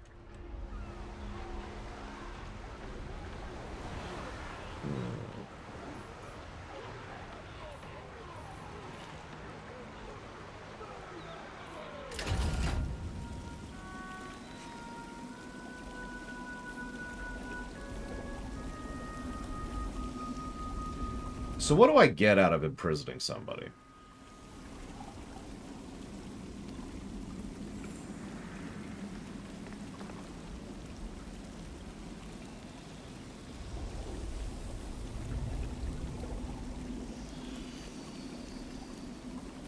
Depends. Damn. A prisoner. Damn! Exactly what I didn't want. This is going to sound like an extremely minor complaint, because it is. But if I was designing this campaign map, I probably would have made it so that, you know, he would have started, like, right next to an enemy army that had a leader. You know, like a lot of other factions do. So that I could test the mechanic and see how that works, instead of here with nobody anywhere in sight. It's just a weird choice. It's just someone built it. Okay, whatever. Oh, do they have? Oh, I guess if it's an army ability. Hang on, hang on.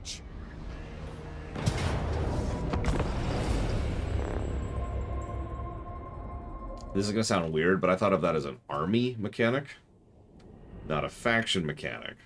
Which I hope that makes sense the way I say that.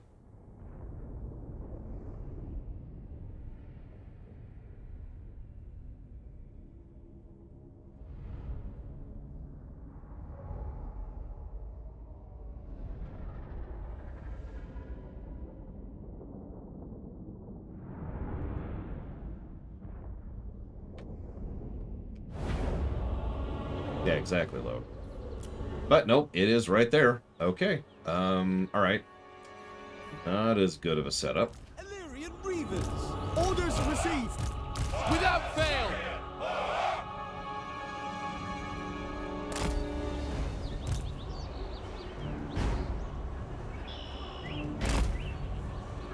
Spearmen! Assault Archmage!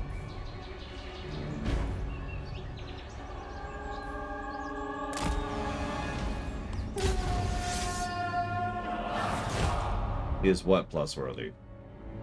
The fact that a mechanic might actually exist? Spearmen!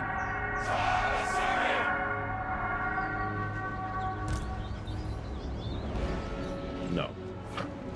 As you say! Serve the king! Well, either way, no, Luke. The Spearmen! mechanic itself, we'll debate that.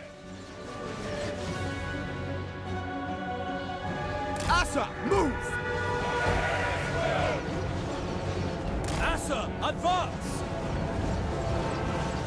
Make Oath One proud.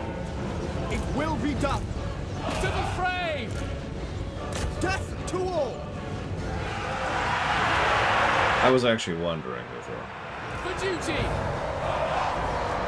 Unlimited power! By Alario! Move!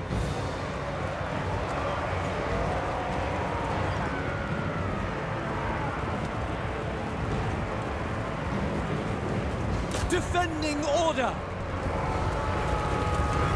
Hi.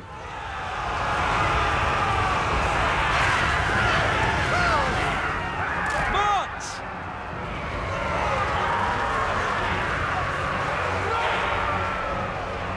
Assault Archmage! Illyrian Reavers! It's too late now. She's stuck in. Die. Buff yourself really quick. Following my destiny! Loyal! Onward! Spearmen! Asa, advance! Apace!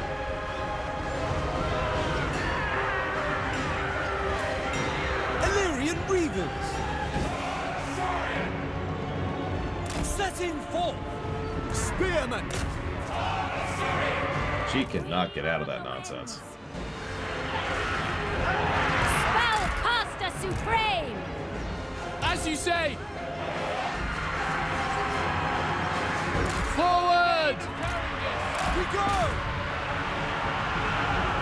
Hey, she got out. Asso Archmage.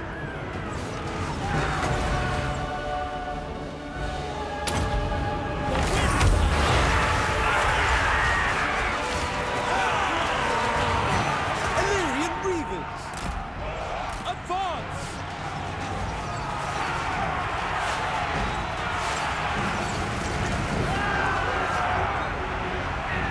Acknowledged! Illyrian Reavers!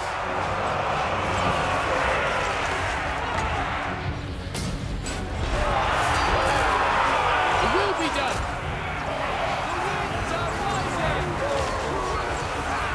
I think we're gonna get that. We have untold magical power! Yes! Apace! It shall be done! Close victory, my ass.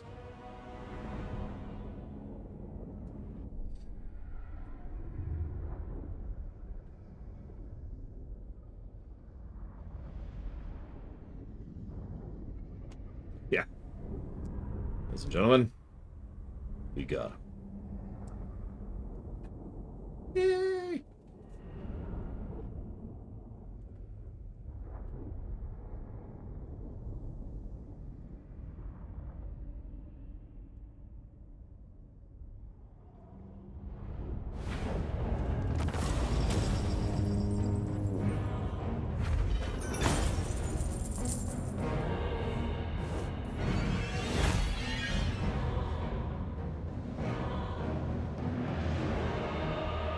Unworthy of life. So, we have a prisoner. We can so we get no benefit. Oh no, hang on. We reduce our diplomacy with greenskins and gain leadership when fighting greenskins. All armies. We can indoctrinate them. Force feeding of magical elixirs enables frightening powers of persuasion, compromising a released prisoner to your advantage. We release the character back to their faction unharmed. Provides campaign line of sight with this character's region every turn. Steal 5% of their treasury per turn. Gain 4 influence 1 turn. And gain 3 supply. We cannot interrogate them. We can execute them. The prisoner of war serve their purpose. Their death will bring you greater benefits than keeping you alive. Kill them. Gain 500 experience for Batman. Gain 8 influence next turn. Gain 3 supply. So on a minor faction, it sounds like executing is the better option. And on a larger faction that you're going to be dealing with for a while, indoctrinating probably works out better. I imagine it lasts until the character dies eventually. Interrogate grants Mistwalker units ability to mirror the battle mechanic of the prisoner's race. I'm sorry, battle mechanic? That can mean a lot of things. The prisoner must remain in prison to keep that mechanic. So we just keep them interrogated. Come on, stay there. Stay there. Stay there. Stay there. Why do you keep asking me questions? I've told you everything. Tell me more. He's an orc. Or, I mean, yes, he is an orc. We get the Wog buff. Okay. So, in other words, what you're saying is we need to find a dark elf, immediately capture them, and then leave them in prison forever so we can gain a murder meter. That's not evil at all! Oh my god. What else would there be? Oh, you know what actually might be worse? If we could somehow get, like, a Cornate. Get the, or maybe it was Taurox, but momentum, right? Gain a momentum mechanic.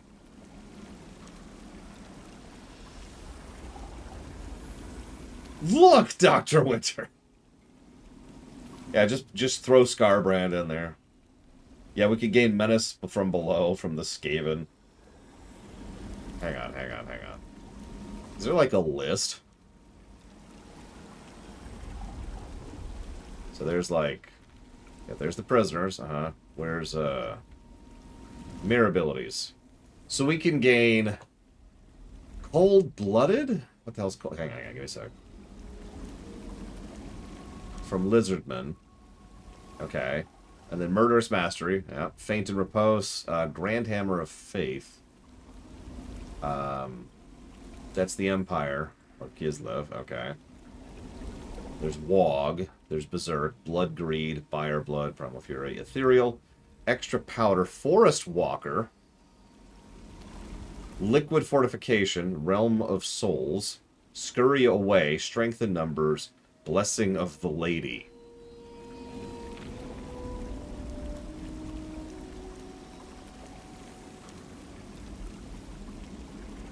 Yeah, Strength in Numbers is what we get from Skaven.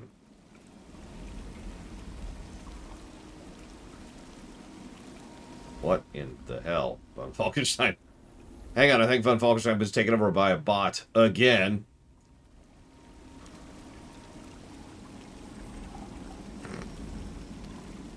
I gotta see, what's Liquid Fortification?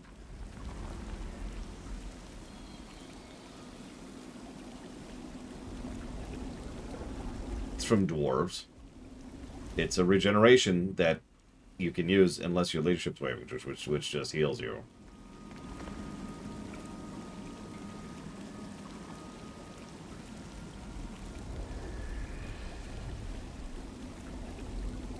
Hang on. Berserk we get from Norskins. No, next week, Disco. We've got some time left.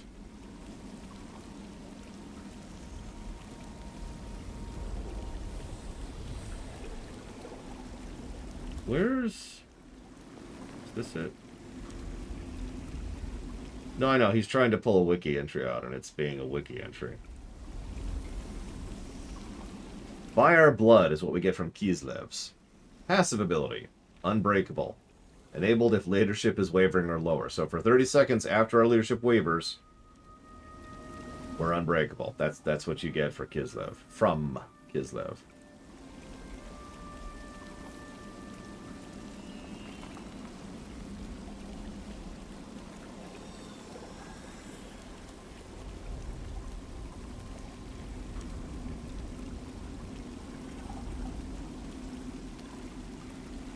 There's a lot of these.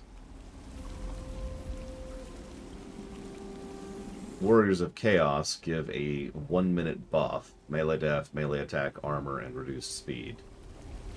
Chorfs, if they're here, I don't see them. At the moment, I can only hold 2, Loke. Whoops. Vampire Coast gives me missile buffs, it looks like. Vampire Counts give ethereal. That's for Beastmen. That's for what's this one? That's Wood Elves.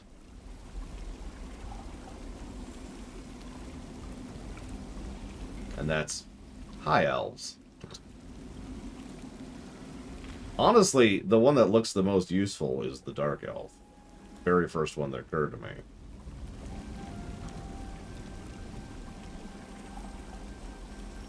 Contempt.